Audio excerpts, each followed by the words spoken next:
Chapter 4175. Seeing that the wood origin was about to break free, the Devil Emperor Qi wasn't in a hurry. Go! With a soft command, he opened his mouth and activated his devilish energy. The blood droplets spread out like a net again. Sure enough, another small blood lotus appeared a few dozen meters away from him.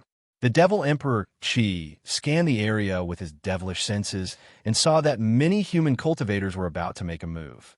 He didn't dare to be careless. Just like the humans, he clenched his teeth and shot out a bolt of pitch-black lightning from the devilish armor in front of his chest. As soon as it appeared, the Devil Emperor Qi's body shrank by one size. However, when the light landed on his devilish arm, the silver light on his devilish arm grew brighter and brighter. The Devil Emperor Qi fell toward the wood origin again. Buzz, buzz. The space near the wood origin was trembling, and so was the Devil Emperor Qi's silver-black arm. The tremors gradually spread into the Devil Emperor Qi's devilish body. The outer layer of his devilish body began to shed as layers of devilish patterns fell off, revealing the sturdy muscles underneath. Moreover, a ferocious aura spread out from the top of his head. A few human cultivators who were secretly approaching the wood origin were actually frightened by the aura and trembled. The Devil's Sovereign. Shang Wansu was shocked and realized something. He exclaimed, "The Devil Emperor is relying on the wood origin to become a Devil Sovereign?" Kiki. The Devil Emperor Qi laughed wildly. The origin energy had already begun to seep into his devil core, and an unprecedented feeling was born from it. Swoosh!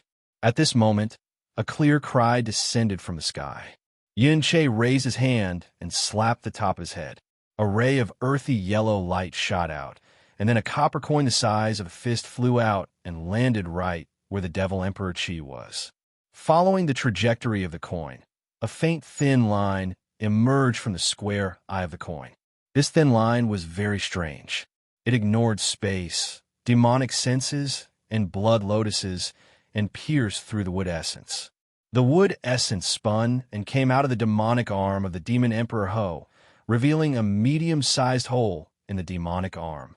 The wood origin that was pierced through by the thin line disappeared in a flash. When it appeared again, it had already landed in the square eye of the copper coin. Huh! The light on the top of Yin Che's head brought the copper coin and the wood origin down rapidly. He couldn't help but laugh wildly. At this moment, he finally understood why the Tai Bai sect set up the ruins. This wood origin was definitely worth the Tai Bai sect side branch to guard and search for. Furthermore, the tearing of the southwest border of the ruins should have something to do with the Tai Bai sect, the Devil Emperor Tai Bai, and the Devil Emperor Qi's arrival, and the Devil Emperor Qi's head.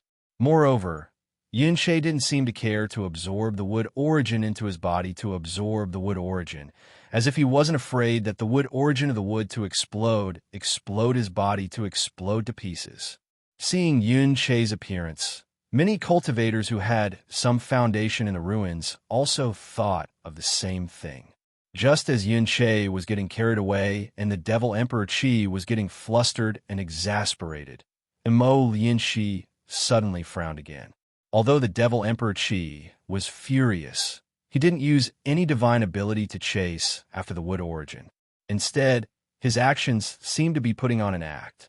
Imo Yinshi was shocked and hurriedly shouted, "Brother Yun, be careful of the willow." Unfortunately, before he could finish his sentence, an emerald green brilliance flashed in midair. Immediately after, a muffled puff sound rang out. The golden light protecting Yun Che's body was instantly annihilated. The space in front of the primordial spirit manifestation's chest twisted, and a speck of emerald green that was stained with blood seeped out. As soon as this emerald green appeared, it immediately expanded and gradually grew like a germinating seed. However, the price of this seed's growth was beyond the imagination of ordinary people. The fertilizer for the seed was actually Yun Che's primordial spirit image. As the seed grew into a sapling, Yin Che's primordial spirit image rapidly shrank. The faint halo above the image was now abnormally dim. Yin-Che's primordial spirit had been absorbed by the sapling. You? It's actually really you. Yin-Che lowered his head and looked at the bloodstain on his chest. He sadly turned his head back, and his eyes were filled with disappointment, regret, and pain. He said in a low voice, "How could it be you?" "Be careful of what?" Behind Yin-Che, the green light dissipated, revealing Lu Wuxia's figure. At this time, Lu Wuxia had a smile on her face. Her gaze swept past the crowd and landed on Mo Lianqi.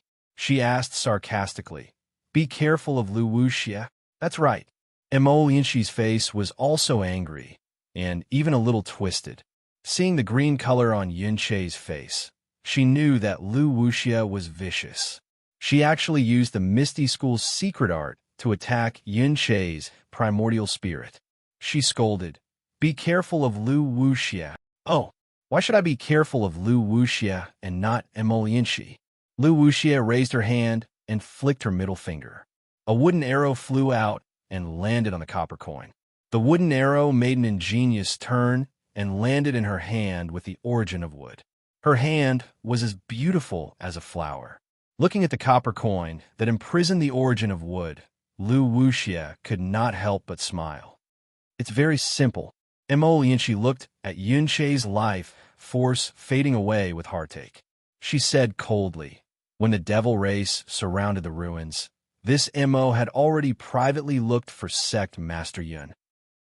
Although the devil rays could surround the ruins and seal most of the teleportation channels, how could the devil race know about those secret teleportation channels? Even if they have innate spatial talents, they definitely wouldn't be able to discover them unless they have a spy in the ruins. And this spy must know all the secret teleportation channels in the ruins. In the entire ruins, those who fit this condition can be counted on one hand."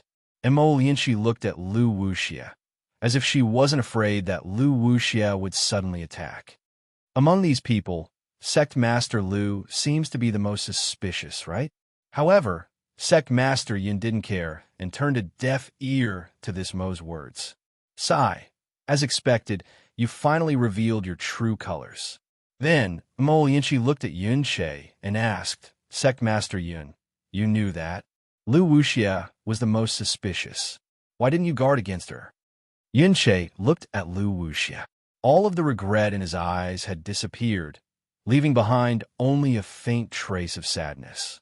He replied softly, "There are some people that I need to be on guard against, but there are others that I don't want to be on guard against. I'm willing to give my everything to her, and I only hope that she won't let me down." Unfortunately, in her eyes, nothing can compare to power and lust. Everything she does has a purpose. My choice may have been wrong, but I don't regret it. "You." Mo Lianqi stomped her feet. She was really angry that he didn't fight back. She didn't know what to say. A strange expression appeared on Lu Wuxia's face. She looked at Yin-Che and lifted her hand, as if she was about to do something. However, when she touched his hand, she couldn't feel any magic power. Lu Wuxia then asked, "You knew all along?" "I can't take what Sect Master Mo said seriously. But when I heard that you and Spiritual Master Xiao were fighting together, and Spiritual Master Xiao went missing, you were heavily injured and went into seclusion, I immediately became suspicious. You've always treasured your reputation, so how could you be injured so easily? And when I heard that Spiritual Master Xiao had a devil art, I was even more certain. If the devil race has a spy in the ruins, then it must be you." Lu Wuxia's expression tightened. Then she asked with interest, "Then why didn't you tell Spiritual Master Xiao Hua? Although you're not my match, Xiao Hua has the strength to do so." "Spiritual Master Xiao abhors evil. If I told him, would you still be alive? Moreover, Spiritual Master Xiao is an outsider after all," Yin-Che said. He wanted to take out the pill, but his strength seemed to have been sucked out. He only had the strength to speak. Mo Lianqi was about to move, but the Devil Emperor waved his arm and blocked in front of Mo Lianqi. Lu Wuxia glanced at Mo Lianqi and said indifferently, "His heart veins have been destroyed, and his primordial spirit has been sucked into the wood spirit. You don't need to waste your time. I just want to get the wood origin to surpass the Tao transformation." Don't force me to do it. I forced you to do it? Mo Lianxi was furious. She pointed at Yunche and said, "You did it yourself. No one forced you. You killed the person you trusted the most. No one can accompany me on the path of Dao transformation." Lu Wuxia said indifferently, "There's no such thing as trust in this world." Mo Lianxi looked at the dying Yunche and felt an indescribable pain in her heart. She snorted and said, "Did you hear it with your own ears? This is Lu Wuxia's answer. Are you satisfied now?" "It doesn't matter if I'm satisfied or not." Yunche shrunk his neck. The little sapling in front of his chest had grown into a big tree, and his body had returned to the size of an ordinary person. He really looked like a human hanging under a big tree. He said in a lonely voice, "I just feel a little cold. That's because your heart is cold. I told you long ago." Mo Lianxi didn't know how to comfort Yunche. "Sect Master Mo, do you remember the song I hummed to you?" Yunche suddenly asked. Mo Lianxi was stunned, but she replied without hesitation, "Of course I remember. Why do you suddenly ask?" "Good." Yunche's eyes shone with a trace of brilliance, and the corner of his mouth curled up as he said, "I really miss those days. The sky was blue, the moon was curved, the water was clear, and the clouds were faint. Pitiful. I'll leave everything to you to decide. I want peace." After saying that, Yunche tilted his head. A Dao transformation cultivator actually died just like that. This really shocked everyone present. After all, a Dao transformation cultivator had already cultivated a primordial spirit. A simple primordial spirit thread divine ability could allow a Dao transformation cultivator to escape. How could he die so easily? Of course, if Yunche wasn't determined to die, then it was because Lu Wuxia's method was too powerful. Sigh. Mo Lianxi sighed as she watched Yunche's body rapidly wither away. Not even a trace of his primordial spirit could escape. She began to sing an inexplicable ballad. The ballad was cheerful and sad at the same time. However, as the ballad was sung, the copper coin in Lu Wuxia's hand suddenly emitted a sharp energy fluctuation. Chapter 4176. "Io, this is bad."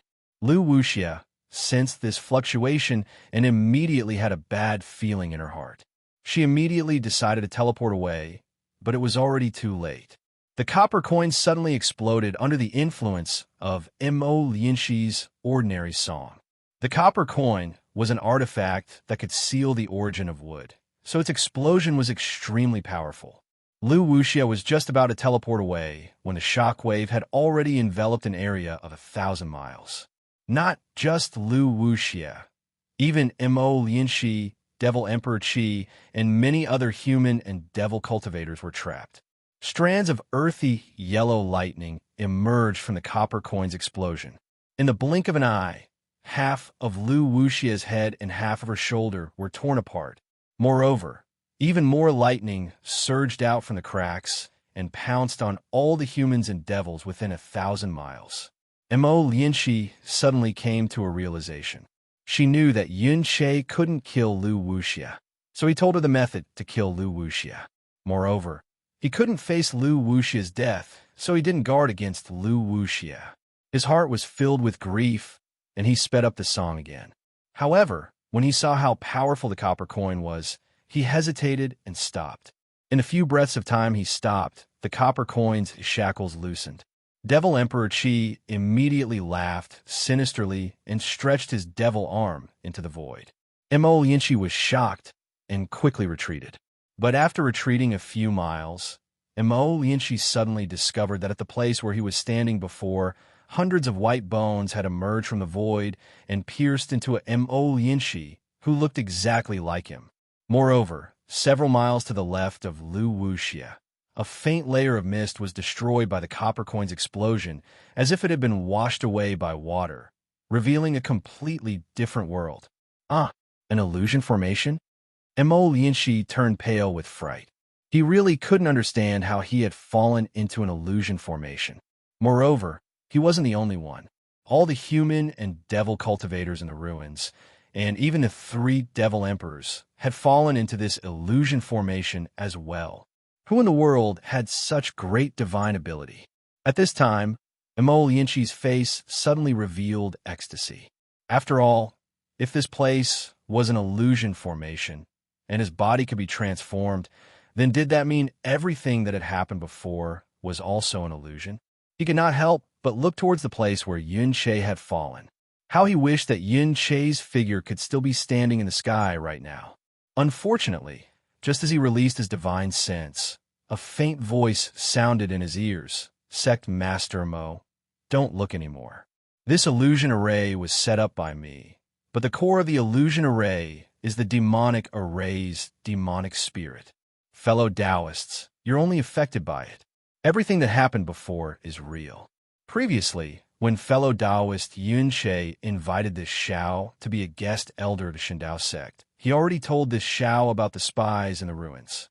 This Xiao has met the sect masters of the three great sects, and has long since suspected Lu Wuxia.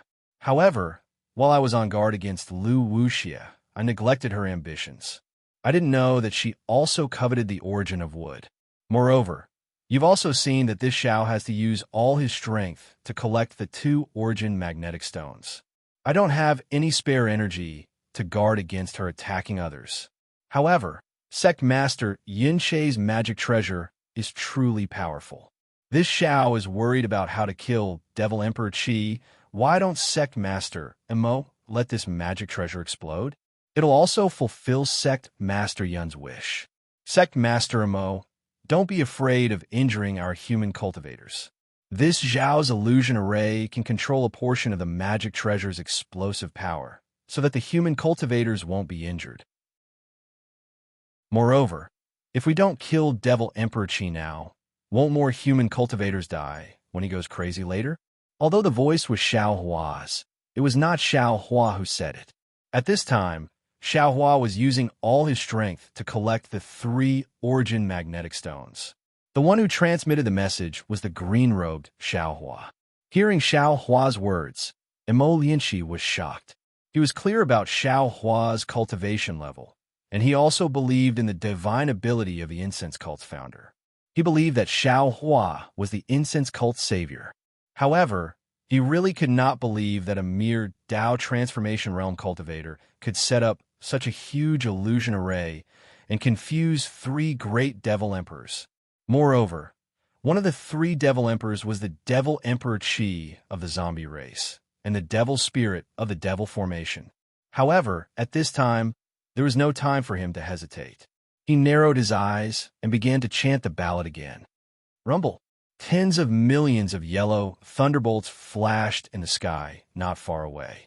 A destructive aura shrouded the area within 1,000 miles. As soon as this terrifying aura appeared, it immediately tore apart the illusion array. Many places where human cultivators were standing were turned into empty space. The devil cultivators who were fighting against the human cultivators were dumbfounded. Devil Emperor Qi also looked at the place where his devil arm had extended out in surprise. Emo Lianqi, whose primordial spirit and physical body had withered just a moment ago, had disappeared. The most shocking of all was Lu Wuxia. After Lu Wuxia's head and arm were destroyed, he had lost all hope and thought that there was no way out for him. But at that moment, Emo Lianqi had hesitated, and the explosive power of the copper coin had weakened. Lu Wuxia had hurriedly fled. In the span of a few breaths, Lu Wuxia had already teleported more than 1,000 kilometers away. However, when she saw the lightning coming again, she realized that she hadn't even moved more than a few feet. The lightning from the copper coin was still right above her head. Lu Wuxia's face was pale. Without hesitation, she opened her mouth, and a pure white Xiaohua appeared. As the Xiaohua appeared, the space around Lu Wuxia immediately collapsed. The remaining half of her head rapidly aged, and her entire physical body gradually withered.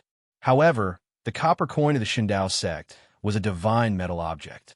It could be used to attract the origin of wood, and it was also the nemesis of wood-type spiritual objects. The khaki-colored lightning fell from the sky. although the pure white Xiaohua propped up a corner of the sky, and the Xiaohua also emitted powerful waves of energy. It only lasted for a few moments under the khaki-colored lightning. Boom! The metal waves annihilated the wood waves, creating a kind of annihilation of the five elements. This annihilation was like a pitch-black vortex, annihilating everything within a few miles. As the sect leader of one of the three great sects of the ruins, Lu Wuxia was a well-known expert in the ruins. Now, she was also helpless in the face of this annihilation of the five elements. Not only was her broken physical body sucked into the vortex, but her primordial spirit of the fifth stage Tao transformation realm was also sucked into the vortex. Not a single wisp of her soul escaped. It was exactly as the saying went, too clever of a trick, and it ended up ruining Qingqing's life. Naturally, there were hundreds of Tao cultivators around Lu Wuxia. When they were escaping, they were not trapped by the illusory formation. Now, those who were slow to escape were killed, but most of them were still alive. If Lu Wuxia was in such a state, Devil Emperor Qi would not fare any better. Under the illusory formation controlled by the green-robed Xiaohua, many khaki-colored lightning also fell on Devil Emperor Qi's demonic body. Although Devil Emperor Qi's demonic body was tens of thousands of feet tall, the demonic runes on his demonic body shattered when the lightning struck. Waves of demonic light also roared to meet the attack, but these pitch-black lightning all collapsed when it came into contact with the khaki-colored lightning. After the demonic runes were destroyed, the demonic armor appeared. The demonic armor of Devil Emperor Qi seemed to have some history. As the thunderbolts landed, the demonic armor roared furiously as the demonic souls of the devil race emerged from the armor and devoured the thunderbolts. Of course, this only lasted for a moment. Hong long long. Thunderous rumbles came from the demonic armor. The Devil Emperor Qi was like a demonic armor. Unfortunately, the demonic armor was a demonic slayer armor. As the thunderbolts pierced into the demonic body of Devil Emperor Qi, it tore apart the demonic body that Devil Emperor Qi had spent a long time refining. Roar! Devil Emperor Qi roared into the sky, and his demonic body quickly shrank. At the same time, the demonic hammer on his demonic arm danced, and the silver-black demonic arm also struck towards the lightning. The demonic hammer also had pitch-black demonic runes and lightning on it, but they all collapsed under the khaki-colored lightning. Even the demonic hammer was destroyed. As for the silver-black demonic arm, although the lightning couldn't destroy it, it still created deep holes, making it look like it was riddled with holes. As Devil Emperor Qi's demonic body shrank, the demonic energy around Devil Emperor Qi formed layers of demonic seals to resist the lightning. Although the demonic seals were destroyed one after another, the demonic energy was also formed one after another.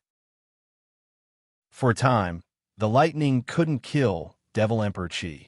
While Devil Emperor Qi was holding on, tens of thousands of demons around him were also destroyed by the lightning and turned into dust. Seeing this, the demon Emperor Qi's heart was filled with sorrow. They targeted the ruins because they saw that the ruins didn't have a profound cultivation sect.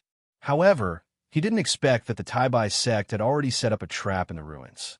Although the Shindao sect Master Yun Che didn't have the strength to kill the Devil Emperor, the Taibai sect left the ruins a divine weapon that could kill the Devil Emperor.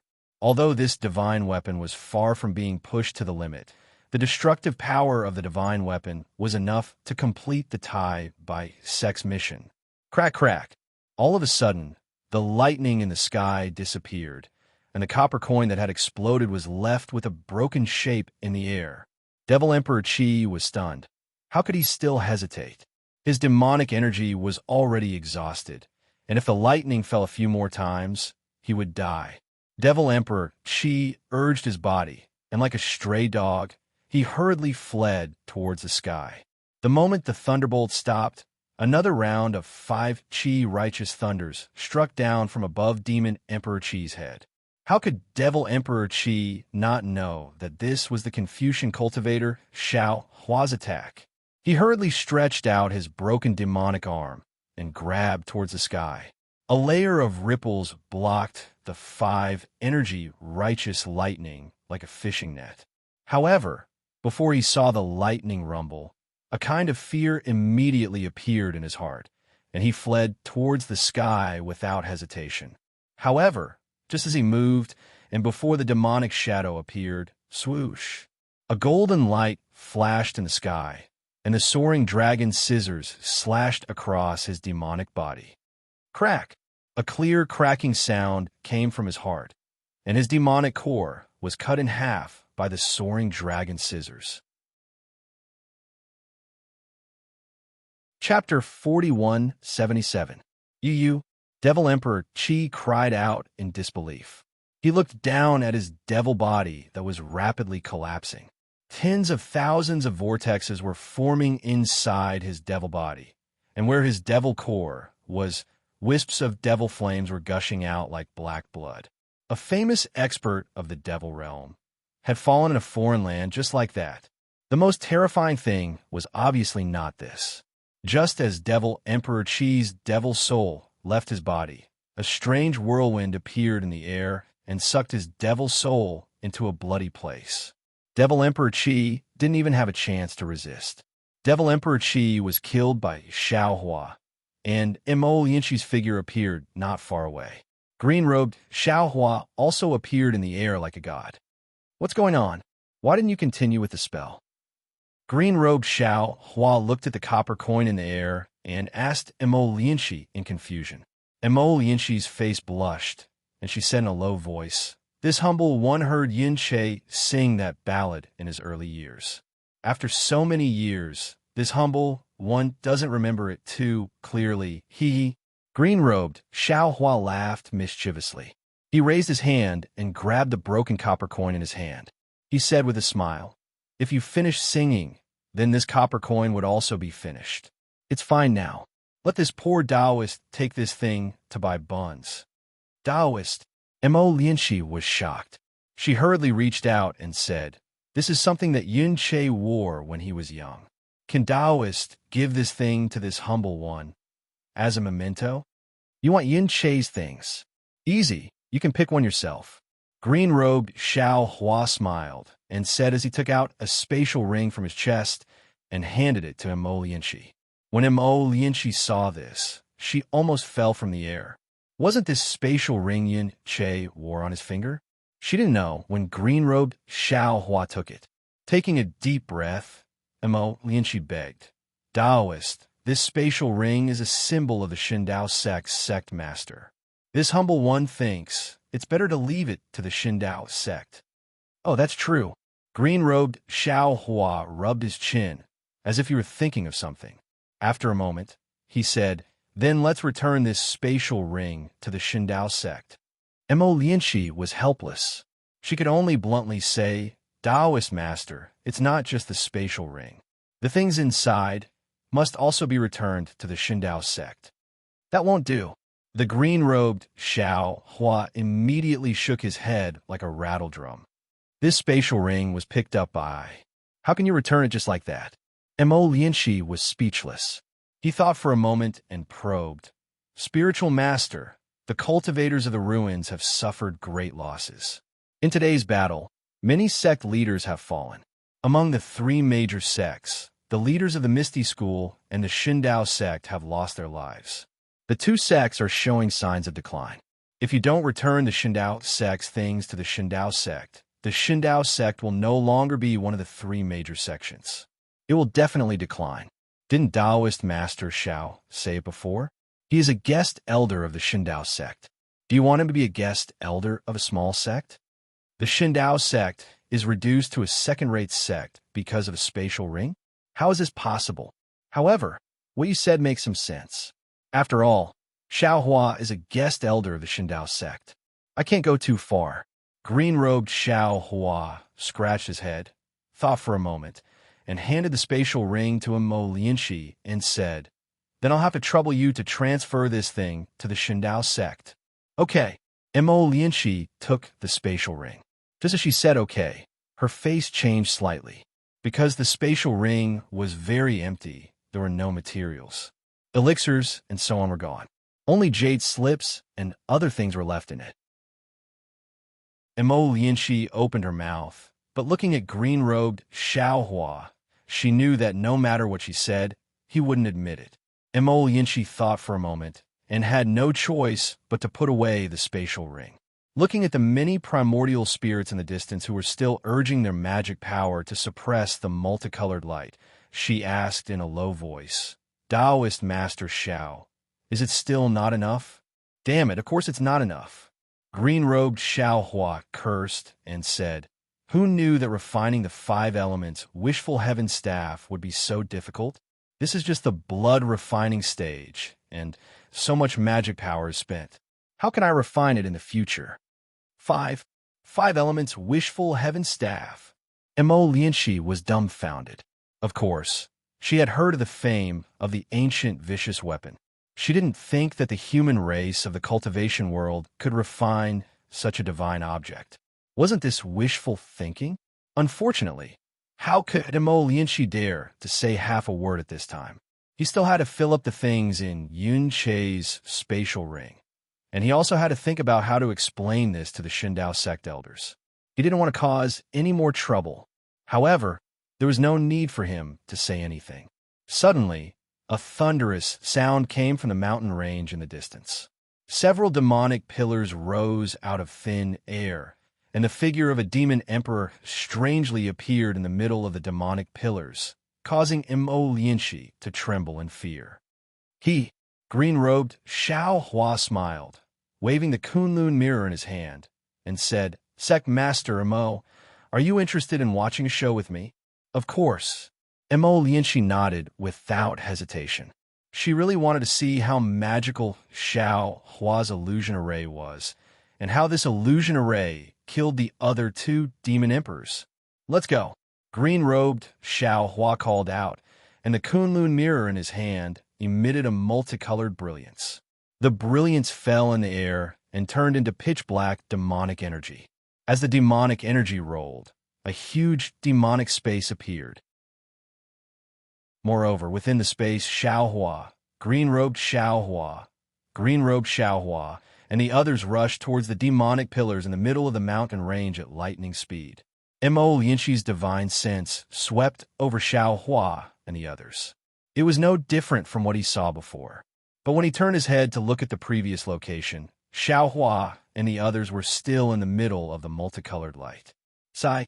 Emo Lianxi shook her head slightly and urged her figure to follow behind green-robed Xiaohua. At this time, she didn't know whether this green-robed Xiaohua was an illusion or not. When Emo Lianxi flew to the mountain range, she saw that the surrounding tens of thousands of miles of the mountain range had turned into a mess. The mountain range, the boulders, the forest, and everything else had been affected by the battle between the demonic spirit and the bone-tempering Xiaohua. Nothing existed. At the demonic pillars, hundreds of millions of demonic soldiers and generals had appeared. Under the leadership of Demon Emperor Qi, they were desperately fighting against Xiaohua and the other illusions. Xiaohua and the other illusions were like gods that could casually kill countless demonic soldiers. And in the middle of these demonic soldiers and generals, demonic spirit Xiaohua and bone-tempering Xiaohua were struggling to deal with the attacks of the demonic spirit and Demon Emperor Qi in just a moment. Bone-tempering Xiaohua was the first to be defeated, and he escaped from the heavenly white bone. Before bone-tempering Xiaohua could take out the blood bone from the heavenly white bone, Demon Emperor Qi let out a wild laugh. The demonic spirit of the demonic spirit came out of Demon Emperor Qi's demonic body and turned into a demonic pillar that reached the sky. It rushed towards the demonic array space formed by the Kunlun mirror. Demon Emperor Qi even crossed the space and fell into the white bone. When Demon Emperor Qi fell into the white bone immediately flashed with lightning again. The 3 heads crazily spewed out multicolored light, and the 6 arms pierced towards bone-tempering Xiaohua. Bone-tempering Xiaohua had obviously overdrawn his spiritual power. While he tried his best to block the attack of the arms, he couldn't block the multicolored light. The multicolored light pierced through his head, and he fell to the ground. After that, Devil Emperor Qi even flapped his wings and killed Devil Spirit Xiao Hua swiftly like a bolt of lightning before seizing Devil Saber slaughter from him. Ha! Demon Emperor Qi and Demon Emperor Qi both laughed. One controlled the white bone, the other waved the demonic saber, and they attacked Xiao Hua and the other clones. In the illusion, Xiao Hua and the others were naturally not the opponents of the three great demon emperors. After stubbornly resisting for an hour, they were finally killed by the three great demon emperors. Demon Emperor Qi and Demon Emperor Qi still wanted to continue chasing the cultivators of the ruins. However, under Demon Emperor Qi's persuasion, they returned to the demonic array to rest first. After they readied themselves, they would return to the ruins. The three demon emperors moved their figures and proudly led the demonic soldiers and generals back to the demonic array formed by the spatial light pillar. Demon Emperor Qi was leading the way. Mo Lianxi, who was hiding in the illusion array, was ecstatic. Just as Mo Lianxi was ecstatic, she saw that the demonic spirit of the demonic array, which hadn't completely entered the Kunlun mirror, suddenly shouted, "Not good. This isn't this emperor's."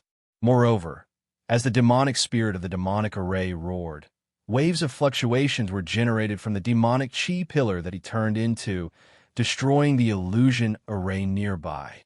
When the demonic soldiers and generals disappeared, Demon Emperor Qi's figure also disappeared. Unfortunately, before he could finish his words, the demonic saber murder flashed and cut the demonic pillar in half. Demonic spirit Xiao Hua had already stretched out his demonic body from the Kunlun mirror.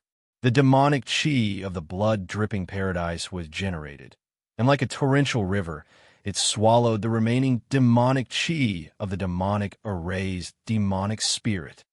Ayo, ayo!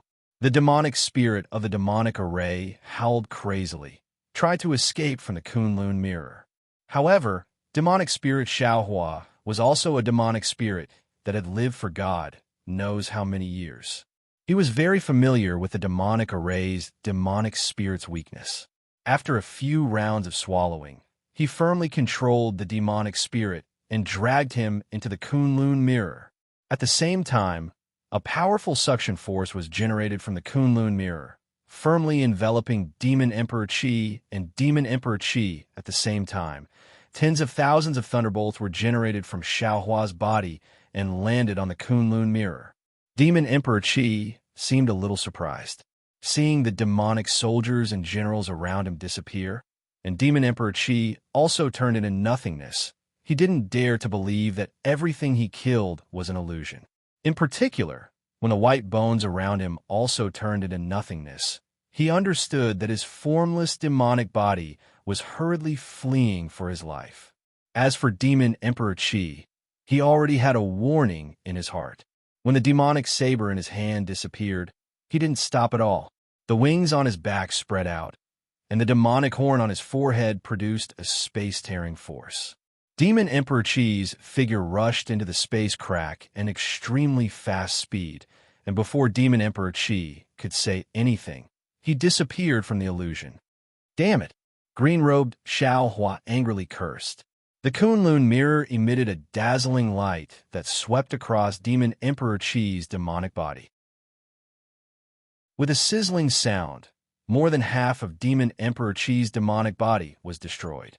The light beam rushed into the space crack, and a miserable scream came from the distance. Chapter 4178. Just as green-robed Xiao Hua used the Kunlun mirror to injure Demon Emperor Qi, Mo Lianxi clearly saw that there was still a small half of Demon Emperor Qi's body falling into the void. He hurriedly used his spiritual power and spells, but he only managed to kill half of Demon Emperor Qi in the end. He still couldn't stop Demon Emperor Qi. He hurriedly reminded green-robed Xiao Hua. Demon Emperor Qi has escaped. He can't escape. The green-robed Xiao Hua rubbed his hands, and streaks of crystal light fell into the void. Rumble! The sound of thunder resounded, and sure enough, The miserable shrieks of the demon emperor could be faintly heard from the void. After the time it takes to brew a cup of tea, the screams and the thunder slowly stopped. The corner of green-robed Xiao Hua's mouth rose slightly. The light of the Kunlun mirror in his hand faded, revealing a mirror covered with demonic patterns. Of course, these demonic patterns were rapidly decreasing. It seemed that Xiao Hua was devouring the demonic array's demonic spirit. Shua, like tearing silk, Mo Lianxi's eyes flashed slightly. The whole world was still the same world, but some details seemed to have changed. Looking at the messy ground, bone-tempering Xiao Hua's extremely tired figure appeared. On his shoulder was a dream mirage butterfly flapping its wings. Mo Lianxi's gaze fell on the dream mirage butterfly. Suddenly, an indescribable small world appeared, and scenes of childhood memories covered him like light and shadow. Mo Lianxi turned pale with fright and hurriedly closed his eyes. However, to Mo Lianxi's surprise, all the illusions still appeared. Cough, cough. Green-robed Xiao Hua coughed. The Kunlun mirror's light pillar reappeared and took back the dream mirage butterfly. Only then did the illusions around Mo Lianxi slowly disappear. Mo Lianxi looked around in surprise, and his back suddenly broke out in cold sweat. Facing the dream mirage butterfly, the Tao foundation he had refined for tens of thousands of years was like paper. Rumble. At this moment, thunder and lightning appeared in the distant space. The original forms of the 5 elements that had appeared in the star field earlier had now fallen into the contact of the magnetism. The thunderbolt that descended from the sky not only shattered the previous imprisonment, but also fell into the original forms of the 5 elements. The original forms of the 5 elements actually produced a multicolored light that Xiao Hua could not control, causing the 3 magnetism to shake. Not good. Xiao Hua had already refined the primordial magnet and innate mother with his blood. He understood that this was the most crucial moment. If he couldn't refine the 5 elements into the primordial magnet, then not only would he fail, he and the others would also suffer from the backlash. This backlash wasn't just the backlash from refining tools, it was also the backlash from the celestial phenomenon. Fellow Taoists, Xiao Hua's forehead was drenched in sweat, and he had no choice but to remind them once more. His hands once again surged with seals, and all of his magic power struck the origin magnetism. Seeing the entire space slowly stop shaking and the overflowing multicolored light begin to converge, Xiao Hua's heart gradually calmed down. But at this moment, a voice filled with hatred came from beside Xiao Hua's ear. Taoist Master Xiao, have you thought about the situation when you fall? Who? Xiao Hua turned pale with fright. Right now, he was using all his strength to refine the origin magnetic field. There was simply no way for him to be distracted. If he were to draw out even a trace of his magic power, the origin magnetic field would be ruined, and he would suffer a backlash. Now that he heard the malicious voice, how could he not know that he had encountered a huge problem? Sure enough, in the void, a small part of the demon emperor Qiong's demonic body appeared. But that voice did not belong to the demon emperor Qiong. Heavenly demon? You actually have trace of clone? You don't return to your own sky of freedom, but still want to borrow the demon emperor Qiong's demonic body. You really are deliberately scheming. Xiao Hua suddenly woke up, and in the distance, the green-robed Xiao Hua was similarly shocked. The Kunlun mirror in his hand had already been activated once more.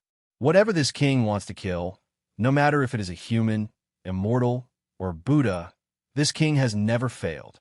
The heavenly demon controlled the demon emperor Qiong's demonic body and threw it into Xiao Hua's body. Sensing Xiao Hua's abundant essence, the heavenly demon's mouth was filled with an indescribable pride. You are but a mere human cultivator. Even if you have one fortuitous encounter after another, you will absolutely not be able to escape from this king's palm. Sensing that his body was gradually losing control of itself, Xiao Hua's eyes slightly narrowed, and he slightly withdrew the seals in his hands. Boom! A strand of 5 elements multicolored light penetrated the origin magnetic field and landed on Xiao Hua's head. "Oh, what are you doing?" The heavenly demon greedily absorbed Xiao Hua's essence and quickly took control of Xiao Hua's body. He asked with some surprise, "Could it be that you think self-destruction can free you? Don't even dream about it." Fellow Taoist, the green-robed Xiao Hua and the bone-honed Xiao Hua both hurriedly came to his rescue, and the Kunlun mirror's light pillar also covered Xiao Hua. Although Mo Lianxi at the side didn't know what was going on, how could he not know that the situation had changed?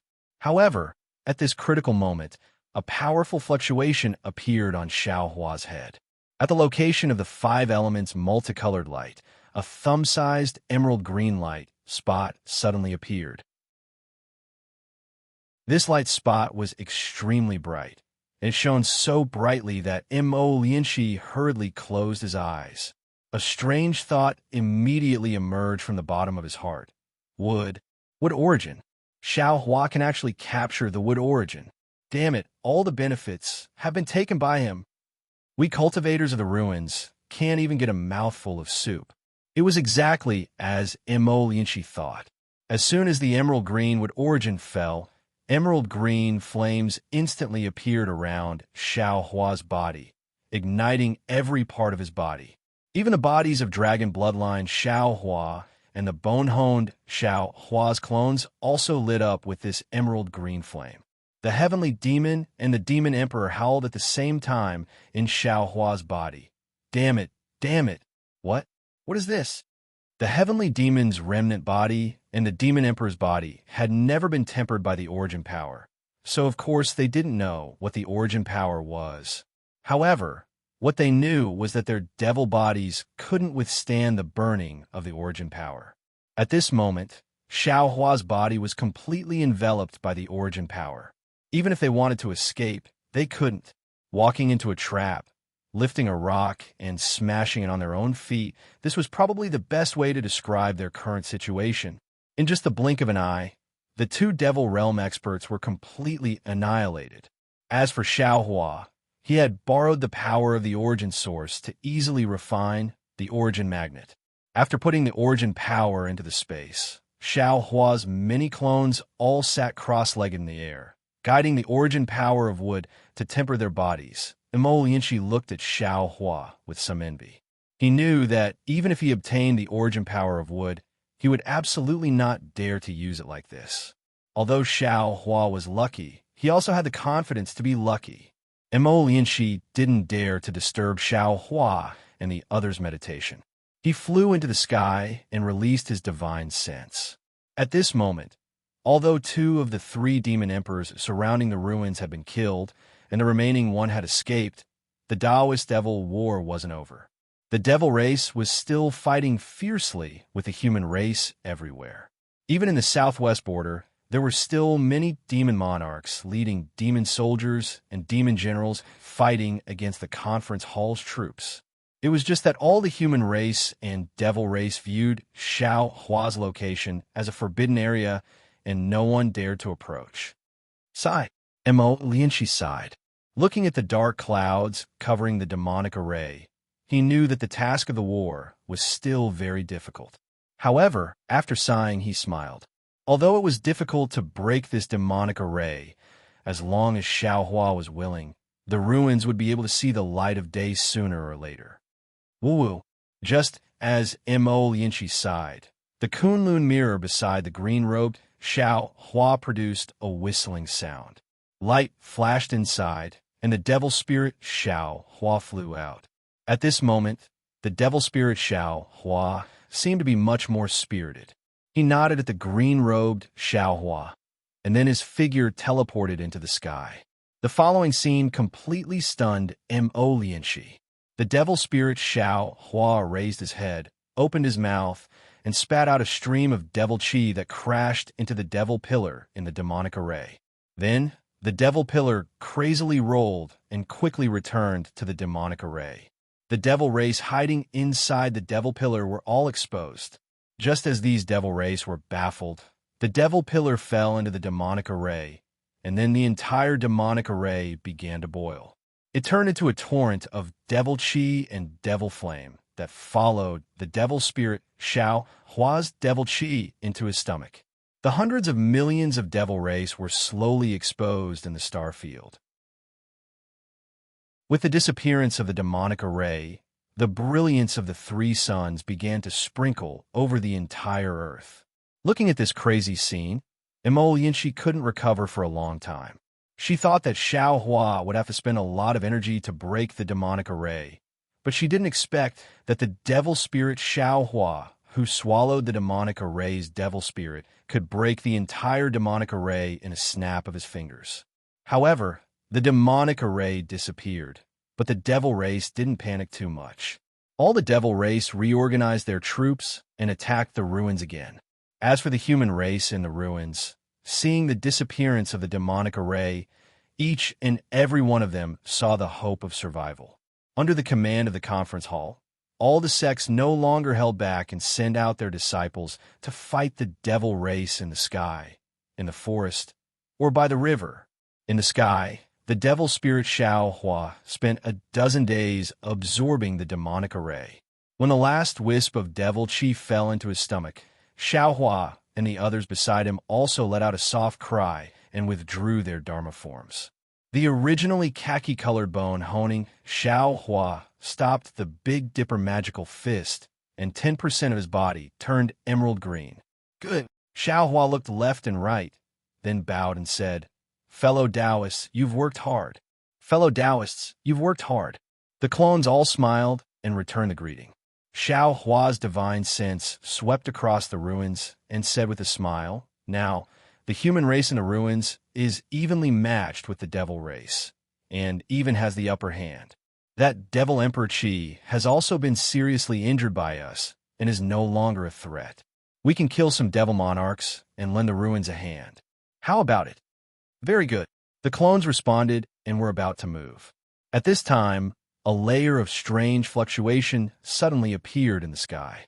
That fluctuation blew over like a storm, and it even gave birth to a bit of fluorescent brilliance in the air. Moreover, where the fluctuation passed, all the heaven-earth origin chi was destroyed, and all the devil chi was also pierced through. Of course, this fluctuation was like the wind.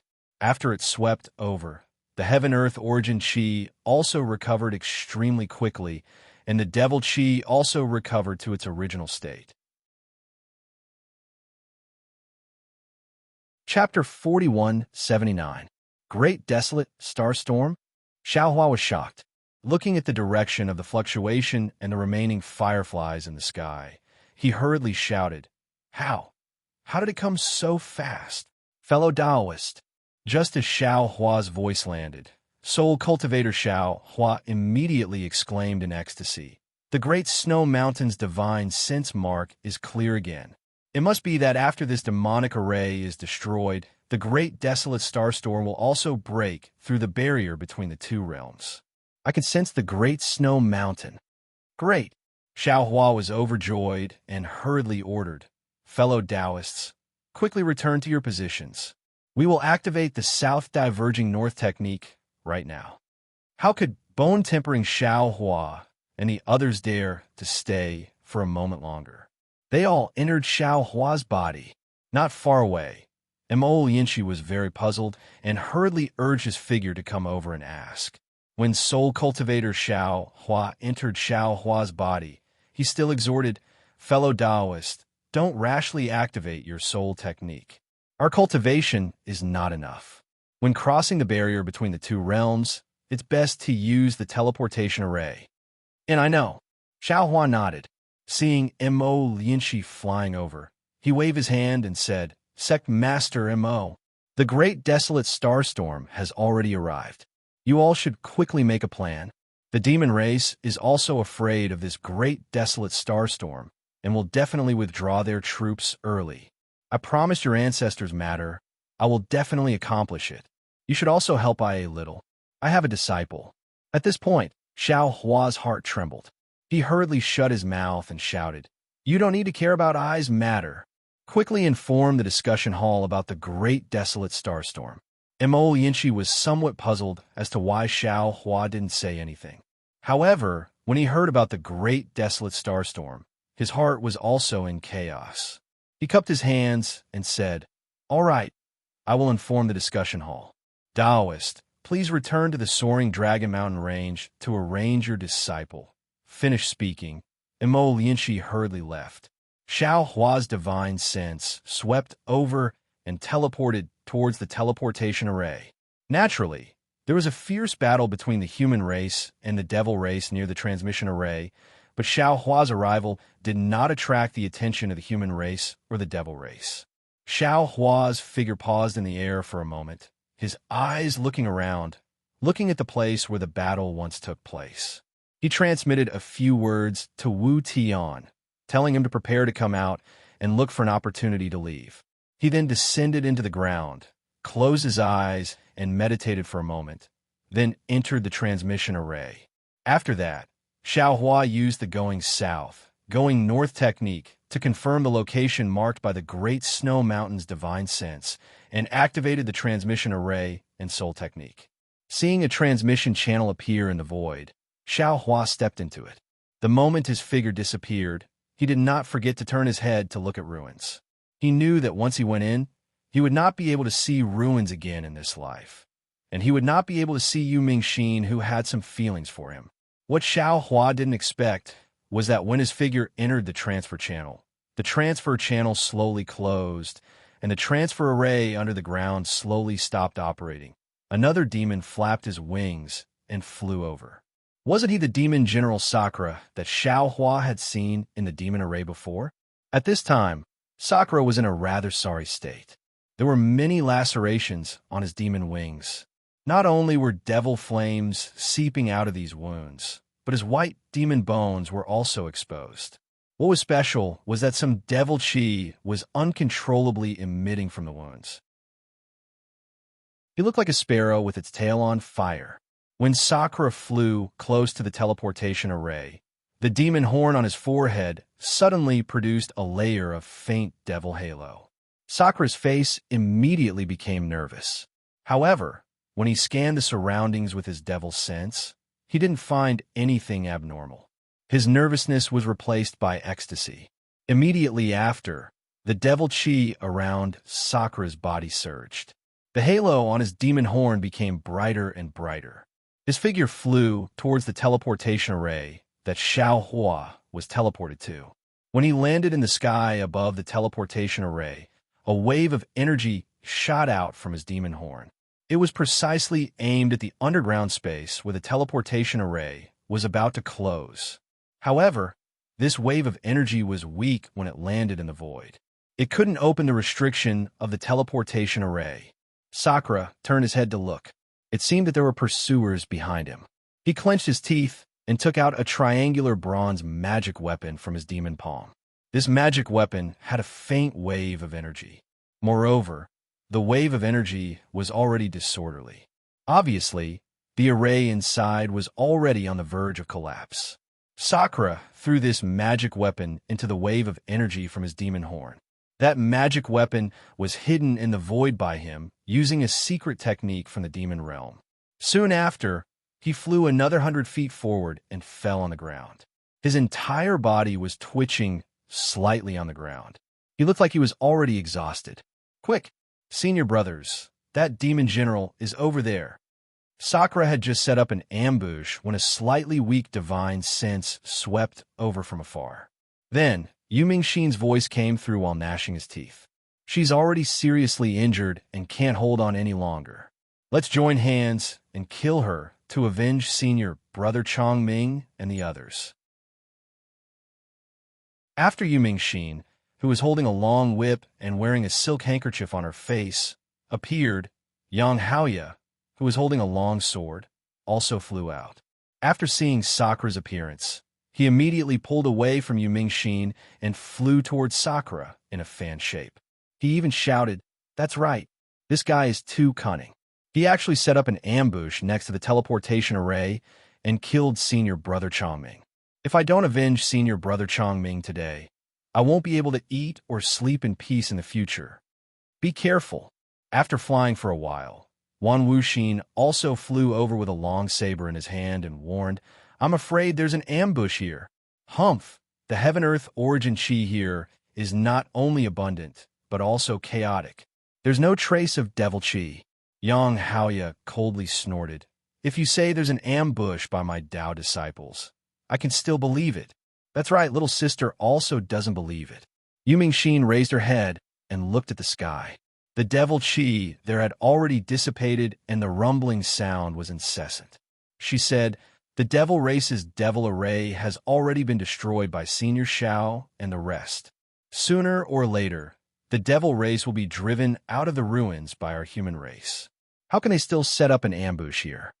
Wan Wuxin looked at the two men and women who were full of confidence and smiled bitterly in his heart. He opened his mouth and wanted to remind them, but he still stopped. He released his divine sense to search carefully. After confirming that there wasn't an ambush, the three of them were already close to Sakura. Wan Wuxin shouted again, "Senior brother Yang, junior sister Mingxin, we don't need to get too close to this fiend. We can just take out our magic artifacts here and kill him." "That's right." Yu Mingxin nodded with hatred. She circulated the magic power in her body, and that long whip transformed into a huge python that pounced toward Sakura's back.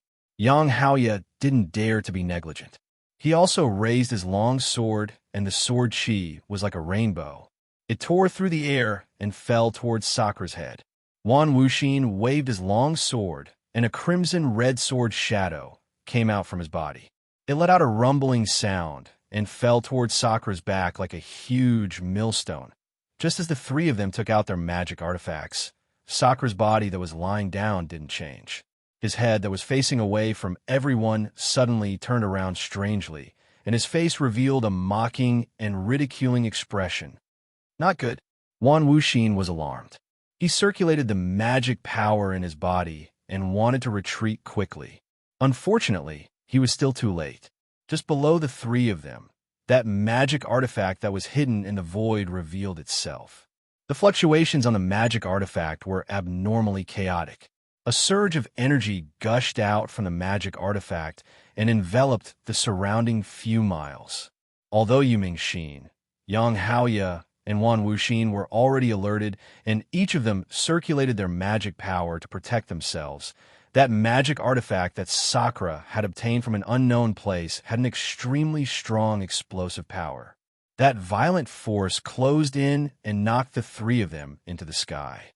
It even tore apart the magic that the three of them had used to defend themselves. Even their corporeal bodies were damaged greatly. And when the magic artifact's force fell on the ground, the entire earth was trembling. On the ground, there were originally withered branches, gravel, and hills. Normally, no one would come here.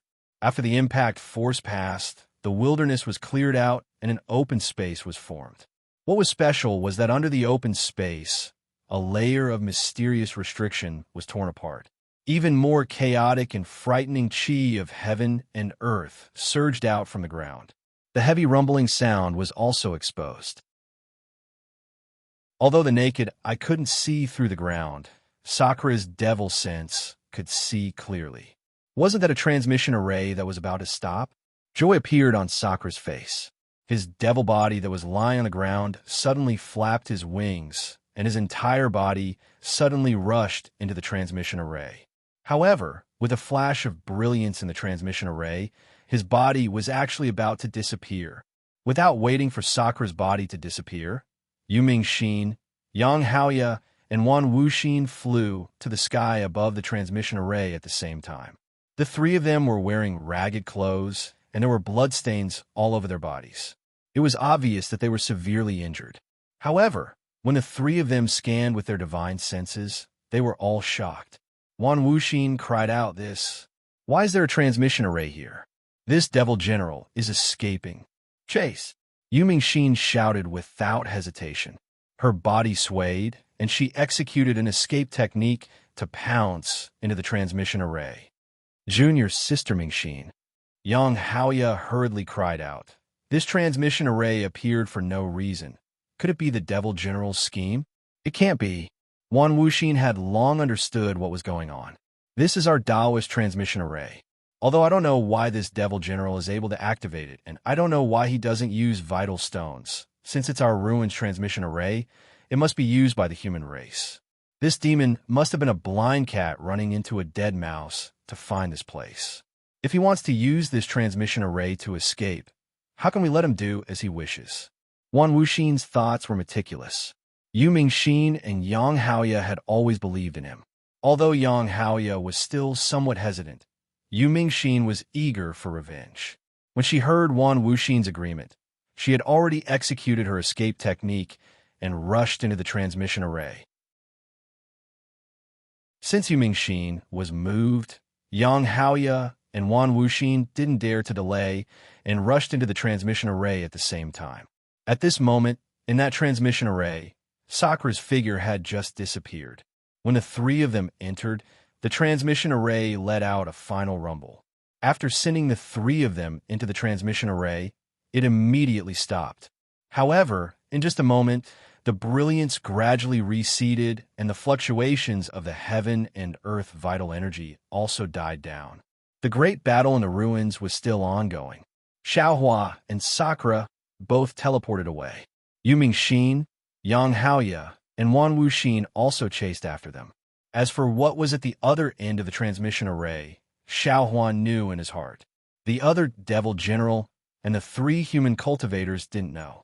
However, somewhere in the star domain, that nameless existence that was alarmed by the celestial skeleton stopped again.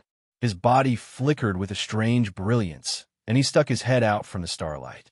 However, in just a moment, this existence's eyes were filled with astonishment. He tore open the void and rushed in. The direction was actually where Xiaohua's transmission array disappeared. Chapter 4180. As for Xiaohua, he had already held the Grand Cosmos shifting token in his hand. The magic tool flickered with a faint halo that enveloped him. When the heavy spatial energy from the teleportation array landed on this halo, it only caused a slight ripple before disappearing again. At this moment, Xiaohua was activating the teleportation channel while using the going south way north technique. His expression was very cautious, and he appeared to be very careful. After experiencing the error in the previous teleportation, Xiaohua already knew that even if his cultivation was at the level of a god, he could not be careless at any time. There were too many accidents in this world, and every unexpected accident would cause a huge change, and this change would happen most of the time. In other words, nothing could be done according to his wishes. Even if he had already built the teleportation channel and used the going south way north technique to discover the Great Snow Mountain's divine sense mark, he still did not have any confidence that he could teleport to the sky above the Great Snow Mountain. In fact, the current Xiaohua did not dare to imagine that he could reach the Great Snow Mountain. He only hoped that he could return to the hidden immortal continent, Western Paradise, or any place in the Thousand Demon Sacred Realm, as long as it was related to the three continents. Xiaohua even hoped that he could return to the Dawn Rain continent. That would be even more wonderful. However, these were all extravagant hopes. Xiaohua only hoped that the divine sense mark in the distance would be stable and not like it was now, like a candle in the wind. Fortunately, the teleportation channel had already been going for several hours. Although the divine sense mark was like a candle in the wind, it was still clear and there were no signs of it disappearing. This made Xiaohua rather gratified. However, this teleportation channel was really long. It felt even longer than when he went from the heavenly prison to the ruins. Xiaohua had never experienced such a long teleportation in his life. When the teleportation channel had already become a habit, Xiaohua suddenly had a bad feeling in his heart. This was because the closer the distance, the clearer the divine sense mark should be. However, in Xiaohua's soul technique, the divine sense mark of the Great Snow Mountain was always like that, neither far nor near. Even after several hours of teleportation, it was still so far away, like a natural star, forever beautiful, but forever untouchable. Just as Xiaohua's doubts appeared, the entire teleportation channel suddenly began to tremble. The The space around Xiao Hua released a trembling sound. Xiao Hua was greatly alarmed. The soul strands on his forehead surged out like a swarm of bees and landed on the transportation channel, where the green seal characters were crazily surging. However, before the teleportation passageway could stabilize for a few breaths of time, a strange creaking sound was heard again.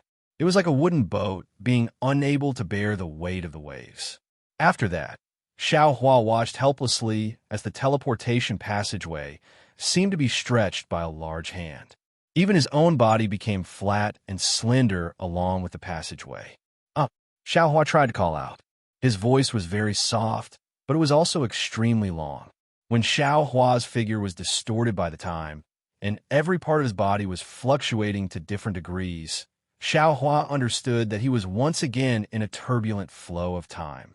Of course, Xiao Hua wasn't surprised at all by this situation. Furthermore, he wasn't alarmed but happy instead.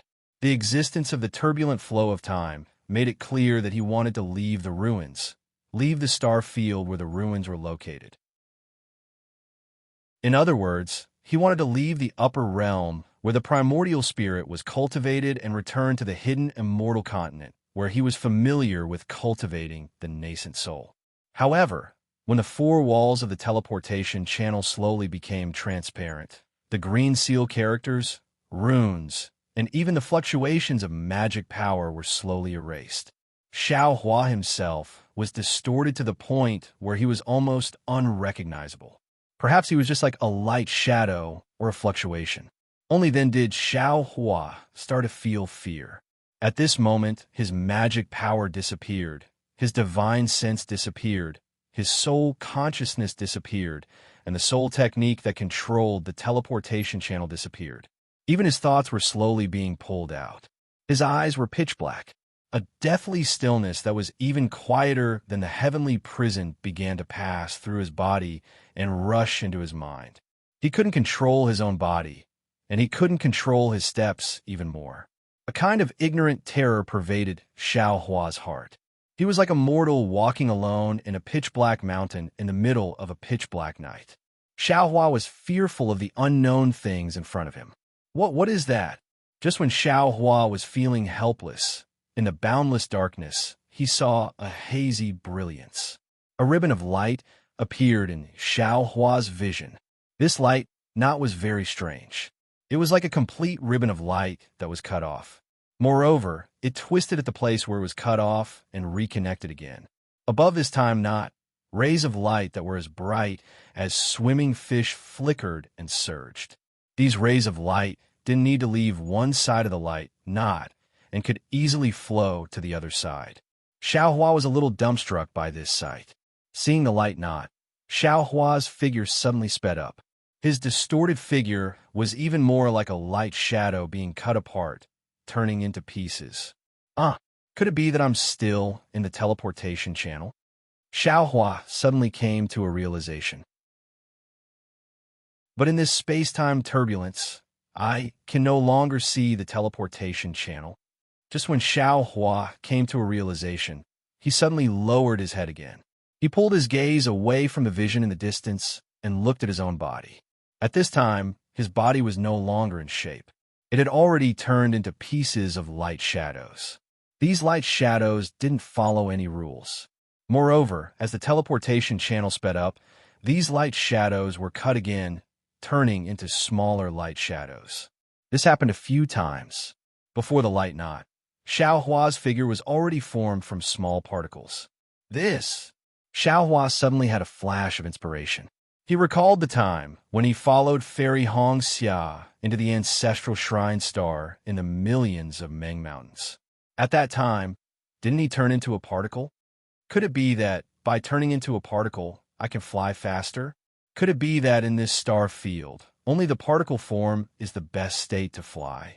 Xiao Hua's almost stagnant mind rumbled as he thought of his light escape. Allowing the body to be light is an escape.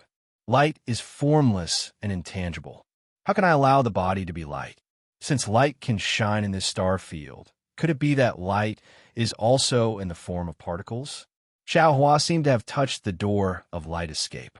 Unfortunately, He didn't have time to think about it, because his figure was really like a lightning bolt rushing towards the huge light knot. In just a moment, Xiao Hua had already arrived in front of the light knot. On the contrary, when he got closer, Xiao Hua could no longer see the shape of the light knot. He could only see that the light knot was vast and boundless. On one side of the light knot, there was a tide of light more majestic than the sea surging violently. Every time it moved, there would be endless fluctuations rushing out from the light spot. Xiao Hua was very familiar with these fluctuations. They were the fluctuations of time in the heavenly prison. Although Xiao Hua's ears couldn't hear any sound, the rumbling sound that reached the heavens and earth resounded in his heart. This sound could almost destroy all the sounds in the world. How was this possible? Xiao Hua was dumbstruck as he looked at the miracle between heaven and earth. Even in the incomparably mysterious heavenly prison, all he could see was the brilliance produced by the intersection of several different time domains. This brilliance was already extremely rare and had already benefited him greatly. He had never thought that besides the heavenly prison, in this mysterious space, there would actually be time turbulence that surpassed the heavenly prison's time domain. And what made him especially puzzled was that the mark of the great snow mountain's spiritual sense that he sensed was actually within the chaotic and incomprehensible time turbulence. Moreover, his spiritual sense mark was like a candle in the wind, not far nor near. Damn it, it must be the law of time. Xiao Hua suddenly understood. Only the law of time can surpass the law of space and allow the spiritual sense mark of the great snow mountain to maintain a constant distance. Could it be that the three continents are within the light knot?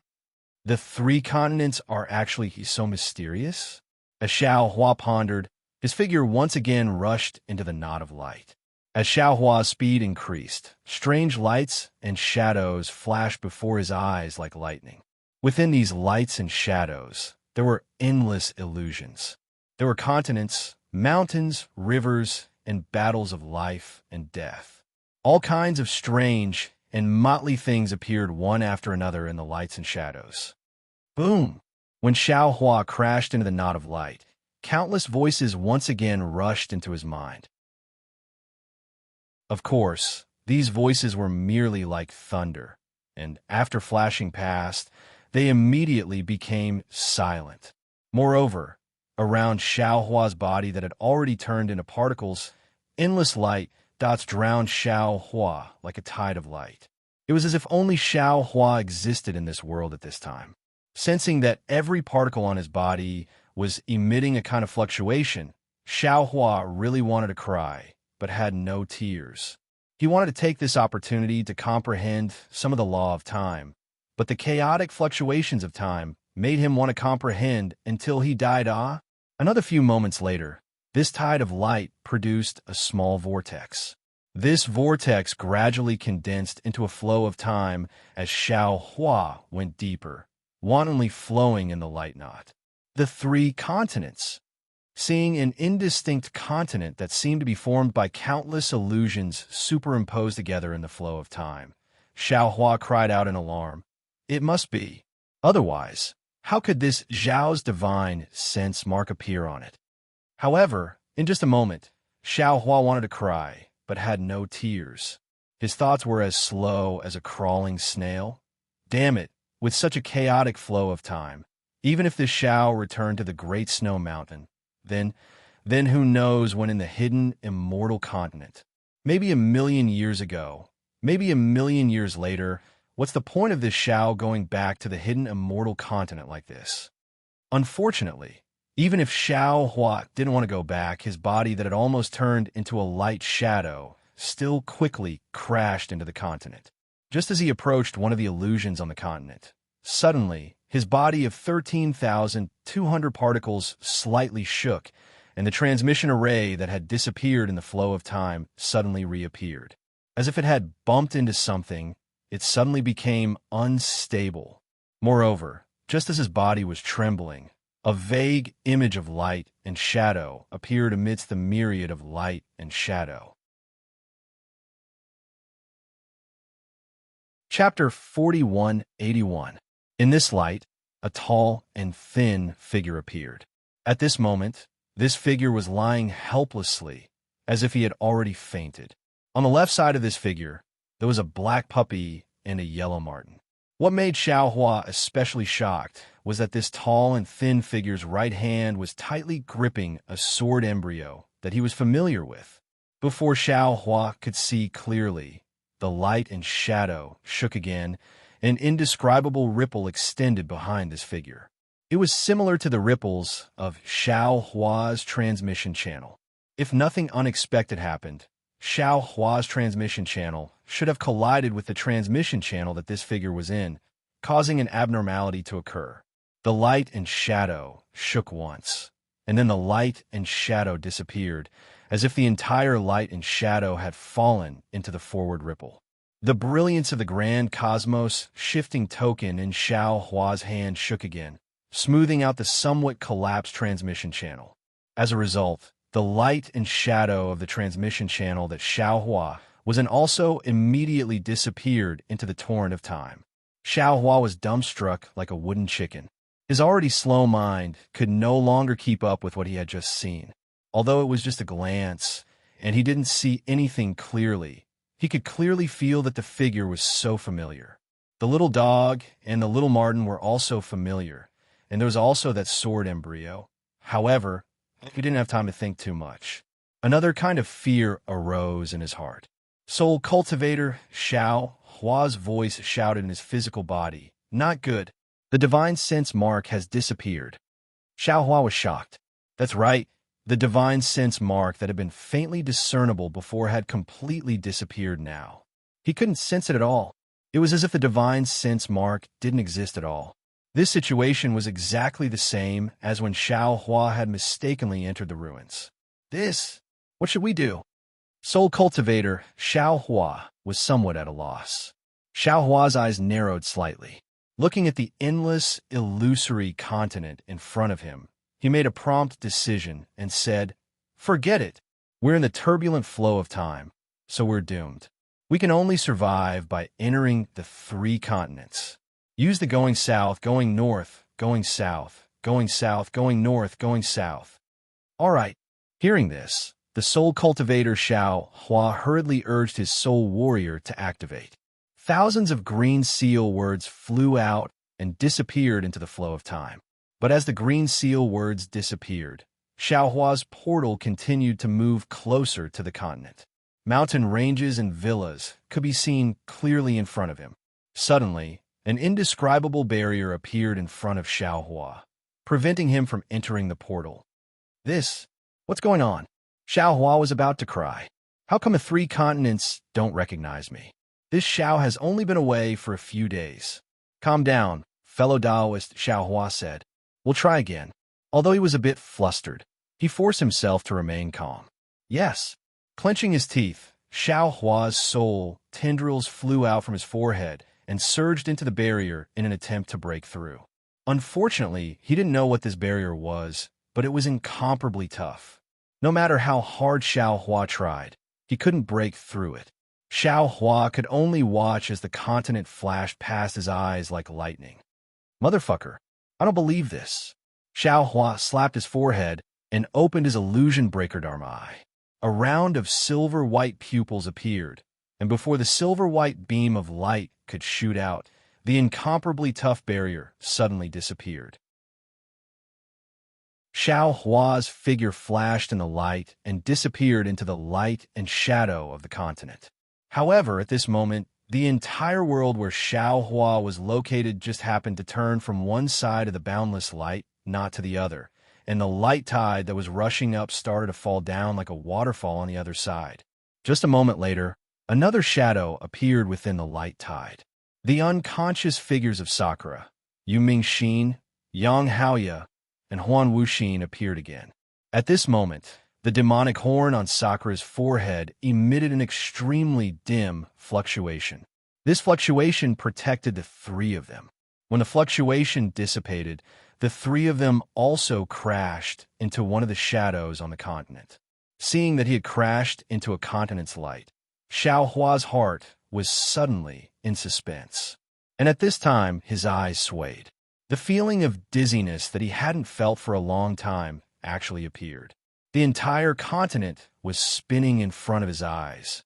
Xiaohua was shocked. Because the divine sense mark of the snowy mountain had disappeared, his transfer array didn't have a specific location. If he spun like this, he was afraid that he would fall into the same place as the heavenly prison. At that time, he really wanted to cry, but had no tears. Xiaohua hurriedly urged his soul technique. Fortunately, his soul tendrils were like his trembling heart. While protecting Xiaohua, they also extended towards the continent. But after a few breaths, the spinning stopped and all the light disappeared. The familiar transfer array appeared in front of Xiaohua's eyes again. This transfer array was shaking rapidly, as if it was about to collapse. Moreover, in this passage, there were still some faint fragments of time flowing faintly. Good. Seeing the transfer array appear in front of his eyes, Xiaohua understood that he had already come out from the chaotic flow of time. Right now, he was about to land on the snowy mountain. Unfortunately, it was still too early for Xiaohua to be happy. Before he could even clap his hands, a loud rumbling sound resounded by Xiaohua's ears. A teleportation force that could flatten a mountain was similarly transmitted from the teleportation passageway. Not only was the teleportation passageway extremely deflated, even the brilliance of the Grand Universe teleportation token shattered with a PU sound. Not good. Xiaohua hurriedly slapped his head. Boom! A tricolored brilliance spurted out, transforming into a huge lotus that protected his body. At the same time, thousands of soul tendrils flew out from between his eyebrows and landed on the transfer array. One by one, thumb-sized green seal script appeared in the soul tendrils, trying to stabilize the transfer array. Creak, creak, creak. A series of dull sounds came from the left side of Xiaohua. It was as if a tattered wooden door was being blown by the wind and shattered. Puff, puff, puff, puff. The transfer array behind Xiaohua was the same as before, continuously exploding. Xiaohua looked at the torn space and couldn't help but groan. Damn it. I have become enemies with the transfer array. Every time, it seems like I can't teleport to the place normally. Looks like this time, I don't know who will be trampled under my feet again. Can't we use another method to return to the snowy mountain? Although Xiaohua was resentful, he began to try his best to maintain the stability of the transfer array. However, the spatial transformation power in this torrent of time was so strong that it was far from what Xiaohua, a human cultivator, could control. He was like a young boy, using his hand to support a large rock while walking on a rope in the air. On one hand, he had to maintain balance. On the other, he had to use all his strength. Boom! Finally, after persisting for a while, Xiaohua was unable to maintain the transfer array. The green seal script that came in contact with the transfer array shattered one by one, and the soul tendrils connected to the seal script also broke inch by inch. The entire transfer array collapsed with a rumble. Xiaohua hurriedly slapped his forehead when he saw countless gray lightning bolts flashing in the air and glass shards slicing through the space around him. A fist-sized silver-white beam of light shot out of his delusion breaker eye and landed among the shards. Kacha! Within the pillar of light, all the fragments were shattered, and then a vortex of several meters in size was formed. The entire space was torn apart by this vortex. Before Xiaohua could sweep out with his divine sense, another huge rumble resounded, and a huge pushing force appeared behind him. It was as if the void had kicked him in the butt, and he was forcefully kicked out. This force was so fierce and sudden that Xiaohua only had time to urge his true qi to protect his body. He didn't have time to use the lightning escape technique, and his entire body rushed into the sky. Xiaohua's body abruptly appeared in the sky above the continent. Apart from the ripples in the sky that slowly spread in all directions like water waves, no one knew where he came from, let alone that he had passed through the rare chaotic flow of time between heaven and earth. Perhaps the only thing that could be seen was the tricolored light shining on his body. He was also dragging a tail that looked like thick smoke behind him. He was whistling as he shot toward the mountain peak below at an extremely high speed. Strange, whining noises could be heard in the sky as well. Immediately after, with a long pew, Xiao Hua's body crashed into a mountain peak like a meteor and disappeared without a trace. This sound was so loud that it scared some of the strange birds nearby, and none of them couldn't help but flap their wings and fly away. The cries of these birds and beasts sounded extremely chaotic under the clear sky. Even though the scorching sun in the sky shone brightly, it still couldn't cover up this mess. At this moment, the nameless continent welcomed an inexplicable uninvited guest. Boom! In just a short moment, the entire mountain peak was shaking. Xiao Hua's body flew out from the mountain rocks, and the light protecting his body flickered, blocking all the dust and gravel to the side. Damn it! Xiao Hua flew while shouting cheerfully, "Snowy Mountain, this daddy is back. Somehow, wait for this daddy to flatten your nose." However, when Xiao Hua saw the mountain peak in front of him clearly, and then looked at the scene around him, he couldn't help but be stunned on the spot. He saw that this was a mountain peak that was more than 10,000 feet tall, and it was covered with huge mountain rocks. Between the mountain rocks, there were some strange ancient trees. These ancient trees were also huge and different from what Xiao Hua usually saw.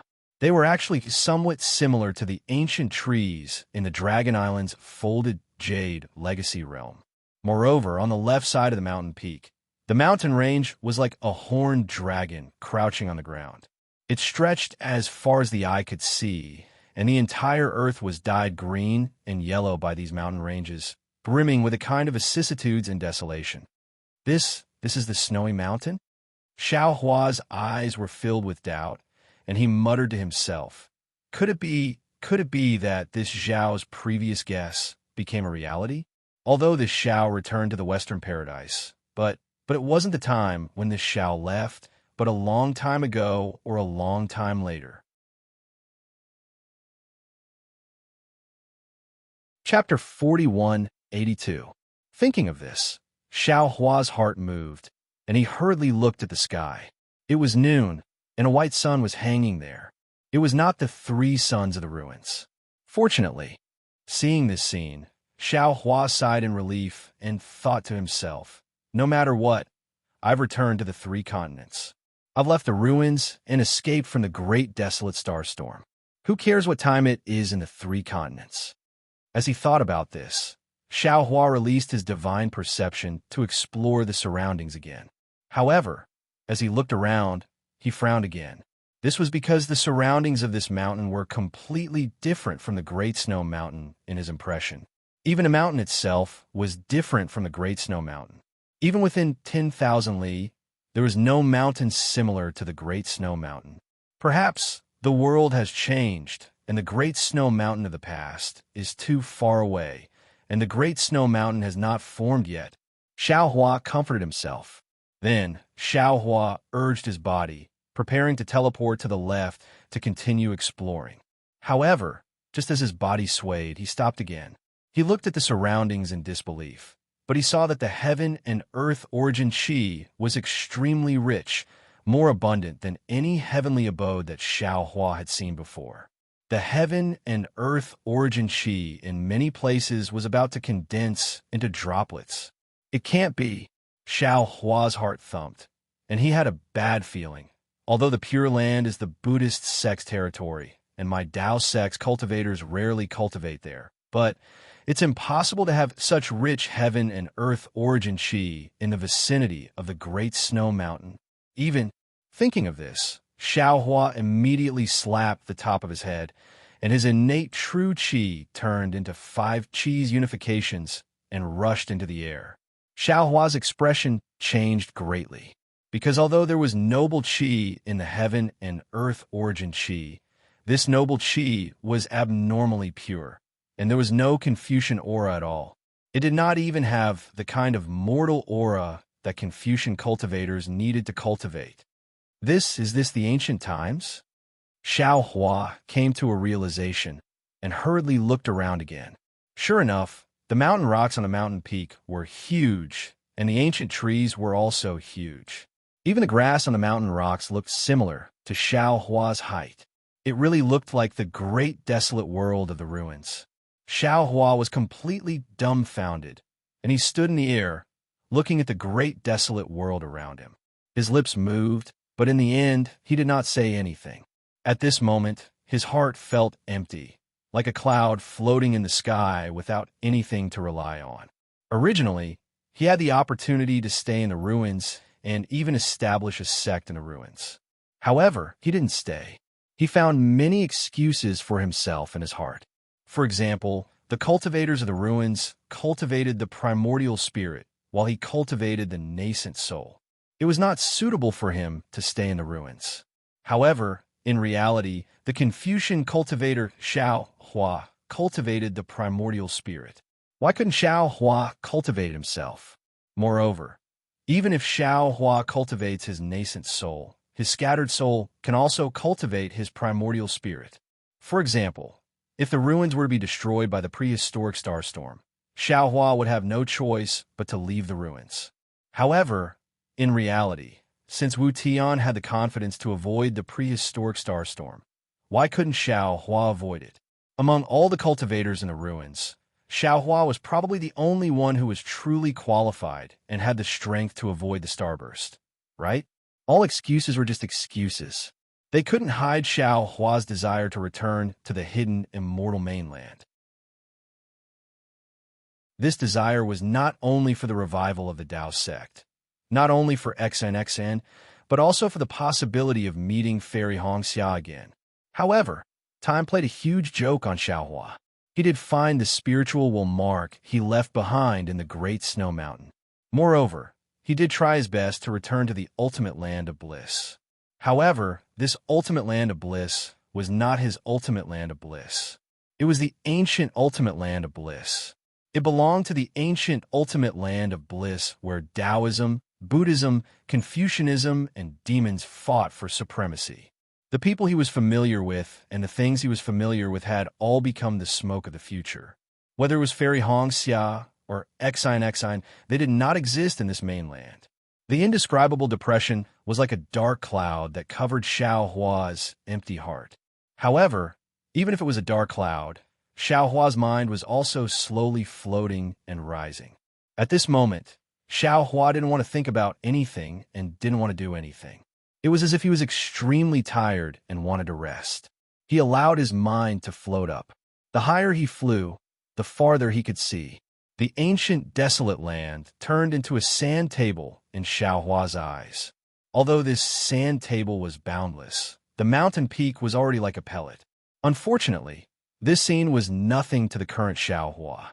He came from the earth, fire, wind, and thunder realms and had already seen the ninth heaven. He didn't care about this simple bird's-eye view.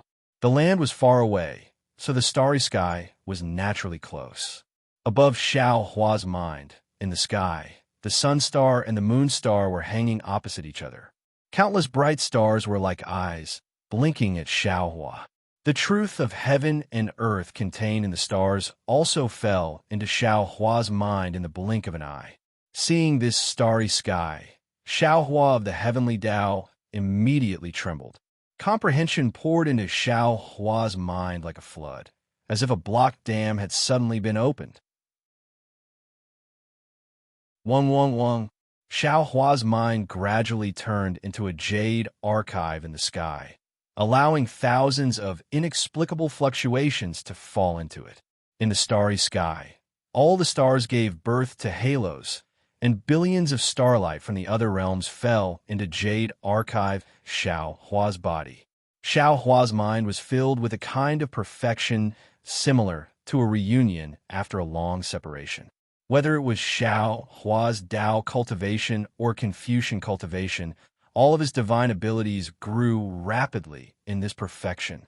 Perhaps it was an instant, perhaps it was millions of years. Even Xiao Hua didn't know when it flew out from the space. That big hand seemed to want to grab the stars in the sky and directly grab at the starry sky. All of a sudden, Jade Archive Xiao Hua's body trembled. All of his astral energy disappeared, and all of his comprehension was annihilated. Even the image of Jade Archive Xiao Hua disappeared, leaving only Xiao Hua's mind staring at the starry sky in a daze. An uncontrollable ecstasy ignited the hope in his heart. He muttered to himself, "No, this is not the ultimate paradise. The ultimate paradise's starry sky is not like this. This starry sky, I've seen it before. Moreover, this starry sky is engraved with the first stroke of my comprehension of the heavenly Tao. This is perhaps the place I have been bitterly searching for." Xiao Hua's mind just had some comprehension, but suddenly a kind of extreme terror emerged from the bottom of his heart. He couldn't help but look at a certain place in the starry sky. Over there, a strange distortion was slowly taking shape. Not good. Xiao Hua's mind was startled, and he immediately fell from the sky into his body. Xiao Hua narrowed his eyes and looked at the starry sky that was already gone, and he secretly shouted, "Could it be there's an enemy that can kill this Xiao?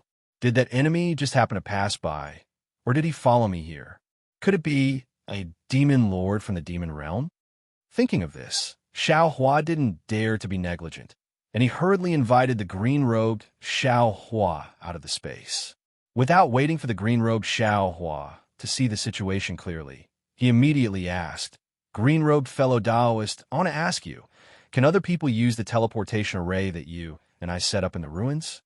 The green-robed Xiao Hua was startled, and then he sensed the panic and doubt in Xiao Hua's heart, and he hurriedly replied, "Let me tell you, fellow Taoist, that teleportation array is activated by a soul technique, and it can only be used when combined with the way south opposite north technique, and it doesn't require primordial stones. Therefore, other than fellow Taoist, other people can't use it. Moreover, fellow Taoist, don't forget that there is no teleportation array here that is connected to that teleportation array. So how can other people use it? And if that's the case, I can be at ease." Xiao Hua nodded. "In that case, I's warning sign is probably not an enemy chasing after us, but the power of heaven and earth similar to the great desolate star storm. It should be," the green-robed Xiao Hua said with a smile. "If this is the great desolate star, and not the ancient ultimate paradise, then it means that we are still in the upper realm. With our origins, how can we still have enemies in the upper realm? If the demon Venerable chases after us, it's also possible." Xiao Hua still didn't feel at ease and replied, "Big brother, don't be afraid." The devil spirit Xiao Hua said, "The demon Venerable won't come out unless there's a great temptation. Everything about Big Brother hasn't been exposed, so the demon Venerable won't have any ideas about Big Brother. Moreover, Little Brother is currently devouring the devil spirit of the demon array. Previously, when Big Brother was comprehending, Little Brother had already devoured more than half of it. After devouring for another 100 years, Little Brother will also be able to surpass the Demon Emperor, and at that time, maybe I can also become a Demon Venerable. 100 years. Xiao Hua smiled bitterly. It would be good if it was 100 years. I's warning sign is too powerful, and all the previous warnings can't be compared to it. Even the heavenly prison can't be compared to it. Therefore, I'm afraid I can't wait 100 years. Then what should we do? The devil spirit Xiao Hua was somewhat dumbfounded. I is very familiar with the starry sky of this place, and it's different from the Western Paradise. Perhaps I also stayed here before I was stranded in the Dawn Rain continent. Xiao Hua said in a low voice, "It's also because I cultivated here that this place has the divine sense mark that I left behind. So, the divine sense mark that I sensed in the ruins was here, and not the great snow mountain. Even I suspect that the divine sense mark that I sensed in the heavenly prison was also here. Yes, it must be so." The soul cultivator Xiao Hua also said, "Otherwise, fellow Taoist wouldn't feel that the divine sense mark is somewhat unfamiliar. If that's the case, we can use the soul cultivation technique again to sense the divine sense mark of the Great Snow Mountain, and then teleport back from here." Xiao Hua said with slight hesitation. As soon as he said that, the green-robed Xiao Hua shook his head slightly again and said, "Fellow Taoist, I think you already have some awareness in your heart. Things may not be as simple as you say. From here, or from the ruins, it's not a simple teleportation array that can reach the Western Paradise. Alas, Xiaohua sighed and frowned. Fellow Taoist is right. The three continents are the lower realm, and the ruins are the upper realm. If there's no accident, this place should be an upper realm similar to the ruins. A simple teleportation array can't break the barrier between the two realms and teleport us back. The heavenly prison on the hidden immortal continent, if I guess correctly, should be a spatial crack in the upper realm. Because this crack belongs to the upper realm, it's filled with time fragments, and no cultivator from the three continents can survive inside.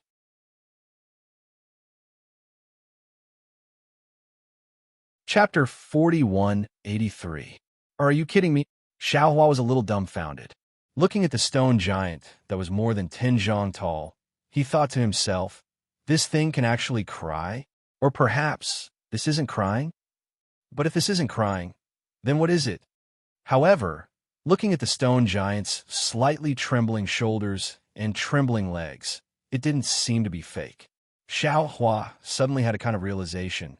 Damn it, although this guy looks huge, could it be that he's still a child? Thinking that he actually bullied a child, Xiaohua couldn't help but feel ashamed.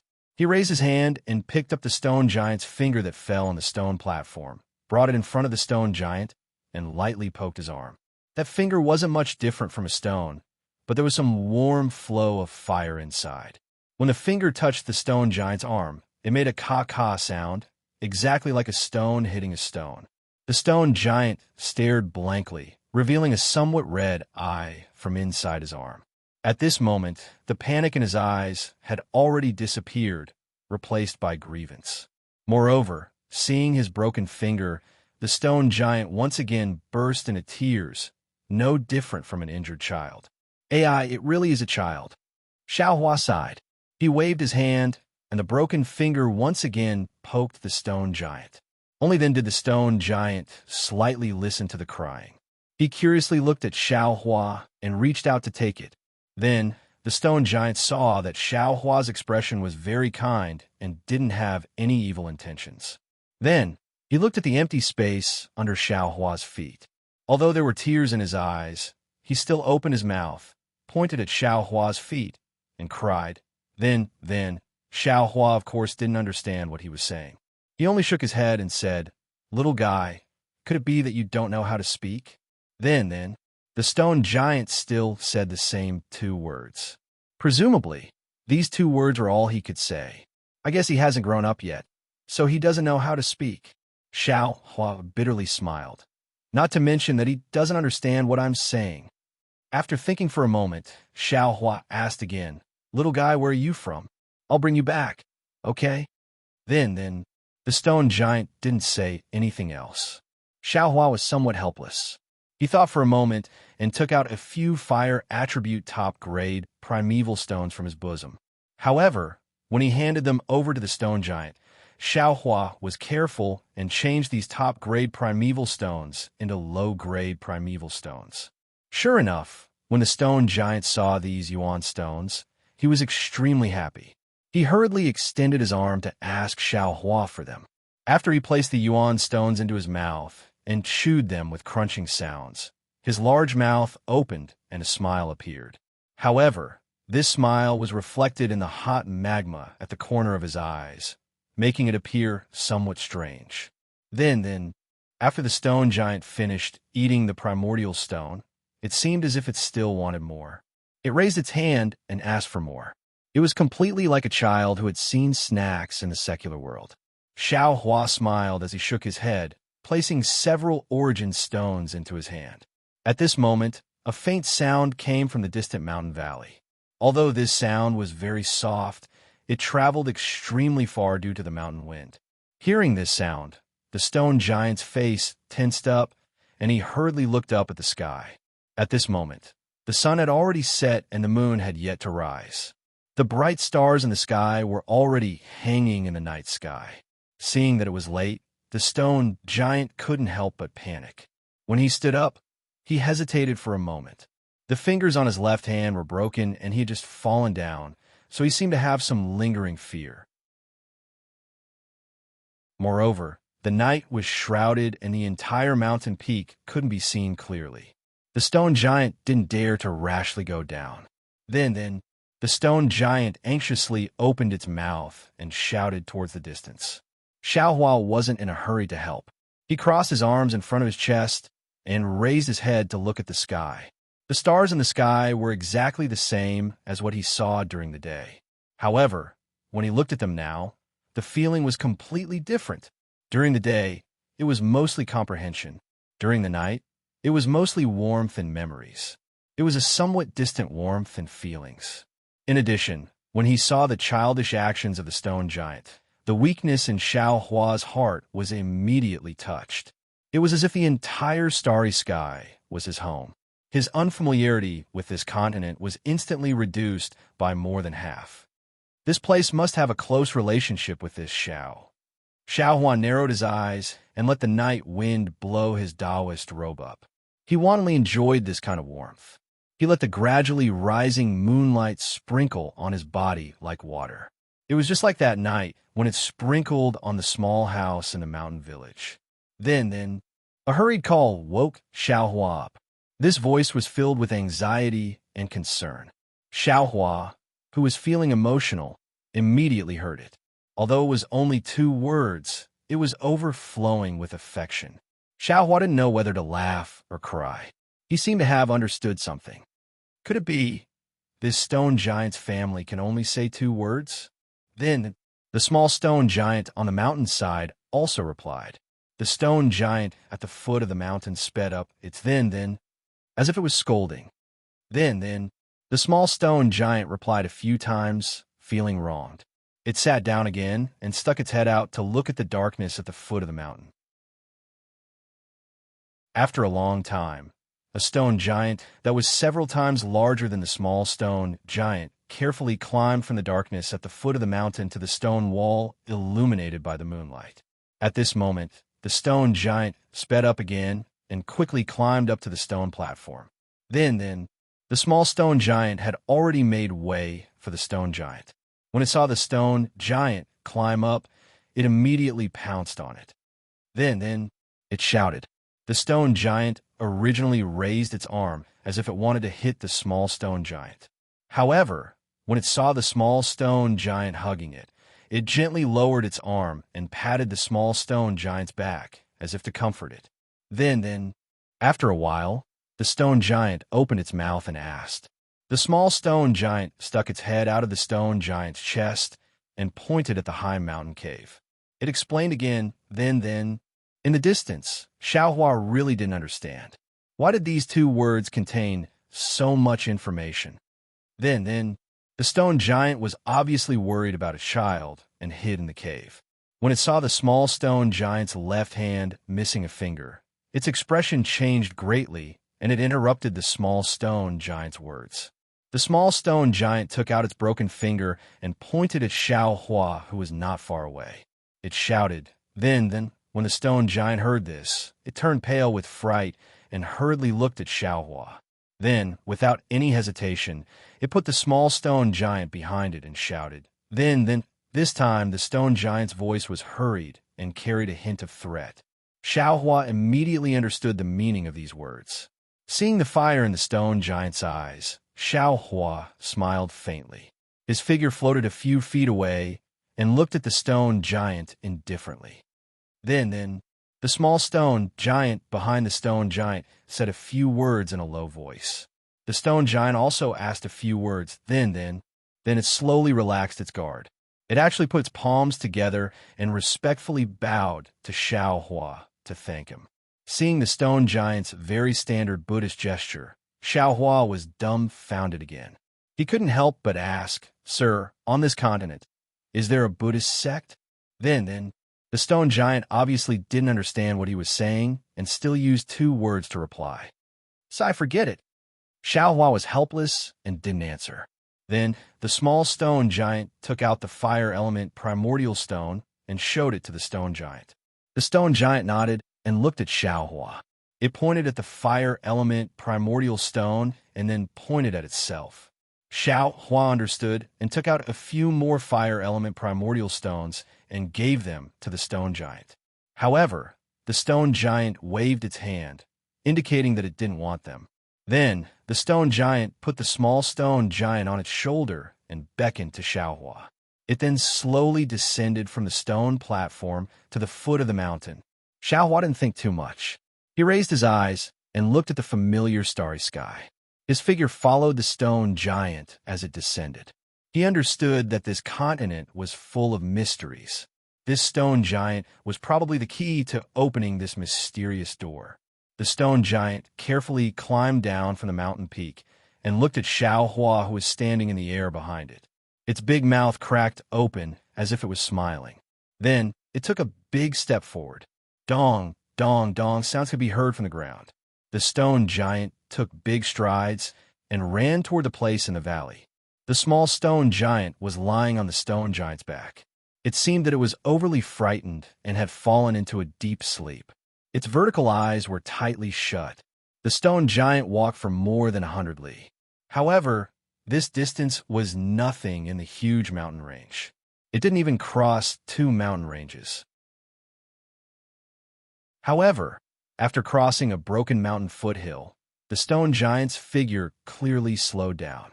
Moreover, the sound of its footsteps also became a lot softer. Under the moonlight, the stone giant's eyes flashed with flames from time to time, as if it was on guard against something. Woo! Just when the stone giant turned its head and wanted to warn Xiaohua, a strange sound suddenly came from a corner of the mountain foothill. Xiaohua raised his head indifferently and saw a strange bird that was dozens of zhang in size. It looked like a huge rock rolling down from the night sky. When it got close to the stone giant, it spread its wings, and a sharp claw that was several zhang in size appeared on its abdomen and grabbed towards the stone giant's back. The stone giant was obviously startled. Its one eye that was already on guard immediately opened. A reddish-yellow pillar of fire shot out from its one eye and attacked the strange bird. Pooh! That strange bird was also extremely powerful. Its sharp claw grabbed the air. Without any magic power fluctuation, it directly grabbed the pillar of fire into 2. Moreover, when the strange bird flapped its wings, pitch-black water droplets fell from its wings like rain. Pa! They fell on the stone giant and the small stone giant. Zzz, zzz.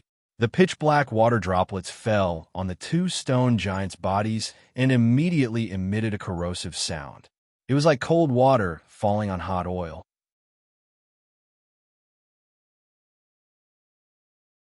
Chapter 4184. Then, the little stone giant, who was originally sleeping soundly, immediately woke up from the pain and couldn't help but scream loudly. Then, the stone giant hurriedly shouted in a low voice. Then, he suddenly gave up fighting with the strange birds and fled in another direction. On his body and the little stone giant's body, the water droplets splashed by the strange bird's corroded thumb-sized deep holes. Sure enough, as soon as the stone giant took off, a dozen strange cries came from the foothills. Caw-caw! A flock of strange birds flew out. The largest of these birds were 1,000 feet long, while the smallest was 100 feet long. They flapped their wings and pounced on the stone giant. Even a few strange birds noticed Xiaohua and turned their heads to pounce on him. The stone giant ran for more than 100 steps before he saw a huge rock in front of him. Without any hesitation, he threw the little stone giant into the huge rock and bent down to pick up a huge rock that was more than 100 feet in size. He shouted then. He raised his arms, and the huge rock let out a howl and charged toward the strange bird at the front. Puff! The strange bird was caught off guard. It spat out a pitch-black liquid from its mouth and hurriedly flapped its wings to dodge. Sizzle! The liquid in the strange bird's mouth was very corrosive. When it fell on the huge rock, it corroded a big hole in it. However, the huge rock came too fast for the strange bird to dodge. With a loud bang, the huge rock hit the strange bird's head. The strange bird's body was immediately sent flying by the huge rock and fell to the ground with a loud bang. It also let out a mournful cry. While the stone giant was delayed, the dozen strange birds had already flown close. Swish, swish. The dozen pairs of wings flapped and water droplets fell, covering the stone giant. Then, the stone giant shouted and squatted down again. He picked up the huge rocks on the ground and threw them into the sky without looking back. Boom, boom. The huge rocks flew into the sky one after another. Because the stone giant's rocks were aimless, other than the first few that hit the strange birds, the rest were all useless. After the group of strange birds dispersed, they rushed towards the stone giant from all directions. The rain-like water droplets continued to fall from all directions. The stone giant's body emitted sizzling sounds. Xiaohua could clearly see that the stone giant's forehead was dripping with magma-like sweat. Its mouth was also tightly stretched. At that moment, in the distance, the small stone giant had only managed to utter a single word before it stopped. It was as if it had forcefully swallowed it back in. The stone giant was shocked. He raised his head and saw the little stone giant's yellow eyes filled with determination and forbearance. On top of the huge rock, a strange bird was flapping its wings and attacking the little stone giant with water droplets. Then, the stone giant's heart ached. He knew that the little stone giant was injured. He wanted to cry out in pain, but he was afraid that he would be distracted, so he forced himself to endure. The stone giant shouted loudly. He picked up a huge rock in each hand and threw it towards a strange bird that was attacking the little stone giant.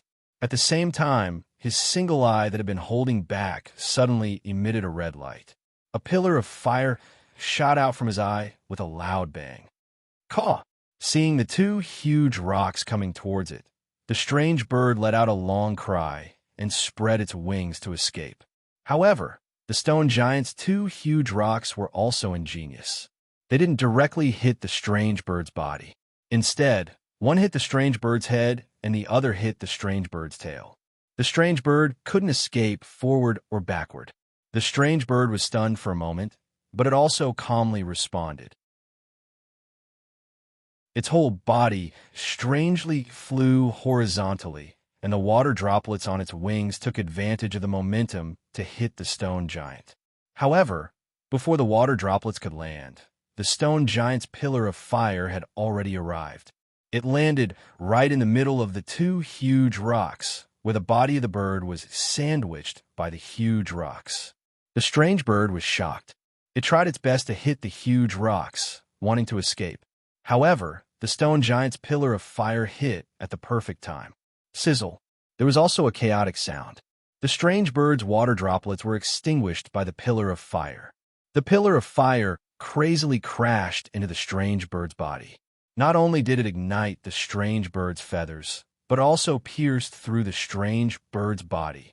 The strange bird only had time to let out a low cry before its entire body turned into a fireball and fell to the ground. Then, after killing the strange bird, the stone giant didn't dare to be negligent. Its body agilely pounced on the small stone giant. Looking at the strange birds behind the stone giant, they were still orderly before. However, when they saw the stone giant's pillar of fire and the strange bird's fireball hit, they all went crazy. They flapped their wings crazily and pounced on the two stone giants. Woo woo woo woo. The stone giant landed beside the small stone giant and hugged it. Immediately after, a yellow halo appeared around its body. Then, as the stone giant fled to the side of the foothill, the 3 fingers on its right arm moved rapidly. Stones that weren't particularly large were driven by the stone giant and flew into the air. The strength of these stones wasn't as great as before, but there were many of them. The stone giant's goal was obviously to disrupt and not kill. Sure enough, the strange birds were very afraid of these stones. They scattered in all directions, giving the stone giant time to escape. However, the stone giant's running speed was far slower than that of the strange birds. In just half the time it took to eat a meal, the stone giant was forced to a stone wall by the strange birds. Seeing dozens of strange birds fiercely pouncing on it, some of them even spitting out pitch-black liquid from their mouths, the stone giant looked up to the sky and shouted. Then, His voice was very miserable. Then, after spitting out another pillar of fire from its eyes, the stone giant turned around and covered the small stone giant under its body, exposing its back to the strange birds. Under the moonlight, the stone giant's back revealed small spots. Boom! The stone giant's pillar of fire shot out and hit a strange bird. At the same time that strange bird turned into a fireball, another loud sound rang out. A curtain of fire that was nearly 100 times larger than the fireball appeared out of thin air. Although it didn't engulf all the strange birds, it still blocked the two stone giants behind the curtain of fire. On the other side of the curtain of fire, Xiao Hua stood in midair as if he was thinking about something. Ga.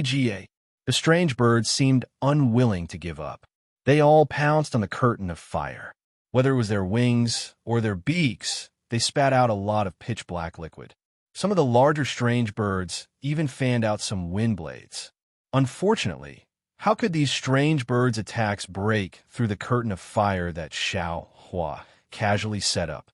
After a moment, these strange birds saw that their attacks had no effect, so they tactfully flew away. Xiao Hua withdrew the curtain of fire and still stood in midair with a smile on his face. His gaze was also gentle as he watched the stone giant use its body to block the small stone giant. It seemed that this side of family made the evil aura that had infected him from the Taoist Devil War disappear a lot. Seeing that the strange birds didn't attack, the stone giant also turned its head and looked at the night sky with some astonishment. The small stone giant even peeked out its single eye from the side of the stone giant's body to peek. Seeing that not a single strange bird was left in the night sky, the small stone giant couldn't help but whisper, then. The stone giant raised its body and proudly patted its chest a few times, as if it was showing off.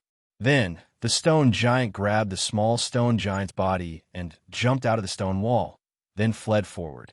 However, after fleeing for another 100 zhong, the stone giant seemed to think of something. It patted its head and turned its head to look for Xiao Hua. This old man is here. Xiao Hua hurriedly flew over and raised his hand to greet the stone giant. Then, the stone giant patted its chest and pointed at Xiao Hua again. Then it pointed into the distance and beckoned Xiao Hua to quickly follow it. Xiao Hua faintly smiled, nodded slightly, and followed behind the stone giant. However, after walking for a few li, the stone giant became careful again and lightened its footsteps. Xiao Hua frowned and released his divine sense. However, he could only see for a few li. A soft roar like that of a mouse came from not far away. Although the sound was soft, it immediately made the stone giant tremble. Previously, it didn't fear the strange birds at all, but now it was actually standing there and looking pitifully into the distance. In the dark night, a ball of golden brilliance that was only a few feet in size quickly rushed over. Inside the brilliance was a small child wearing armor and holding a weapon that looked like a spear in his hand. Damn it! A group of demons dancing wildly. Xiao Hua glanced around and withdrew his divine sense. He smiled and said, "During the day, I used my divine sense to see tens of thousands of li and didn't see anything. However, at night, everything comes out. Then, the small stone giant also saw the small golden armored person and couldn't help but cry out. Suddenly, it looked at Xiao Hua and pointed at him with all its strength, as if it was worried about Xiao Hua. Just as Xiao Hua was about to speak, a ray of light suddenly appeared in the distant horizon. This ray of light was seven-colored and formed a jade necklace in the night sky. Under this seven-colored light, even the moonlight high up in the sky lost its splendor. What was special was that after the ray of light, several roars came from all over the continent. Waves of desolate power surged out in all directions like a surging tide. Within this power, there was a vague shadow that crossed the restless night and flew towards the ray of light. This desolate power was so ferocious that although it rushed to where Xiao Hua was, whether it was the small golden armored person or the stone giant, they both prostrated themselves on the ground and trembled in fear. Oh, a desolate powerhouse? Facing this nameless power, Xiaohua was also shocked. While urging his secret technique to resist, he narrowed his eyes and looked at the ray of light. He didn't dare to rashly release his divine sense and thought to himself, "What is this ray of light?" However, in just a few breaths, the ray of light immediately fell and disappeared without a trace. Only the nameless power annihilated Xiaohua's surroundings. Xiaohua's figure flickered and instantly disappeared. However, after a while, Xiaohua reappeared not far away. He looked at the two stone giants lying on the ground, and then looked at the small golden-armored person not far away. After thinking for a while, he called out Dragon Vein Xiaohua and Phoenix Body Xiaohua, and said with a smile, "I still have some things to do. I'll have to trouble you two fellow Taoists."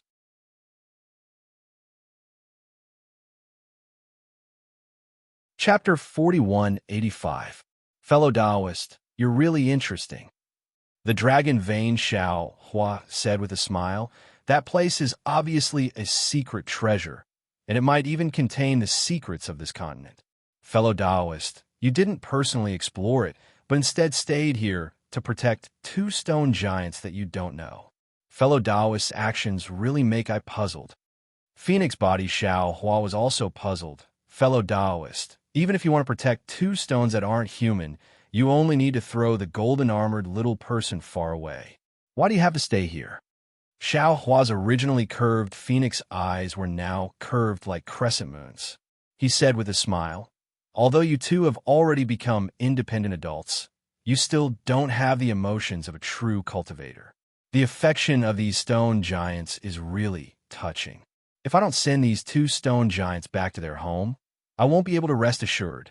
Moreover, to tell you the truth, I have a feeling that the karma of these two stone giants is more important than the secret treasure in the distance." Dragon Vein Xiaohua and Phoenix Body Xiaohua naturally didn't have Xiaohua's karma. They both smiled at each other and flew towards the place where the multicolored light disappeared. Xiaohua was still standing in the air, quietly waiting. After the time it took to eat a meal, the aura that suppressed everything gradually disappeared. The golden-armored little person was the first to get up from the ground. However, when the little person looked at the two stone giants on the ground, he didn't have any thoughts of attacking.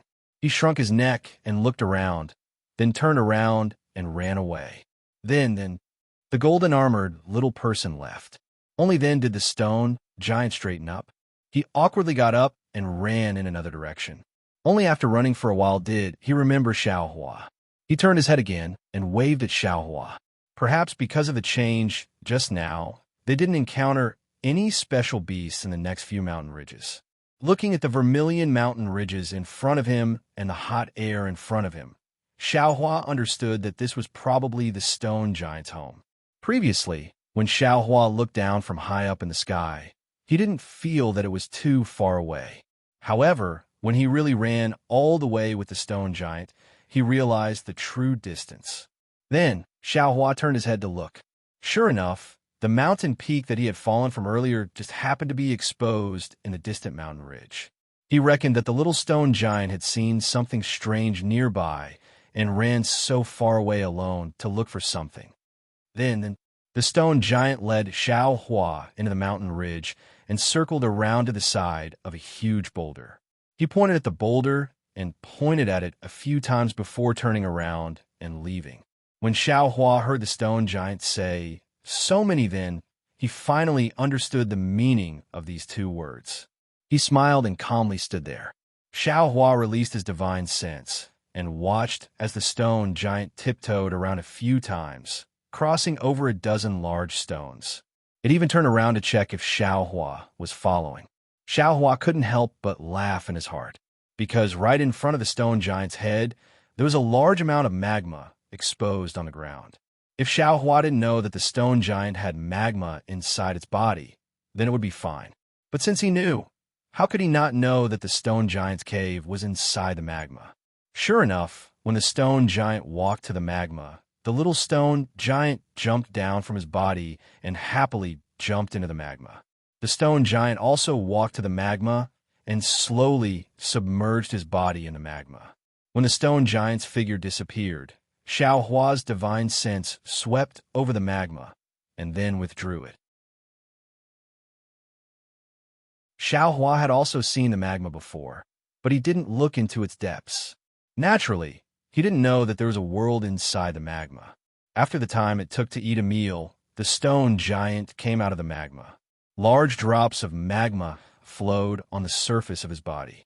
The marks left by the strange bird's attack had already gradually disappeared. The stone giant walked out and arrived in front of Xiao Hua.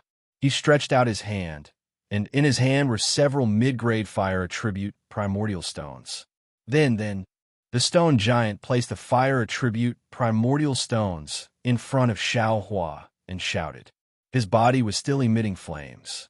Looking at the fire attribute primordial stones, Xiao Hua suddenly realized that the stone giant had brought him here to repay his kindness of saving the little stone giant. He was giving him the primordial stones.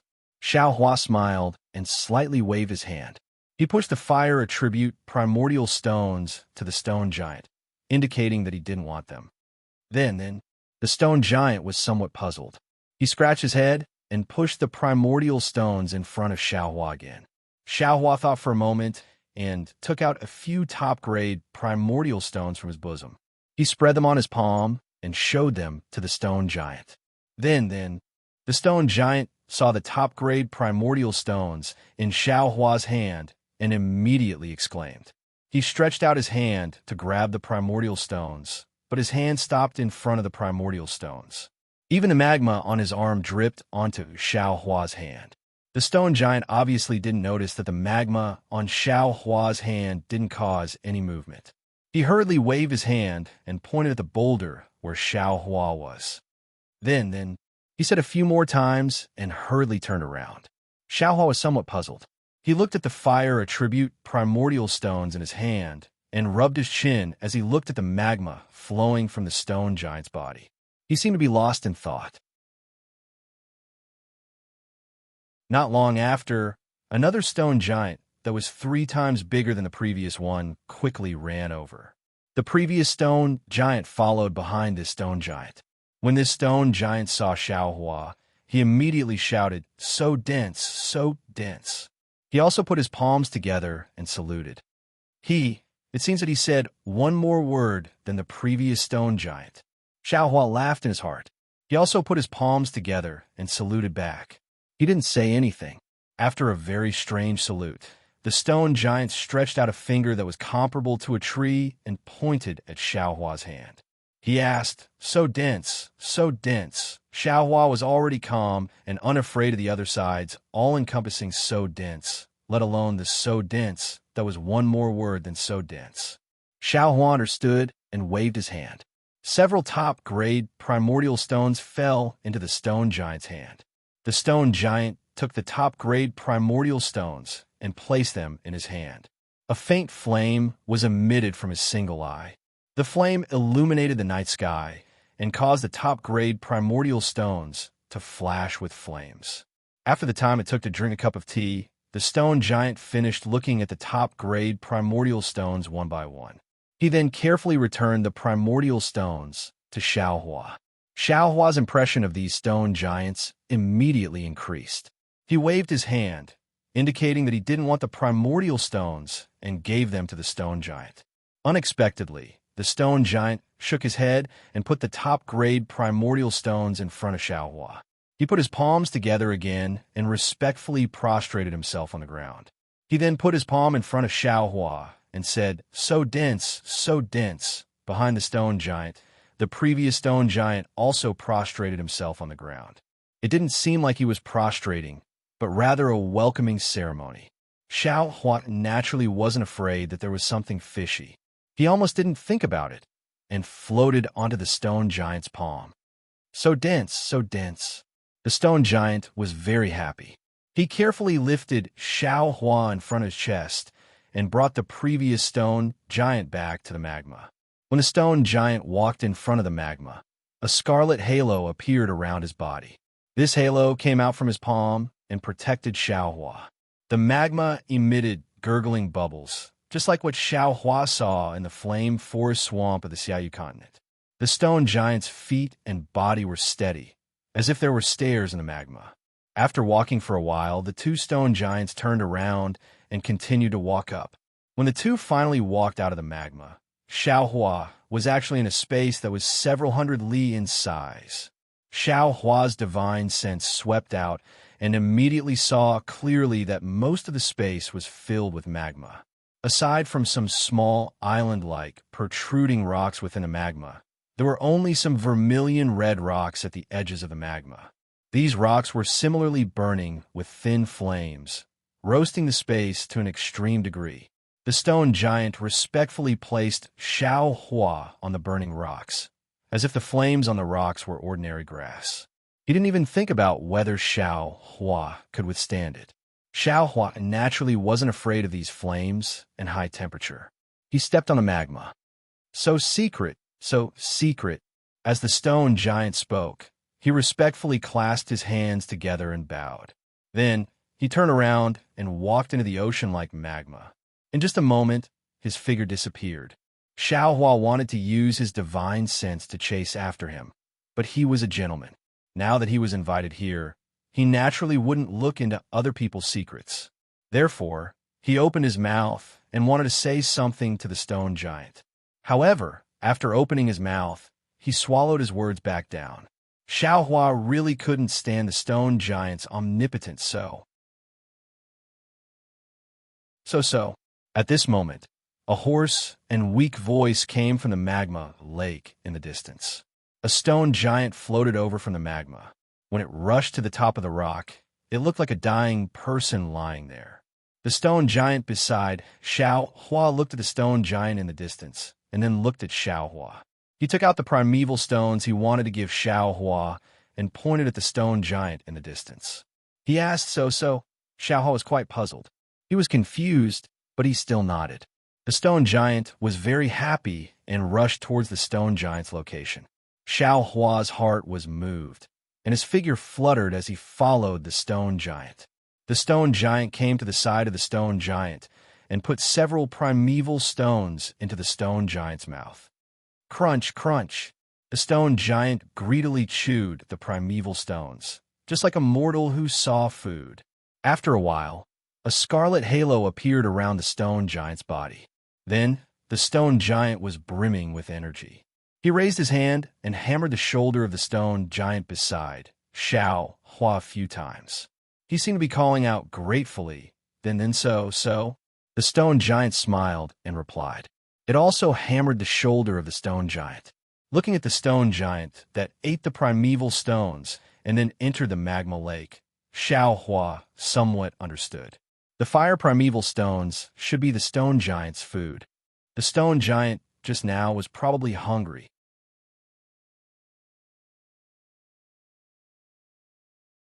Chapter 4186. Then, the stone giant raised his hands as if he wanted to explain something to Xiaohua. The tone of his mouth was very apologetic. He should be apologizing for giving the primordial stones that were originally meant for Xiaohua to another stone giant. Hee. Xiaohua laughed. He didn't dare to ask whether the stone giant understood him or not. He laughed and said, "Saving your son was as easy as lifting a finger. In addition, it was me who scared him into falling. It doesn't matter if you give me the primordial stones or not." Then, of course, the stone giant didn't understand what Xiaohua was saying. However, he still laughed happily. His big mouth split open to both sides of his head. The stone giant accompanied Xiaohua at the side of the magma. After half a meal's time, he didn't see the stone giant come back. Xiaohua took a breath of extremely pure fire, attributed primordial energy of heaven and earth. He felt very comfortable. No matter where in this world, it was the dream of cultivators to cultivate. It was no wonder that there were so many almighty people in the ancient times. Then, another voice sounded. The little stone giant that Xiaohua saved also walked out of the magma. Looking at Xiaohua beside the stone giant, he timidly walked over and whispered. The stone giant slightly shook his head. He said with difficulty, Then he pointed at the magma, hinting the little stone giant to go back. The little stone giant pitifully walked 2 steps. He turned his head again and looked at the stone giant, unwilling to move. Then, the stone giant seemed to be angry. He raised his hand and clenched 3 fingers together to threaten the little stone giant. The little stone giant was helpless. He could only walk back to the magma. However, after he entered the magma, he turned his head and looked at Xiaohua. Xiaohua's heart moved. He quickly raised his hand and took out a low-grade primordial stone. He said with a smile, "Little guy, do you want this thing?" Then, the little stone giant immediately cheered. He jumped out of the magma and quickly rushed in front of Xiaohua. He snatched the low-grade primordial stone and stuffed it into his mouth. The stone giant beside Xiaohua seemed to be a little embarrassed. He lowered his head and didn't express his intention. Xiaohua was a little confused.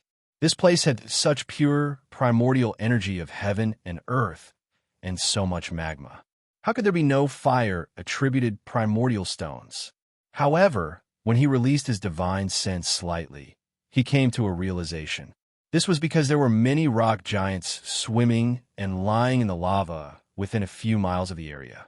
Although Xiaohua didn't look into the distance, he absolutely believed that within these several hundred miles of magma, there were definitely even more stone giants. If they ate fire attribute source stones as food, then no matter how many source stones were condensed within the magma, it wouldn't be enough for them to eat. Moreover, looking at the little stone giant that had recovered its vigor and vitality, Xiaohua understood even more clearly that this little fellow had probably seen him coming from beyond the heavens and thought that there would be some kind of opportunity. That was why it had run so far and passed by so many territories occupied by its natural enemies to look for delicious food. As for the stone giant, in order to thank Xiaohua, it also gave him the few source stones it had. In Xiaohua's eyes, source stones were source stones, but in the stone giant's eyes, they were the most precious thing. It was his life. Xiaohua was a compassionate person. The actions of the 2 stone giants had moved him even more. He had the heart to help these stone giants.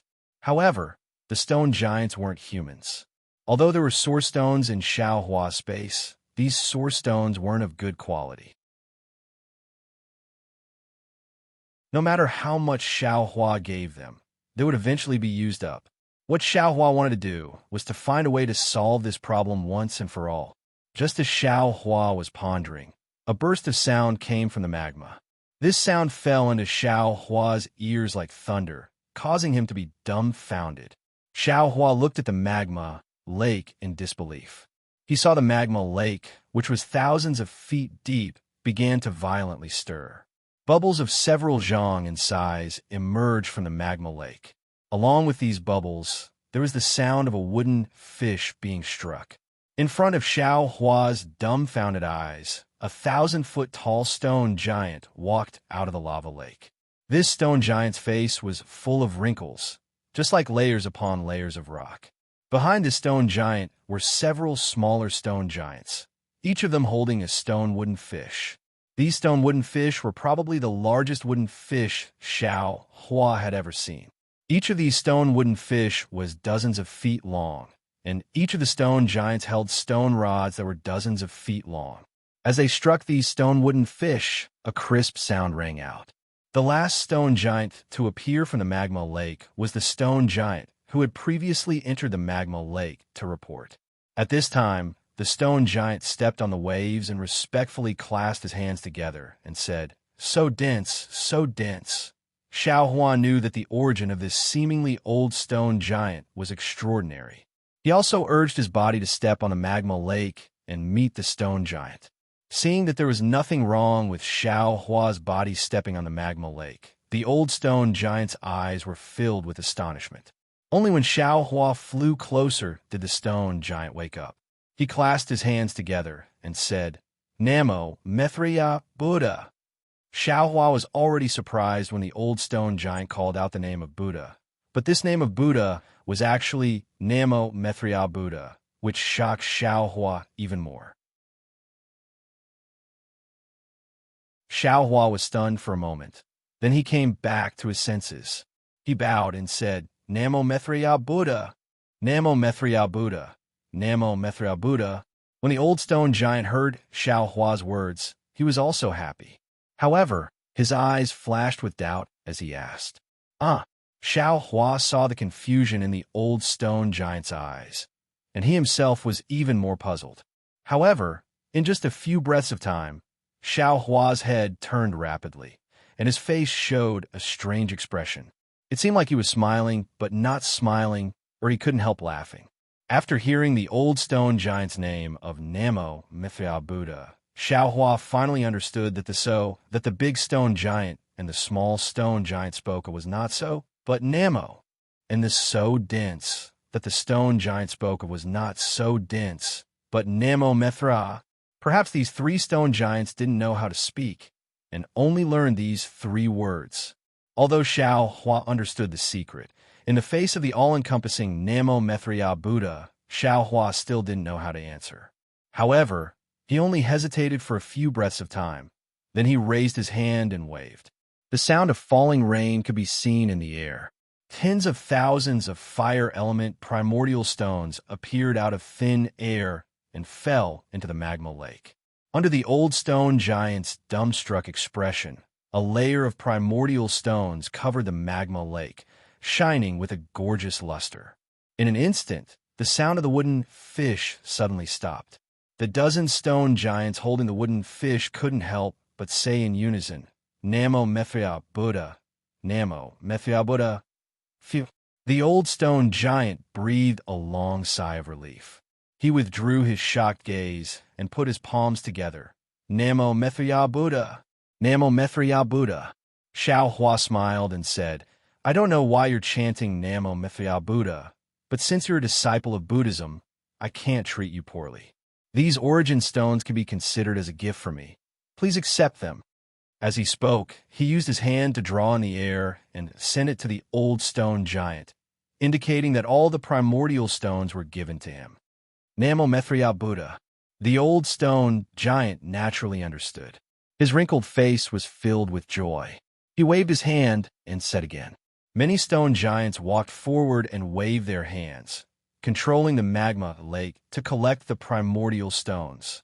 Then, the old stone giant respectfully pointed at the magma lake under his feet and said, "Namo Mithra Buddha." Good. Xiao Hua knew that the old stone giant was inviting him to go deeper into the magma lake. He nodded and smiled in agreement. However, when the old stone giant was about to kneel on the magma lake and put his palms together, Xiao Hua hurriedly waved his hand and helped the old stone giant up. He pointed at his nose and then at the magma lake, indicating that he could go down. However, Xiao Hua's gesture was obviously not understood by the old stone giant. Therefore, Xiao Hua simply used an escape technique and entered the magma lake.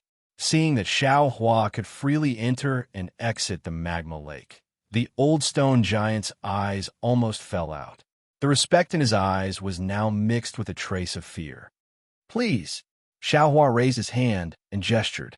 The old stone giant hurriedly nodded and called out, "Namo Mithra Buddha," as his figure disappeared into the magma lake. Xiao Hua followed the old stone giant into the magma lake and went deeper into the magma lake. Just as Xiao Hua had seen with his divine sense, there were many stone giants in the magma lake. Some stone giants were leisurely walking in the magma lake. When they saw the old stone giant, they respectfully saluted him. Some stone giants had their eyes tightly closed, as if they were sleeping in the magma lake. Even more stone giants were moving up and down the magma lake, looking very busy as if they were looking for something. After traveling for half the time it took to eat a meal, the entire bottom of the magma lake began to slowly shrink. In the end, it shrank into an oval-shaped hole that was more than 10 li in size. Below the hole, there was more magma flowing, and it was even more scorching. Obviously, this was the core of the magma lake. Near the oval-shaped hole, there were many stone giants, but now there were few people. It seemed that even the stone giants didn't dare to get too close to the core of the magma lake. The surroundings of the cave were similarly filled with large and small ochre-red boulders. These boulders were of different shapes and looked very strange. However, The strangest thing was not these boulders, but the Buddhist shrine at the highest point of the boulder. This Buddhist shrine was neither big nor small, but when the old stone giant walked to the front of the Buddhist shrine, Xiaohua understood that this Buddhist shrine was not even as tall as the old stone giant's knees. When the old stone giant landed in front of the Buddhist shrine, he respectfully prostrated himself on the ground, saluting according to Buddhist etiquette. His figure in front of the Buddhist shrine was especially huge, and his piety made Xiaohua sigh. However, when Xiaohua's gaze passed the old stone giant's figure and landed on the Buddhist statue in the Buddhist shrine, he was stunned again. How could it be him? Xiaohua's heart almost jumped out of his chest. He looked at the Buddhist shrine in disbelief and couldn't help but exclaim in a low voice, "Namo, Mithya Buddha, is actually Luo."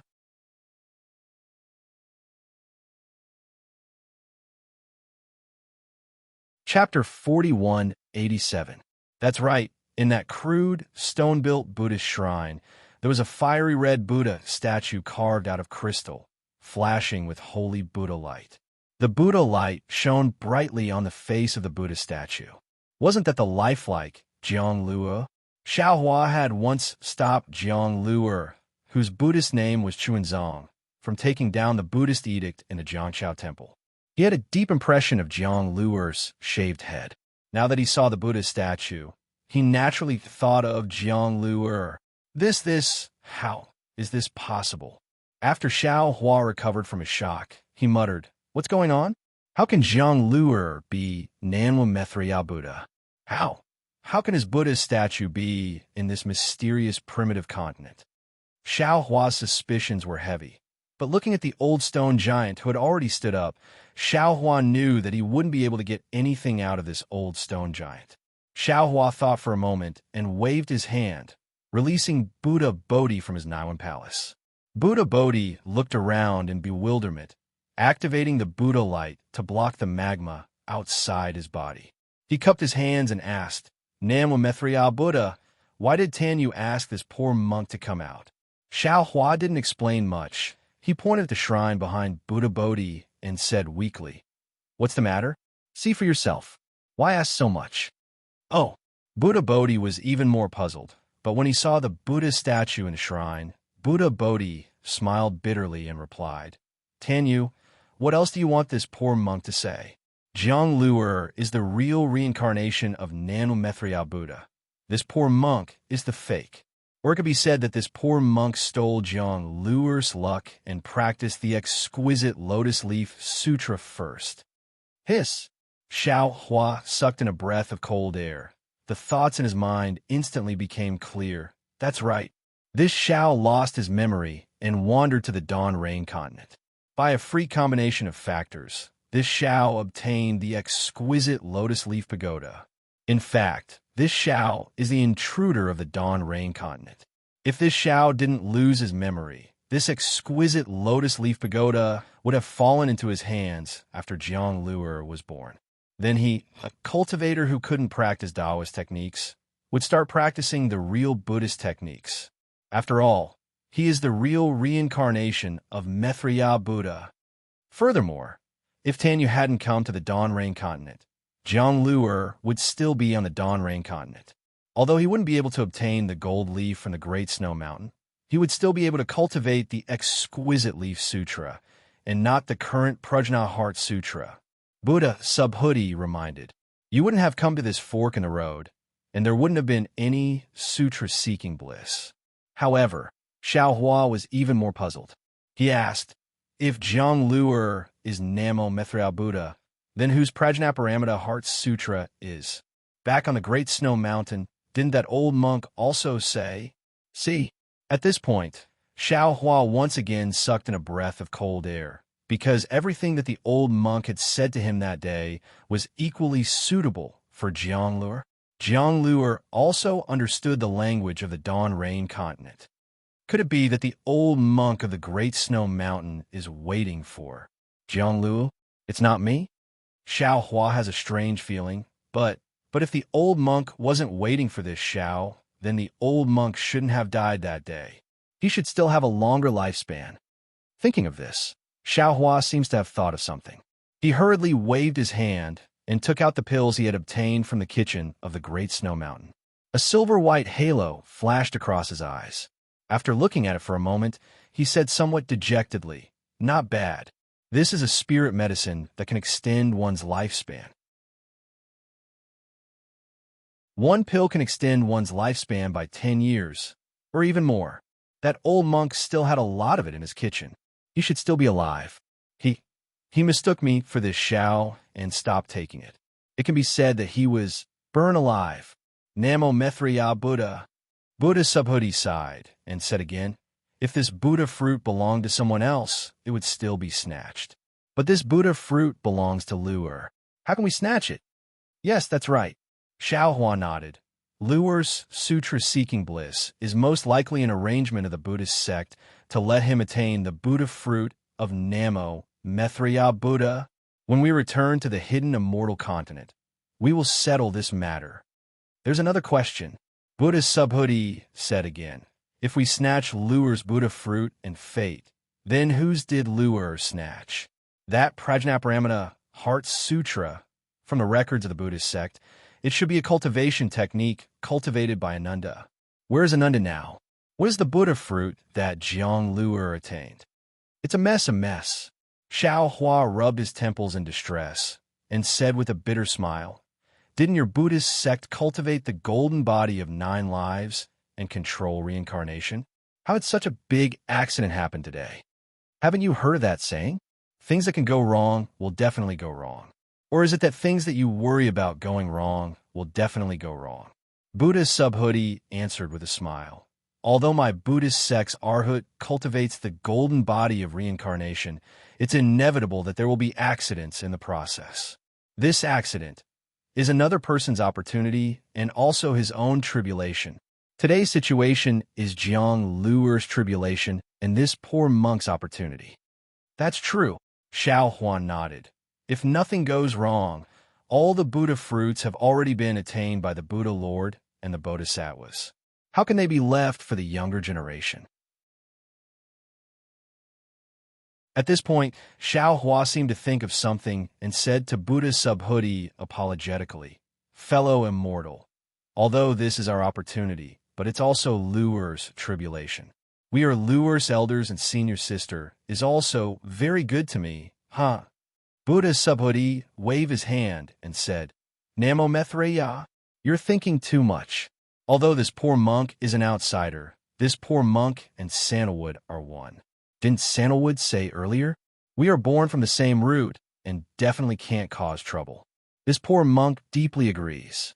Luer is sandalwood's nephew, and also this poor monk's nephew. It doesn't matter if this poor monk doesn't attain the Buddha fruit or not. The key is the kinship that sandalwood mentioned. Although this poor monk doesn't understand this kinship too well, this poor monk knows that this is the most important thing in this world to sandalwood. This poor monk can give up the Buddha fruit for this so-called kinship." At this point, Buddha Subhuti changed the topic and said with a smile, "Moreover, sandalwood, don't forget that this poor monk still has the Buddha fruit of Namo Great Compassion, Great Guanyin Bodhisattva to attain." "Good." Xiao Hua listened and said with a smile, "If fellow immortal has such a mind, there's hope for attaining the Buddha fruit in this life. Namo Mithriya." Buddha Subhuti put his palms together and chanted Buddha's name without saying anything else. When Xiao Hua and Buddha Subhuti were talking, the old stone giant didn't pay attention. First, Xiao Hua and Buddha Subhuti rarely spoke. Most of the time, it was a mental communication. Other people simply couldn't hear anything. Second, even if the old stone giant could hear, he simply couldn't understand what Xiao Hua was saying. After the old stone giant respectfully saluted, he got up and wanted to say something to Xiao Hua.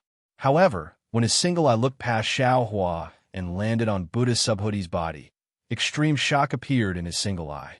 He opened his mouth and said, "Namo Mithriya, Namo Mithriya." One after another, he was stunned for half a cup of tea's time. Plop! The old stone giant suddenly knelt in front of Buddha Subhuti.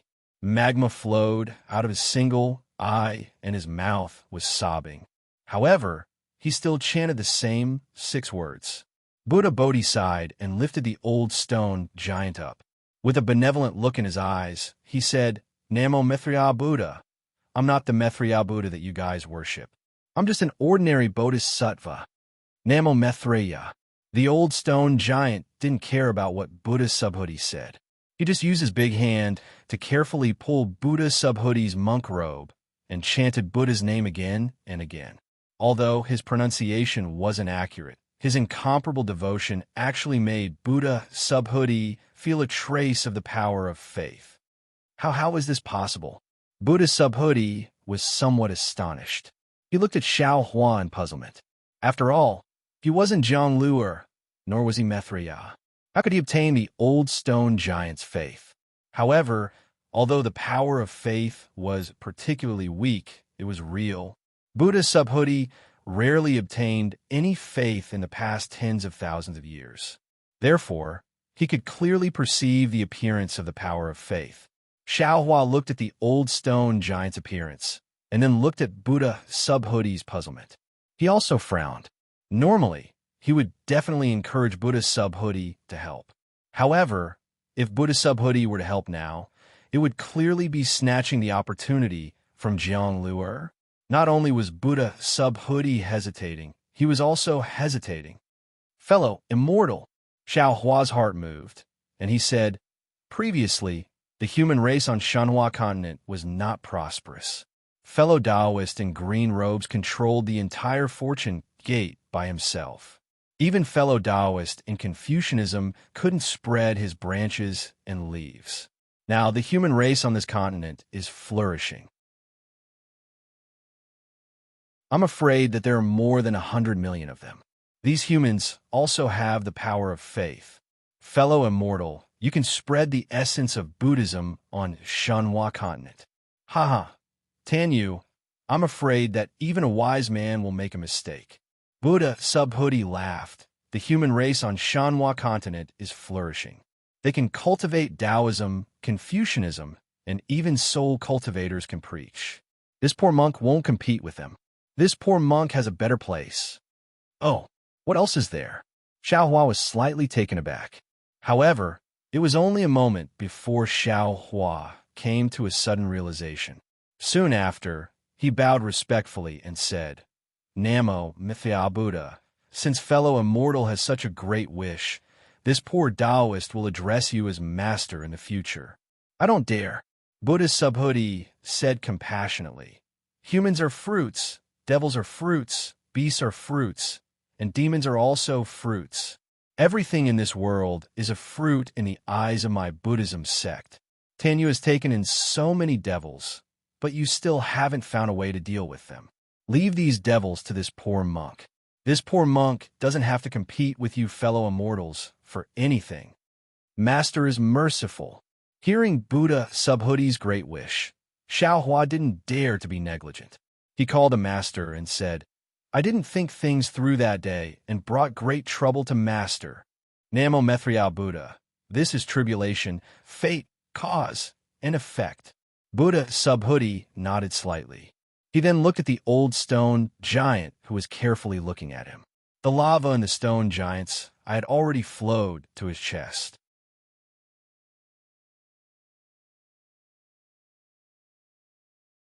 Chapter 4188.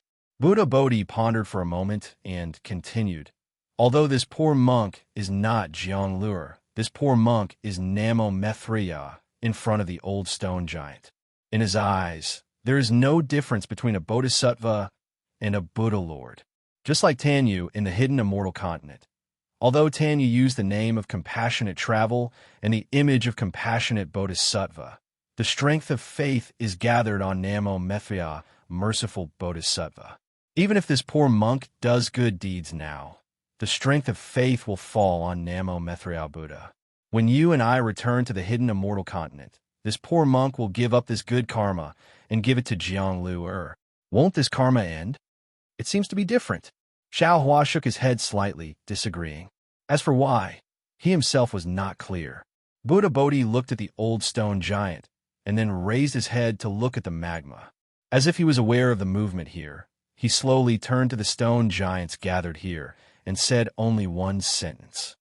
If the Buddha fruit is this poor monk's, other bodhisattvas will want to help these devout believers, even if they get this merit. Then this poor monk will absolutely not resent them, and also absolutely do not want this merit. This poor monk would rather these devout believers keep their faith in my Buddhist kingdom. If you think it's right, then do it. Xiaohua already understood what Buddha Bodhi wanted to do. He nodded. That Zhang Luer who took down the Buddha list and embarked on the path of sutra-seeking and nirvana is definitely not that kind of petty bodhisattva. Namo Mithriya Buddha. Bodhi Buddha chanted the name of Buddha and pointed at the old stone giant's forehead with his slender finger, saying, "With my life, I call upon the supreme mercy of Buddha. Dispel the ignorance of the world, wash away the stubbornness of the mortal world, gain the wisdom of 100 monks, and open the true words of the light of Buddha. Namo Mithriya Buddha. Namo Mithriya Buddha." As Buddha Bodhi's finger fell, numerous phantoms appeared in the magma nearby. Tens of thousands of Buddhas appeared in the phantoms, and chants of Buddha came from the small worlds. When Buddha Bodhi's finger touched the stone giant's forehead, a cluster of spirit light appeared from the stone giant's forehead. It was so simple yet so bright. Even someone as strong as Xiaohua felt his vision blur. Countless images appeared and instantly disappeared in the spirit light. Tens of thousands of scriptures appeared and instantly disappeared in the spirit light. Crack! At this moment, in a shrine not far away, the forehead of the Namo Mithriya Buddha, carved with crimson crystals, split open, and a scar visible to the naked eye divided Zhang Luer's face into two halves. Xiaohua was shocked and unconsciously said, "Good, good." In a moment, the spirit light converged on the stone giant's forehead, and a trace of clarity flashed in the stone giant's eyes. Buddha Bodhi withdrew his flower-pinching finger, and the light of Buddha around him dimmed a little. His face was neither happy nor sad as he said, "Old man, do you understand?" Namo Mithriya Buddha. The old stone giant's face was filled with surprise, and he immediately responded. However, that was all, and he didn't say anything else. Xiaohua was taken aback. He was quite puzzled in his heart because the Buddhist Dharma was boundless. Most of the time, the Buddhist Dharma that Buddha Subhuti knew was even more powerful than his own Tao Dharma. Since Buddha Subhuti was using this Buddhist Dharma at this moment, then he must be confident. Buddha Bodhi wasn't surprised.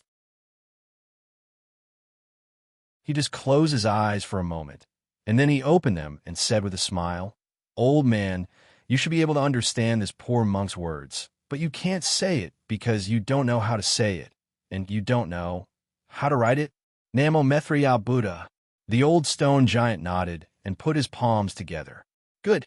Buddha Bodhi nodded slightly and said again, "Old man, if you think this Dharma is useful, you can bring your people here, and this Dharma is willing to use it on them one by one. What do you think?" "Master, are you crazy?" Without waiting for the old stone giant to speak, Xiaohua anxiously pointed at the Buddha statue in the shrine and whispered, "This Dharma can only be used by a Buddha Lord who is Buddha fruit. It's fine if Master uses the power of faith of Buddha Mithriya to use it once, but if you use it one by one, the consequences will be unimaginable." Namo Mithriya Buddha. If I don't go to hell, who will? Buddha Bodhi glanced at the Buddha statue and said, "This Dharma will only use this Dharma. This Dharma will bear all the consequences, and I'm willing to give all the merit to Namo Mithriya Buddha." Namo Mithriya Buddha. At this moment, the old stone giant replied and respectfully invited Buddha Bodhi to take a seat. He walked into the magma and patted the magma with his hand. He chanted Buddha's name again, and the stone giants walked out of the magma. Xiaohua looked at the old stone giant gathering his people, and then at the Buddha statue and shrine. At this moment, the cracks were getting deeper, and there was even some red liquid seeping out, just like the blood on the body. Xiaohua's heart thumped, and he whispered, "Master, perhaps I was wrong. Master is borrowing the power of Namo Mithriya Buddha to use Dharma. Maybe you're robbing Zhang Luer's opportunity." Buddha Bodhi's eyebrows twitched slightly, and he lowered his head and said, "Namo Mithriya Buddha, This Dharma has said that it's fate and tribulation. If this Dharma wants to help these stone giants survive, this Dharma can't be considered one by one. Actually, you don't have to do this. Xiao Hua smiled and said, what the stone giants need are fire-type primordial stones. Although there are no ready-made ones in the magma, as long as they master the method to absorb fire-type primordial chi, wouldn't it have the same effect as taking fire-type primordial stones? I only need to use Dharma to let them know how to cultivate. I'm afraid things aren't as simple as you think. Buddha Bodhi glanced at the damaged Buddha statue in the shrine and said, since there's a Buddha statue of Namo Mithya Buddha here, it's impossible for it to appear out of thin air. Presumably, Lu'er must have been here in his previous life. If Lu'er can come here, then his Dharma cultivation is definitely more profound than this Dharma. If even he can't enlighten these stone giants, how can this Dharma do it? How could Dharma do it? Xiao Hua had always relied on Taoism's divine abilities, and his thoughts were similar to those of Taoism's experts. He felt that everything could be solved by Taoism's divine abilities. Now that he heard Buddha Bodhi's words, it was as if he was enlightened. He sucked in a breath of cold air and said with some sincerity, I was wrong.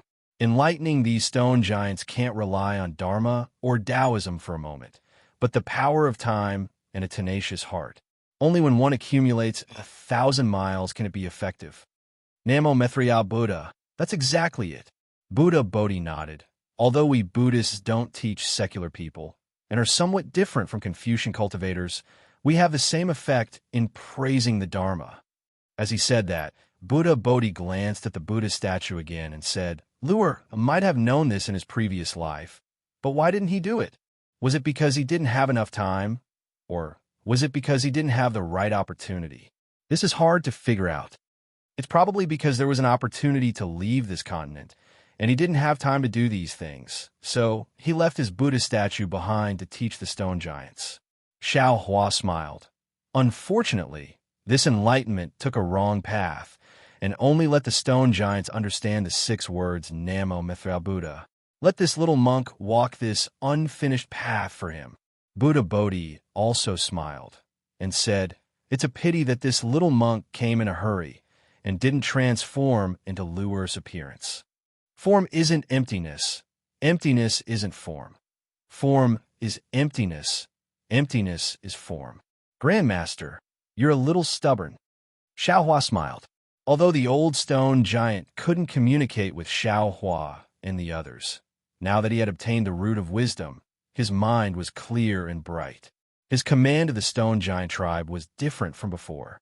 He spoke less of the name Namo Mithya Buddha, and his movements were orderly. Not long after, the tribe members who were slightly closer to the shrine had already lined up and waited in the magma. Those stone giants who had previously taken the primordial stones also walked over and placed the primordial stones beside the old stone giant. The old stone giant looked at the stone giants, then raised his hand slightly and turned to Buddha Bodhi. Buddha Bodhi understood and stepped on a Buddhist lotus to the top of the shrine. The old stone giant put his palms together and said, Namo Mithya Buddha. The stone giants called out Namo Mithya, or Namo Mithya, and worshipped with incomparable devotion. When the stone giant straightened up, Buddha Bodhi held a flower with both hands, and it turned into 1,000 arms that fell on the stone giants' foreheads. Seeing that the magma was filled with spiritual light and countless primal stones, the stone giant's eyes flashed with clarity. When Buddha Bodhi withdrew the Buddhist light, his body trembled slightly, and the stone giant said, Namo Mithya Buddha. Good. Buddha Bodhi's eyes narrowed, and his gaze was filled with compassion as he said. Then Buddha Bodhi sat cross-legged on the lotus, closed his eyes, and chanted Buddha scriptures. After the stone giants bowed and saluted the old stone giant, they took their own primordial stones and left through the magma. They didn't stop for long. Xiao Hua stood at the side and didn't look carefully. He only occasionally looked at the Buddha statue in the shrine. The cracks on the statue were getting bigger and deeper, and an unfathomable expression appeared on his face. After a few days, the stone giants were all enlightened by Buddha Bodhi. Xiao Hua looked around and found that there were actually close to 10,000 stone giants living in this several hundred li wide magma. It was no wonder that the fire-type primal stones in the magma were all dug out, and not a single one could be found. After a few days, Buddha Bodhi began to teach the stone giants simple Buddhist scriptures. However, after a few tries, he gave up and followed Confucian cultivator Xiao Hua's suggestion to start from the very beginning. After another half a day, seeing that Buddha Bodhi was too busy, Xiao Hua simply took out his remaining disciples from the space and had them teach the 10,000 stone giants how to recognize and pronounce words. Of course, the language that Xiao Hua and Buddha Bodhi chose was the human language of the ruins.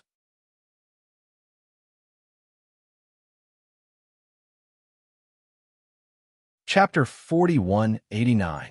Looking at the huge stone giants sitting in the magma and learning from Fu Jiwen and the others, Xiao Hua suddenly had a familiar feeling. It was as if he had returned to the time when he was struggling to learn. However, at the same time, Xiao Hua was a little worried in his heart. The Buddha statue in the shrine had almost been broken into two halves. The crack from the top cut across the heart of the Buddha statue and went all the way to the lower body. Crimson liquid flowed like a candle's tears onto the 9 lotus platforms below the Buddha statue. If it weren't for the 9 lotus platforms protecting the Buddha statue, the entire Buddha statue would have been completely split apart. Dragon Vein Xiao Hua and Phoenix Body Xiao Hua did not return. Xiao Hua also did not receive any messages from them. However, Xiao Hua was not alarmed. Presumably, even if the 2 clones encountered any danger, their lives would not be in danger. On this day, the entire magma lake was producing rhythmic sounds of reading. Xiao Hua, who was sitting cross-legged, suddenly frowned and looked outside the magma lake with some surprise. Rumble. A slight tremor came from the ground. Even though the magma had already offset a lot of the tremor, it could still be heard under the magma. The old stone giant who was struggling to pronounce the words immediately stood up from the ground and called out very fluently, Namo Mithra Buddha! Namo Mithra Buddha! In a moment, all the stone giants who were learning how to pronounce the words stood up and shouted loudly. A fighting spirit emerged from these stone giants. Enemy, enemy!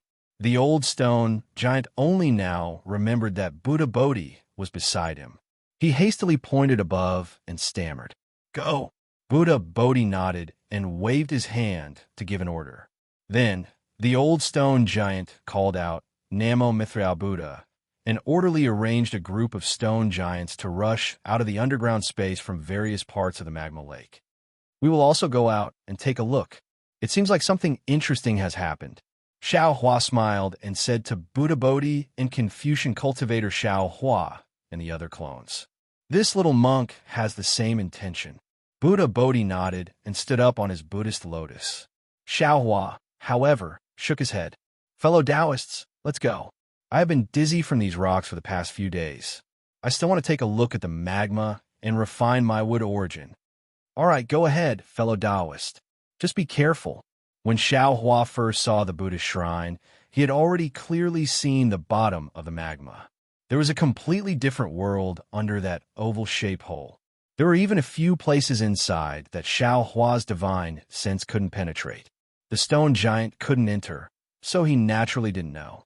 Xiao Hua had been concentrating on teaching the stone giant for the past few days, so he didn't have the mood to explore. Now that he heard that the bone-honing Xiao Hua wanted to go, he naturally reminded him. Rest assured, fellow Taoist. Bone-honing Xiao Hua laughed. I know what I'm doing. When the bone-honing Xiao Hua's figure fell into the hole, Xiao Hua led the group of disciples and his avatar out of the magma lake. When Xiao Hua escaped out of the ground, he was met with a dense aura of desolation. That viscous heaven and earth origin energy made him unable to help but take a deep breath. When his whole body felt comfortable, he couldn't help but laugh bitterly. Damn it, this group of stone men. There was clearly heaven and earth origin energy around them that could save their lives, yet they insisted on looking for origin stones. If they hadn't met me, I'm afraid they would have starved to death while hugging the gold mountain. Fellow Taoists, thinking is too simple. Confucian cultivator Xiao Hua laughed. These stone men originally had stone brains. Other than knowing how to find origin stones, they don't know anything else. If ordinary people want to cultivate Taoist techniques, they also have to rely on luck. If their aptitude is slightly lacking, they won't be able to sense heaven and earth origin energy. You want these stone men who don't know how to speak and don't know how to cultivate to learn Taoist techniques? That's really difficult. AI indeed. Xiao Hua nodded. I don't remember much about my childhood, but I still have some impressions. I's path of seeking Tao when I was young was very tortuous. Even since I had memories of hidden immortal continent, I's path of cultivation wasn't smooth. In short, what Master wants to do is extremely difficult. Fu Jiwen, who was standing respectfully at the side, heard this and echoed. However, if it can really be done, the merit of teaching is really enough for Master to use. Jiwen is right. Confucian cultivator Xiao Hua agreed. Which one of us Confucian cultivators didn't have the merit of teaching? Confucius, Mencius. Each and every one of them has a merit as vast as the Milky Way. Huh?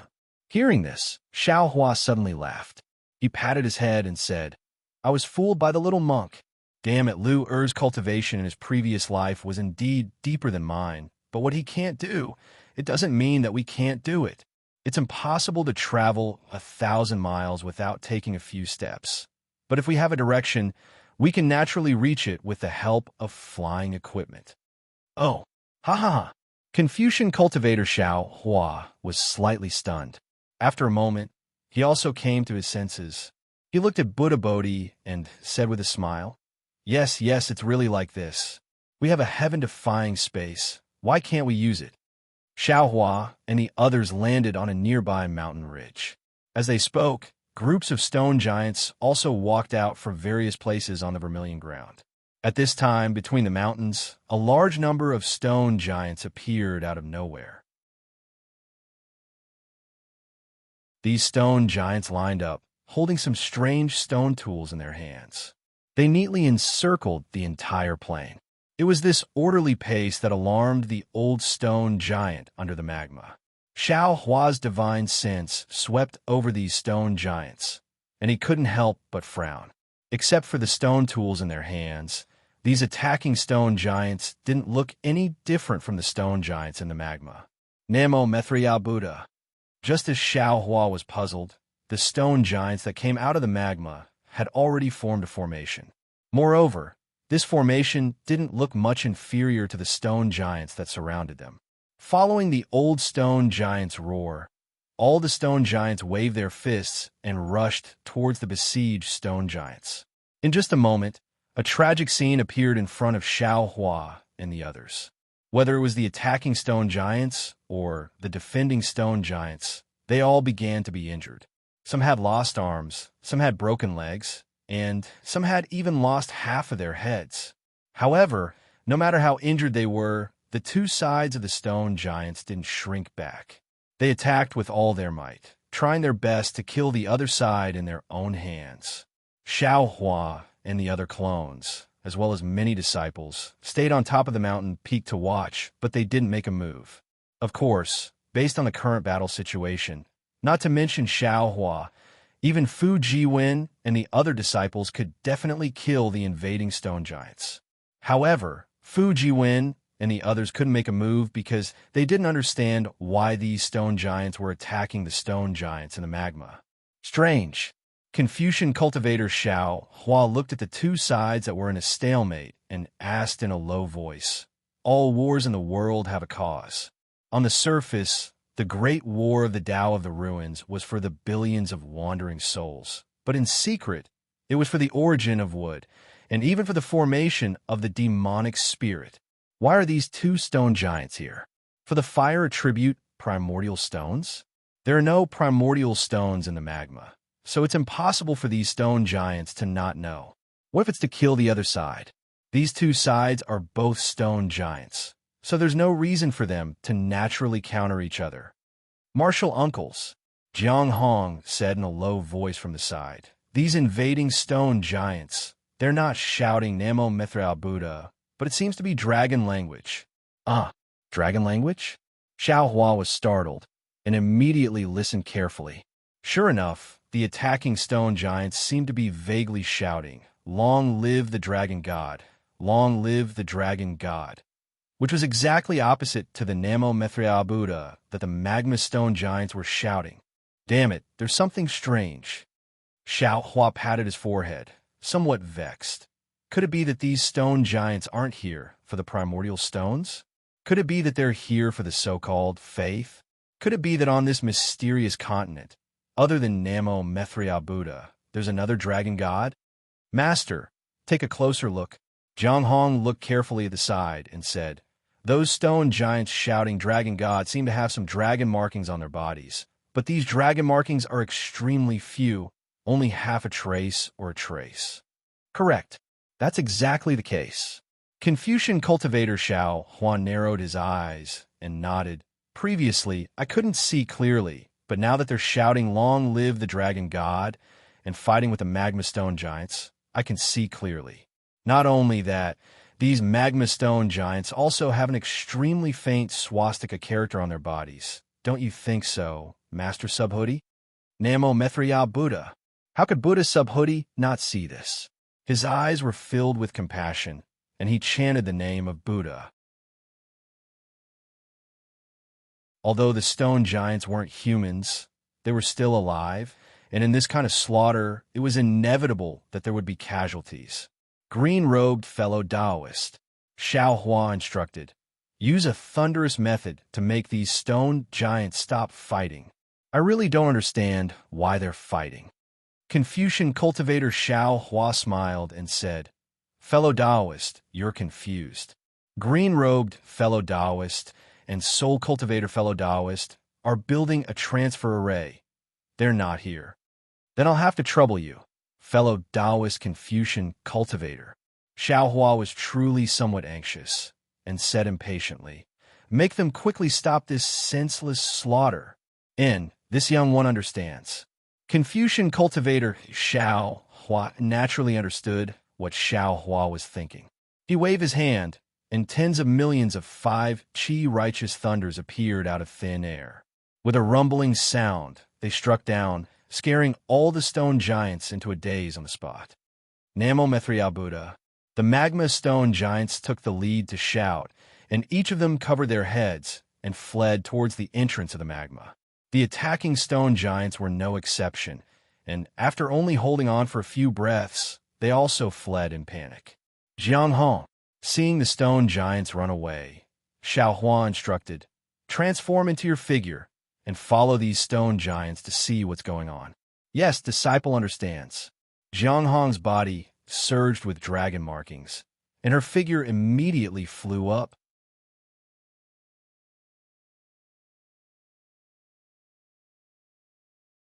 Chapter 4190. Fellow Taoist, you go accompany Jiang Hong. Xiao Hua thought for a moment and ordered, don't let anything happen to Jiang Hong. Good. Xiao Hua didn't refuse. His figure flickered, and he followed Jiang Hong to chase after the stone giants. Then, Xiao Hua looked at the messy plains. At this time, there were many broken limbs on the ground. They were thrown there like stones. There was no stone giant to take these broken limbs away. AI, why is there a war everywhere? Xiao Hua sighed and waved his hand, leading many disciples to escape into the magma. The old stone giant couldn't speak, so he couldn't tell Xiao Hua what happened. Xiao Hua also didn't force him. He waited for the stone giants to rest for half a day. Then he had the stone giants form a formation.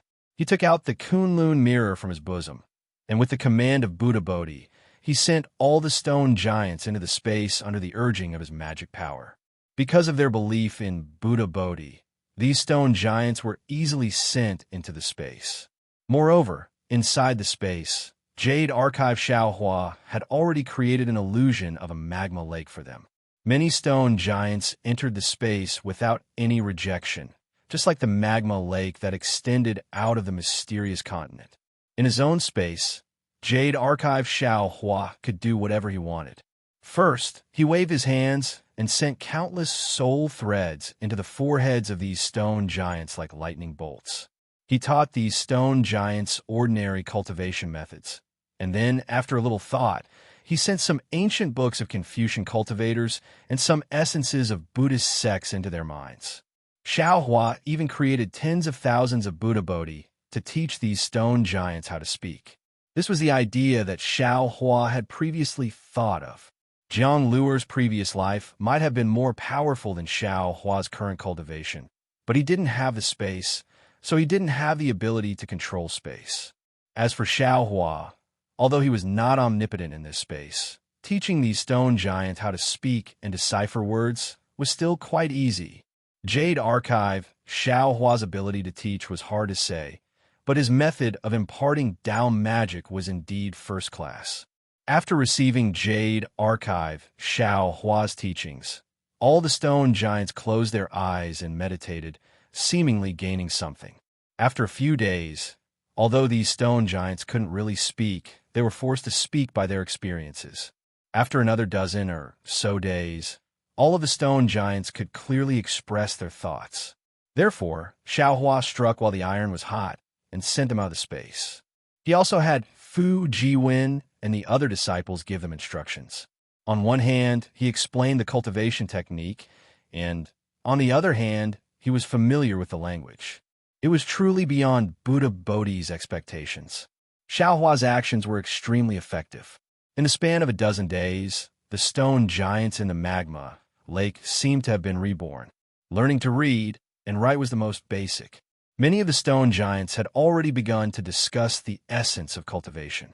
In particular, most of the stone giants were devout and interested in the Buddhist scriptures. They all sat cross-legged around Buddha Bodhi and listened to him talk about the scriptures.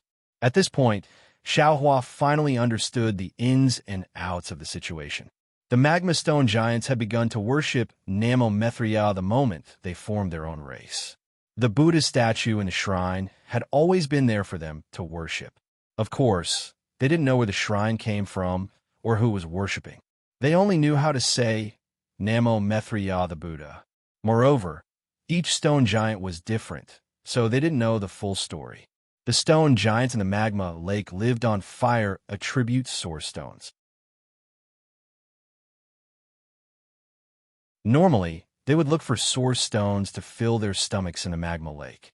However, in the past few decades, it was unknown whether it was because the stone giants were reproducing too quickly or because the number of fire attribute source stones had decreased, but the number of source stones they could find had decreased. If it weren't for the fact that they had accumulated some source stones in the past few years, some of the stone giants might have starved to death. As for the invading stone giants, they also lived in the magma lake. They were hundreds of miles away from each other. The living environment of the stone giants was similar to the living environment of this group of stone giants. Long ago, the two groups of stone giants had fought and killed each other, but the scale was not large. But recently, because the source stones had decreased, the number of fights had increased. Almost every dozen or so days, there would be a fight. There were even 4 or 5 stone giants gathered around the magma lake. These stone giants also fought with each other. The stone giants in front of Xiao Hua believed in Namo Mithriya, the Buddha, and weren't particularly aggressive. The stone giants that believed in the dragon god weren't so easy to talk to. Not only did they attack this group of stone giants, they also attacked other stone giants. In addition to the fighting between the stone giants, there were other races entrenched around the magma lake. The golden-armored dwarf and strange bird that Xiao Hua had seen before were all of them. However, because the stone giants had just learned how to express themselves, they couldn't speak clearly. Moreover, these races were similar to the stone giants. They all lived in strange places. If ordinary divine senses didn't carefully investigate, they wouldn't be discovered. These races were similar in strength to the stone giants. Although they had some conflicts with the stone giants, as long as they didn't invade the other party's territory in batches, it wouldn't cause a war between the two sides. As for that night, when the stone giants went to rescue the younger stone giants, They passed through the borders of the golden-armored dwarf and strange birds territory and were attacked by the two. The stone giants generally moved around in the magma lake and rarely went to the surface. Therefore, the stone giants only knew about the situation within 1,000 miles. They didn't know much about the situation beyond that. Even so, Xiaohua learned from the stone giants that there was a powerful, prehistoric, strange beast several thousand miles away. After hearing the old stone giant explain the general situation with a stutter, Xiaohua nodded with a smile. He looked at the scholarly cultivator Xiaohua and said, "Fellow immortal, what the stone giant said is correct. However, they haven't walked on the surface for a long time. The information might be wrong, or perhaps the primeval beasts in their eyes might not be able to enter our eyes. When the prehistoric secret treasure appeared that day, the closest aura was at least several 100,000 miles away from here. It's unlikely that it's the one that the stone giant spoke of." "It shouldn't be," scholarly cultivator Xiaohua agreed. "Those who dare to reveal their aura when the prehistoric secret treasure appears are all experts of this continent. For the stone giants to know about it, I'm afraid it's not particularly strong. Unfortunately, although the stone giants look tall, they actually have timid hearts. The range of their activities is really limited and they don't know much. They can't give us a general understanding of the entire continent." Xiaohua said with some regret. Scholarly cultivator Xiaohua nodded and said, "That's right. If that little guy wasn't really hungry and didn't know about the nearby dangers after seeing fellow Taoists fall into the distant mountain peak, he wouldn't have rashly gone to look for you. Otherwise, we wouldn't have found this place." Xiaohua looked at the Buddha statue that had been completely split into two halves on the shrine and replied somewhat absent-mindedly, "Yes, this might be fate." As he said this, Xiaohua's gaze passed over the Buddha statue and looked at Buddha Bodhi, who was teaching the stone giants Buddhist doctrine. A faint knot quietly emerged in his heart. "Fellow Taoist." At this moment, the bone-honing Xiaohua called out to Xiaohua, "Come down and take a look. This place is a bit strange." "Oh." Xiaohua was taken aback. He had already used his divine sense to explore the magma lake where the stone giants lived. However, it was just a magma lake that led underground, and there was nothing special about it. Of course, Xiaohua had only taken a rough look. The deeper he went in the magma lake, the more divine sense he could sense. Moreover, it was harmful to his divine sense. So, Xiaohua did not seriously explore the magma lake. However, he didn't expect there to be something strange under the magma lake. Xiaohua and scholarly cultivator Xiaohua exchanged a glance. Their figures flickered as they flew into the hole. Both of them were very powerful, so they did not attract the attention of the Fortune Gate's disciples or even the stone giants. Below the hole was a passage several li wide. The walls of the passage were made of solid rock, and the magma lake emitted a dark red hue when it hit the rocks. There was nothing interesting to see inside the passage. Xiaohua's divine sense swept over the passage and continued to fly down. After traveling for more than 100 miles, the temperature in the vicinity had reached an extremely high level. The previously dark red magma had already begun to emit a bright red color. Faint ripples were also being produced within the magma, flying into the distorted void due to the burning of the magma. If I'm not mistaken, this mainland should still be the upper realm. Xiaohua looked at his protective barrier, which was shaking under the high temperature of the magma lake, and said decisively, "I remember when I was in the Flame Forest swamp, I also went deep into the magma lake. Although it wasn't this deep, the magma wasn't even half as hot as here. This kind of heat is not something the cultivation world can withstand." And scholarly cultivator Xiaohua nodded. "There's a faint trace of Xiantian true qi in the magma lake. This Xiaosheng has absorbed it. This kind of Xiantian true qi almost doesn't exist on the hidden immortal mainland." As the two of them spoke, they flew for several li and reached the end of the passage. After exiting the passage, they arrived at a huge space filled with bright red liquid. This liquid was much more delicate than the magma lake. and there were thumb-sized crystal stones floating around. These were fire attribute source stones. However, Xiao Hua's divine sense did not linger on these source stones for long. Instead, he looked at the center of the space. In the center of the space, there was a huge stone pillar that extended straight from the bottom of the magma lake into the space. The top of this stone pillar looked quite flat, and it was several mu in size. At this moment, bone-honing Xiao Hua was standing on top of it, looking at the pile of bones in front of him in a daze. The bones were very thick and large, almost occupying the top of the several mu in size stone pillar. Fellow Taoist, bone-honing Xiao Hua did not turn his head and said, "Quickly come and take a look at these bones. They are really strange." Xiao Hua flew close to the stone pillar, but he did not look at the bones first. Instead, he looked around with his divine sense, and then asked curiously, "Fellow Taoist, how did you come here?" The fire attribute source energy of heaven and earth here is too rich. It's not good for you to refine the origin of wood.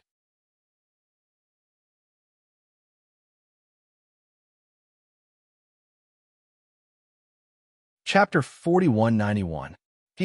Bone-honing, Xiao Hua turned his head and looked at Xiao Hua with a smile. "I started to cultivate near the passage, but after a while, I suddenly felt that these stone giants were very pitiful. They were starving to death while guarding this magma. So, I simply went to the depths of the magma to see if I could find some primordial stones for them. In the end, I found the primordial stones, and I also found these bones." "Oh!" Xiao Hua was startled and looked at bone-honing Xiao Hua with some astonishment. He even sized him up a few times. Bone-honing Xiao Hua was somewhat puzzled and asked curiously, "What's wrong? Fellow Taoist, is there something wrong with I?" Xiao Hua had a smile on his face and asked, "This feeling, when did it start?" "What feeling?" Bone-honing Xiao Hua was stunned and asked back. "I just feel that those stone giants are pitiful," Xiao Hua replied.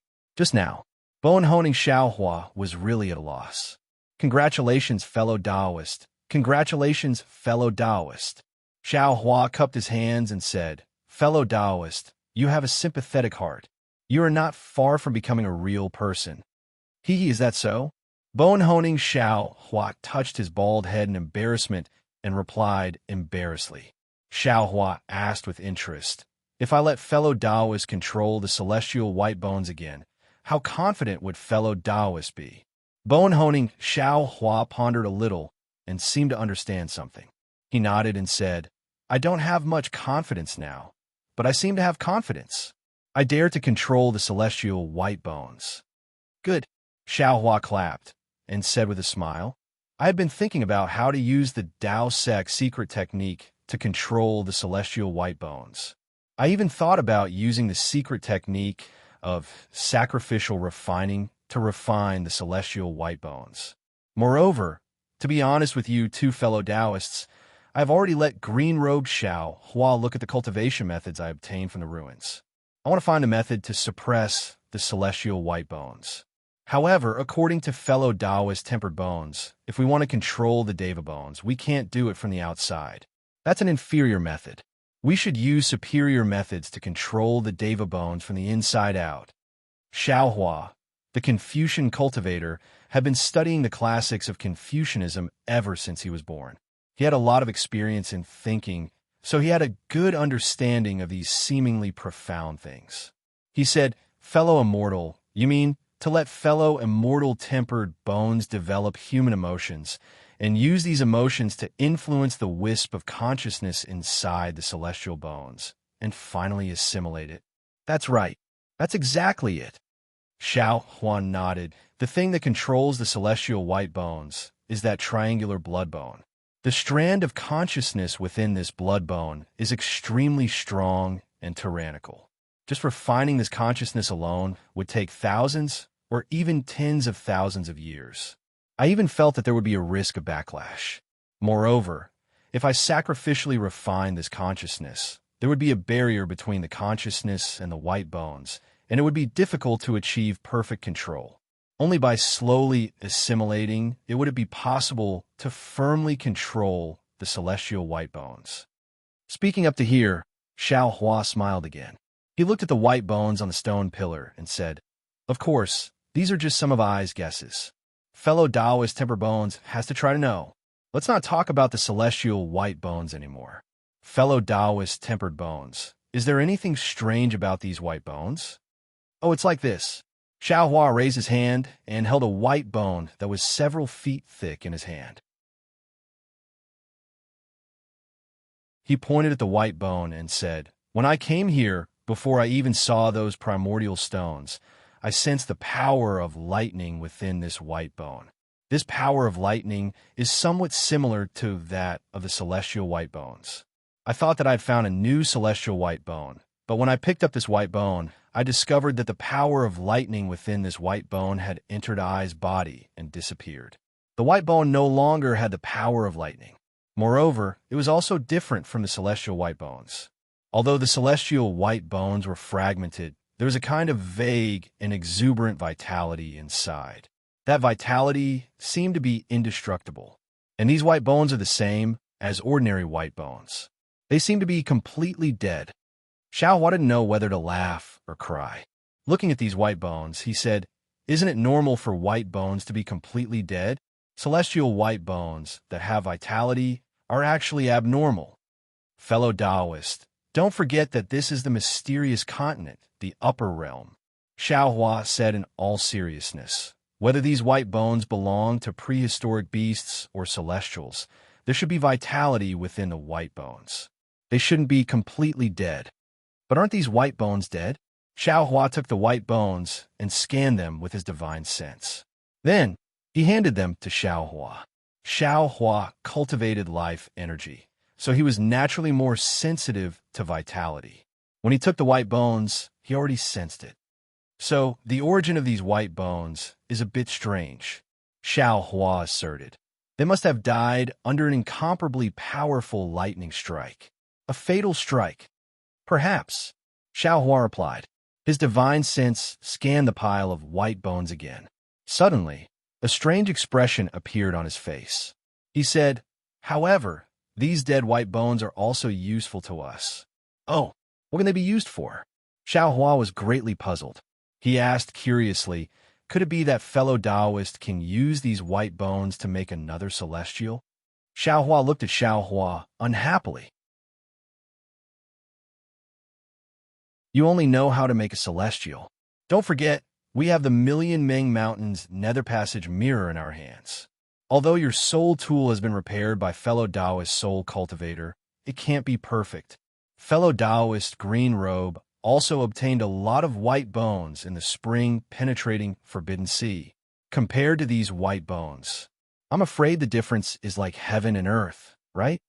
"Haha, that's great." Xiao Hua clapped and said, "With these white bones, fellow Taoist soul cultivator can also refine other soul tools." "Exactly." Xiao Hua released his divine sense and collected these white bones. He said with a smile, "It's not easy to come to the upper realm. Why don't we fish for more benefits? Everything in the prehistoric realm is useful to us."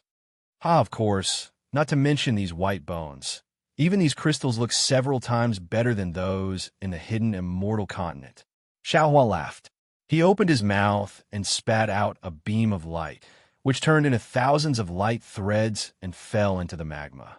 When the beam of light flew back, each light thread carried a crystal. "Here."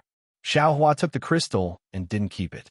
Instead, he put it in his spatial ring and handed it to Xiao Hua. He said with a smile, "Fellow Taoist, give it to the stone giants. If it weren't for fellow Taoist's opportunity, we wouldn't know there were crystals here." "Thank you, fellow Taoist." Xiao Hua grinned and reached out to take it. He said, "I hope the stone giants can learn the cultivation method fellow Taoists taught them before they use up all these crystals. They don't need to be proficient in anything, as long as they don't starve." "Don't worry," Xiao Hua replied with a smile. "Although these stone giants have just been enlightened, they're creatures from the upper realm and are born with innate spirituality. Perhaps they can't cultivate all the cultivation methods we taught them, but refining energy into essence is not a problem." "That's," Xiao Hua continued, fellow Taoist used Taoist magic as a foundation, borrowed from the demon race's cultivation method, and even used my Confucian secret technique as a guide to tailor the cultivation method for the stone giants. If it's not easy to use, what other cultivation method in this world can be used? You flatter me, you flatter me. Xiao Hua waved his hand and said to Xiao Hua, fellow Taoist, go deliver the crystals first, and then seize the time to cultivate. We will only be here for 100 years. If there are any changes in the future, we will have to rely on fellow Taoist strength.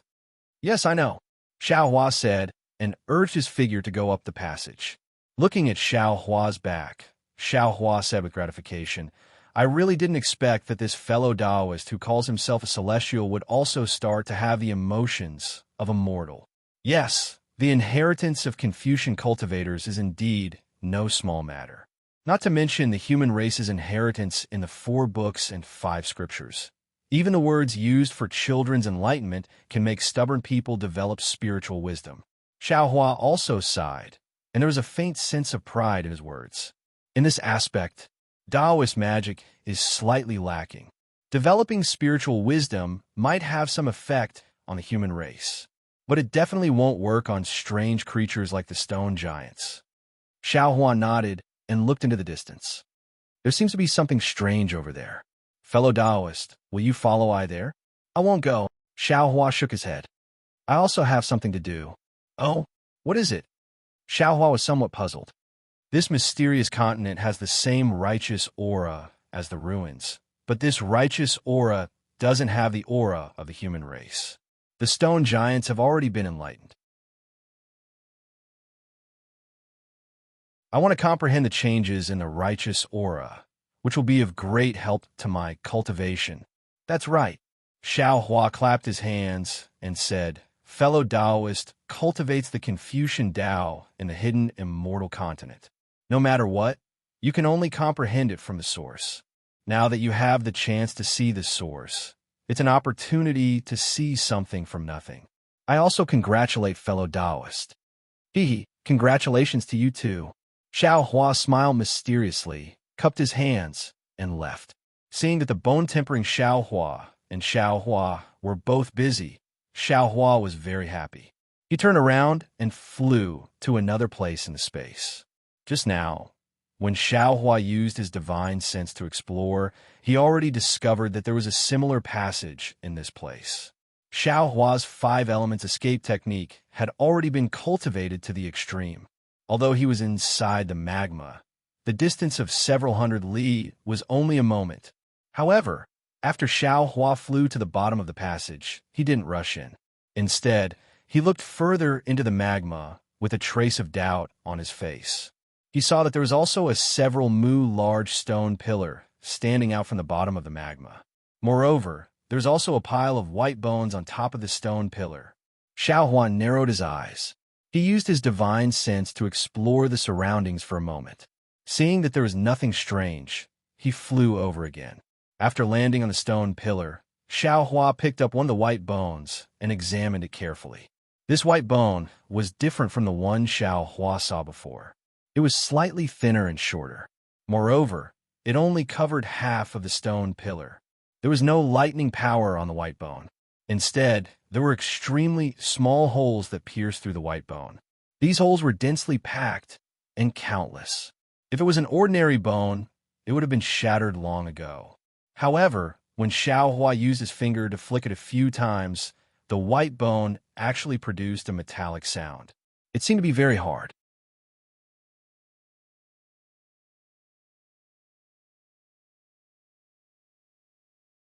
Chapter 4192. Could it be that these stone pillars are some kind of formation? Are these bones also the remains of ancient powerhouses? Xiao Hua put away these bones and released his divine sense to explore nearby. Sure enough, there was another stone pillar a few hundred kilometers away, and there were also some bones on it. Xiao Hua was alarmed and decided not to look for the passage anymore. Instead, he began to search the entire area within the magma. In the end, Xiao Hua discovered that there were more than 10 such stone pillars. Most of them had white bones on them. These white bones were of different sizes, but no matter how big they were, if they didn't have the killing power of lightning, then they had the power to penetrate through. Xiao Hua put away these bones and began to be vigilant. His divine sense swept into the depths of the magma. However, Xiao Hua's divine sense penetrated thousands of kilometers into the magma, and the powerful fluctuations in the magma blocked his divine sense. Xiao Hua didn't find anything strange. Those stone pillars didn't seem to be anything special. They were just hard rocks protruding from the magma. Forget it. Xiao Hua received his divine sense and flew into the passage. He thought to himself, there are many unknown dangers in the ancient world. I'm only at the Mahayana realm, and I'm afraid I'm not as strong as those ancient powerhouses. These dangers, it's better not to touch them. I'm just a passerby on this continent. Xiao Hua flew into the passage and flew upwards for several kilometers. Suddenly, a familiar divine sense swept over from above the passage. As soon as it touched Xiao Hua, it immediately stopped. An incredulous voice sounded in Xiao Hua's ears. Master, why are you here? Although Jiang Hong took Xiao Hua as her master, she often called him master. As for the green-robed Xiao Hua, she called him martial uncle. Hearing Jiang Hong's voice, Xiao Hua smiled and transmitted. Just as I expected, these stone giants were born of the same bloodline. Although they were born of the same root, they worship different things. I followed these stone giants here, and as soon as I revealed my dragon body, they immediately regarded me as a god. They insisted on inviting me here. Thinking of what Master had done there, this disciple decided to go with the flow. I was still thinking about how to inform Master, but Master followed me here. Could it be that the passage below is connected to the lava lake? Jiang Hong transmitted a few words to Xiao Hua in a low voice. Xiao Hua nodded slightly. His figure transformed into the appearance of Dragon Vein, Xiao Hua, and rushed out of the tunnel from a cave. Similar to the lava lake of the stone giants, Jiang Hong's lava lake was also like a large bowl. At this time, several stone giants were crawling in front of Jiang Hong, respectfully saluting her. The pious look on his face was very similar to that of the old stone giant. Behind these stone giants, the thousands of stone giants that had been fighting earlier were now in a neat formation. They lowered their heads, not daring to look directly at Jiang Hong. Behind Jiang Hong, there was also a similar Buddhist shrine with a mighty dragon coiled within. Master, what should we do now? Seeing Xiao Hua fly out and land in front of her, Jiang Hong hurriedly bowed and asked, Dragon God, Dragon God. The stone giants who were originally kneeling heard the movement and hurriedly raised their heads. Seeing the dragon form Jiang Hong, saluting Xiao Hua, they were greatly shocked. Xiao Hua's dragon form seemed to be more imposing than Jiang Hong, and even the halo above the dragon horn made them feel a sense of worship. They couldn't help but crawl on the ground and cry out. And Xiao Hua had already subdued a group of stone giants, so he naturally understood the situation of this group of stone giants. He nodded slightly and let out a cold snort. With a wave of his hand, fire attribute primordial stones fell into the lava like raindrops. Then Xiao Hua's dignified voice sounded. This is the food this sovereign bestowed to you. From now on, you don't need to invade other people. Speaking till here, Xiao Hua couldn't continue. Clearly, these stone giants weren't enlightened and didn't understand what he was talking about. Moreover, these stone giants only had primordial stones in their eyes, so how could they care about what Xiao Hua was talking about? Xiao Hua looked at the several stone giants kneeling in front of him. Then he raised his hand and pointed his flower-like finger at the forehead of these stone giants, just like Buddha Bodhi did before. Soon after, Xiao Hua also sent these stone giants into space and opened them with a Tao secret technique. After sending these stone giants out of the space, Xiao Hua narrowed his eyes and looked at the Buddhist shrine. The dragon god statue inside was different from the Buddhist statue of Nanmamaithriya. There weren't any changes. Thus, Xiao Hua's heart became gloomy. Master, seeing the tens of thousands of stone giants lined up in the lava, just like before, Jiang Hong said in a low voice, Senior brothers are all over there. If this disciple teaches these stone giants alone, I'm afraid I won't be able to take care of them. These stone giants who believe in the dragon god are different from the stone giants who believe in Buddhism. Their temperament is somewhat irritable. If they obtain a divine ability, they might invade other stone giants. At that time, Master would have to work hard for nothing, and that would be terrible. And Master understands, Xiaohua said as he took out the Kunlun mirror. First, send out the Lu family's disciples from the Kunlun immortal realm to assist you. Then, Master will go back and discuss with your martial uncles. There must be other stone giants in the lava, so we might as well enlighten them. Okay, Jianghong naturally didn't have any objections, replying, Disciple will listen to Master's instructions. Xiaohua sent out 100 Lu family's disciples, then returned to the lava lake. He told Buddha Bodhi, Confucian cultivator Xiaohua, and the others his plan, and they all agreed. Then, under Confucian cultivator Xiaohua's suggestion, Xiaohua went to the edge of the lava lake, took out the Kunlun mirror, and sent out the tens of thousands of elite soldiers who had been fighting in the Kunlun immortal realm. These Fortune Gate's disciples had gone through many battles, so they had long learned to obey orders.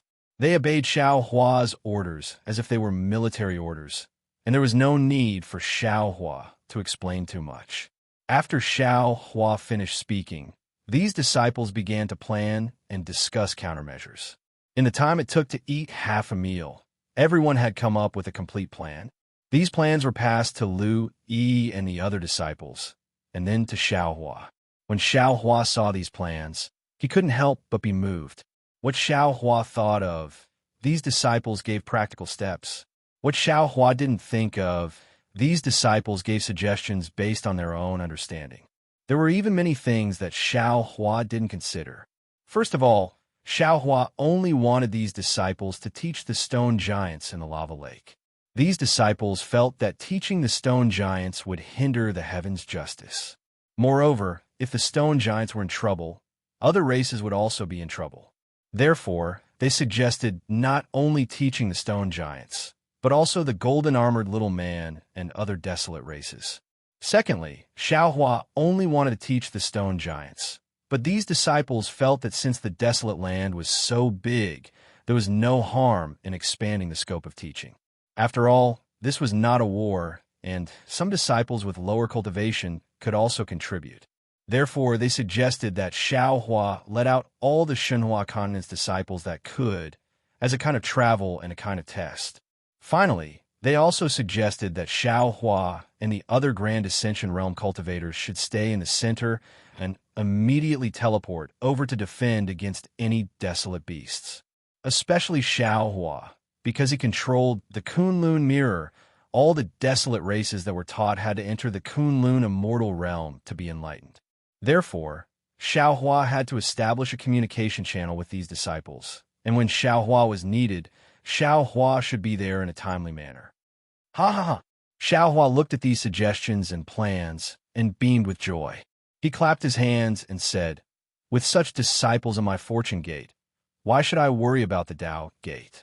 Fuck, if the Immortal Emperor says half a word more, this daddy will lead the Fortune Gate to break through the Immortal Palace. Then, Xiaohua's eyes turned, and the Kunlun mirror in his hand trembled. Tens of thousands of fragments fell into the hands of these disciples, and he said, You all hold on to this item. Whenever you need this old man, use my Fortune Gates cultivation technique, and this old man will immediately descend. Also, you all have a mission. When you search the desolate land, find a suitable place for my human race to live and report to this old man in detail. Yes, this disciple understands. Over 10,000 disciples answered in a low voice, and their voices were quite loud. Subsequently, Xiaohua activated the Kunlun mirror. As a bright light flickered, a steady stream of Fortune Gate disciples flew out from the so-called Kunlun paradise. According to the previous agreement, Lu Yi, Yuanya, Yu Zhongquan, and other disciples led the way, flying off in different directions. Fellow Immortal, Watching groups of disciples leaving, soul cultivator Xiao Hua rubbed his nose and said with a wry smile, "No matter how I look at it, I feel that you're going to occupy the entire continent, ah. I have no reason to occupy this continent, ah." Xiao Hua pursed his lips and replied, "I just feel that educating the desolate land's races is a kind of merit, and it's quite troublesome for me to do it myself. That's why I'm distributing the merit to my disciples." "Then why are you looking for a suitable place for the human race to live?" Scholar Xiao Hua was puzzled and asked again, "Fellow immortal, have you forgotten the incense cult's mission?" Xiao Hua smiled and said, "Don't tell me I'm going to bring the incense cult's primordial spirit cultivating disciples to the hidden immortal mainland? Are you going to treat them as Confucian cultivators? Or Tao Gate?" "Indeed," Scholar Xiao Hua said as if he had just woken up from a dream. "Although this continent is mysterious and desolate land, it's still a higher realm and is very suitable for the incense cult's disciples. The incense cult's ancestors are really amazing. They can actually divine that will come here, ah? The Tao Gate's divination techniques are naturally amazing." Xiao Hua agreed. "We've only touched the surface, and we're already vigilant about our own good or bad luck. In the future, when our cultivation deepens, we'll naturally know more. However, all divination techniques can only be used as a reference, and there might be a mistake. Isn't the little exquisite temple a good example?"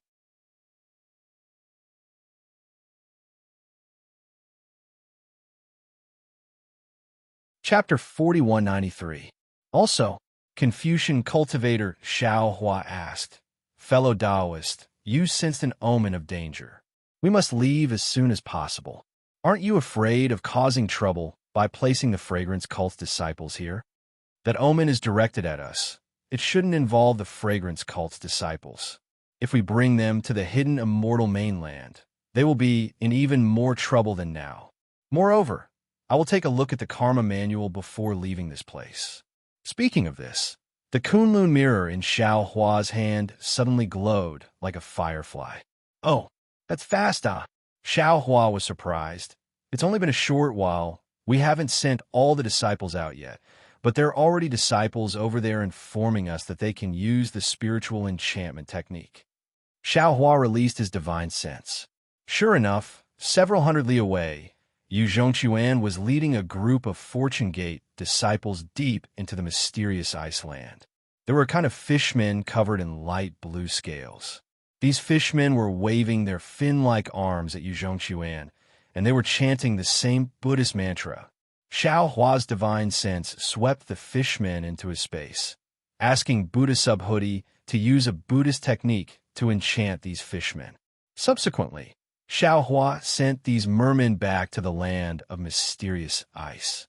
When Xiao Hua retracted his consciousness, he could clearly see that the Buddha statue of Jiang Luer in the land of mysterious ice had split into two again. In the following months, Xiao Hua and his avatars did not remain idle. As the Fortune Gate disciples spread out, more and more strange races were sent into the space for the spiritual enchantment. These races were similar to the stone giants, but their appearance and living environment were completely different. There were small golden-armored people who lived in places where the gold mist condensed, fish people who lived in places where the gold mist condensed, earth giants who lived in mountain caves, and tree men who lived in boundless forests. Not all of these prehistorical creatures believed in Namo-Mithria and the dragon god, but they were all in a state of starvation and famine. If Xiao Hua didn't show up, they might really be in danger of extinction. As the Fortune Gate disciples pushed forward, the Buddha fire inside Bodhi's body grew brighter, especially the golden threads inside his body. These golden threads danced in a spiral pattern inside the Buddha fire, and each golden thread's movement was completely different. However, the dancing of these golden threads was extremely harmonious, just like the supreme dance music between heaven and earth. Every time they twisted, the golden threads would emit a brilliant light. These lights overlapped with each other, like a resplendent gem. Things were progressing smoothly according to the Fortune Gate's disciples' plan, but Xiao Hua's heart was in a mess as everything was progressing smoothly. First of all, The phoenix body Xiao Hua and the dragon vein Xiao Hua never returned, and there was no news from them. Xiao Hua also could not sense the whereabouts of the two clones, just like when he lost the phoenix celestial body. Xiao Hua wanted to bring his clones to investigate, but the Fortune Gates disciples were busy educating the disciples, and Xiao Hua had to use the Kunlun mirror at all times. Thus, Xiao Hua could not leave. Secondly, although the Fortune Gates disciples' plan was going smoothly, and the progress towards the desolate lands was also within their control. However, there were too many variant beasts in the desolate lands, and many of them were arrogant and unruly, unwilling to be educated by the Fortune Gates disciples. They were especially resistant and would attack the moment they saw the Fortune Gates disciples. In the beginning, the variant beasts were not strong, and the Fortune Gates disciples did not pay much attention to them. But as they grew stronger, the Fortune Gates disciples began to fall. Then there was the shattering of the Buddha statue. Every time Xiao Hua saw this kind of Buddha statue, the guilt he felt towards Jiang Luer would grow. This guilt was like a knife cutting into his heart, making his heart bleed. It was as if he was snatching away something that belonged to Jiang Luer. Of course, Xiao Hua was clear that he had snatched Jiang Luer's opportunity from the moment he obtained the exquisite leaf scripture from the thunder-controlling sect on the Dawnrain mainland. At that time, Jiang Luer had not been born yet. As for this place, it was the upper realm. Based on Jiang Luer's cultivation when he left the hidden immortal mainland, it would be impossible for her to reach this place in 10,000 years, or even 100,000 years. Xiao Hua was also clear that he was in the upper realm, and he did not know what year or month it was on the hidden immortal mainland. Perhaps it was 1 billion years ago, or 1 billion years later, or perhaps tomorrow morning, Jiang Luer, who had already attained Buddhism, could step on the clouds and appear in front of him, taking away all his entanglements. Moreover, Xiao Hua was even more aware that what he had done was merely a variable derived from the heavenly Tao, and it was the will of the heavenly Tao. If it was anyone else, Xiao Hua would have seized it, and he might not even bat an eyelid. However, the other party was his own junior, and this caused Xiao Hua to have no choice but to feel the cruelty of the heavenly Tao. Previously, he had thought that the great Tao was everywhere, but now he felt that there were also difficulties in snatching on the great Tao. Namo Methriya Buddha. Buddha Bodhi understood Xiao Hua's thoughts the best, so he did not say anything more. While educating the alien tribes in the untainted land, he only recited Buddhist scriptures. The compassion between his eyebrows grew stronger, and the Buddha's light around him became denser and denser. At the edge of the 8th-grade lotus throne, the shadow of the 9th lotus could be vaguely seen. But because the exquisite leaf scripture was not complete, not to mention the 8th-grade lotus throne was not complete, the 9th lotus could not be born. When Buddha Bodhi saw Jiang Luer's Buddha statue, he had already made a decision. He had already cut himself off from the mortal world. What he needed to do now was to fight for the survival of the alien tribes in the untainted land. Buddhist fruits and good karma were no longer within his consideration. Even if he accumulated good karma, because of this, Buddha Bodhi would return it all to Jiang Luer when he saw her. Fellow immortal, on this day, when the sun was setting and a layer of red sunset enveloped the surroundings like a pair of shy eyes looking at the earth, Xiao Hua felt sad. He was a little shocked, so he stood up from his cross-legged position and said to the Confucian cultivator beside him, "Fellow immortal Long Mai and fellow immortal Phoenix Body did not send any news. I'm a little worried, so I'll go and have a look." With that, Xiao Hua handed the Kunlun mirror to the Confucian cultivator and said, "The Kunlun mirror is a congenital object, and the Kunlun wonderland in it is similar to the Shenhua continent. Now that you can control the Kunlun mirror, you can do what I did in the Shenhua continent in the Kunlun wonderland. I'll leave the awakening of the alien tribes in the untainted land to you." Good. Confucian cultivator Xiao Hua took the Kunlun mirror and spat out a 3-colored true qi that wrapped around it. The Kunlun mirror spun and immediately shrank to the size of thumb and fell into Xiao Hua's stomach. Xiaohua then said, "Fellow immortal, rest assured, I will take care of things here with the little monk." At this point, a mysterious smile appeared on Xiaohua's face, and he changed the topic. "In addition, I have a piece of news that I don't know if it's good or bad." "Oh." Xiaohua raised his eyebrows and asked curiously, "What is it?" Even fellow immortal is a little hesitant. After fellow immortal tempered bones enlightened the alien tribes, he began to have simple emotions, and I seemed to be able to sense the existence of the Shenhua continent. Xiaohua looked into Xiaohua's eyes and replied word by word. "Hiss!" Xiaohua sucked in a breath of cold air, and a strange light flashed in his eyes. He finally knew the reason for Xiaohua's hesitation. The Shenhua continent that Xiaohua mentioned was naturally not the Shenhua continent within the Kunlun immortal realm that Xiaohua told the Fortune Gate disciples, but Xiaohua's space. Xiaohua's space was Xiaohua's biggest secret.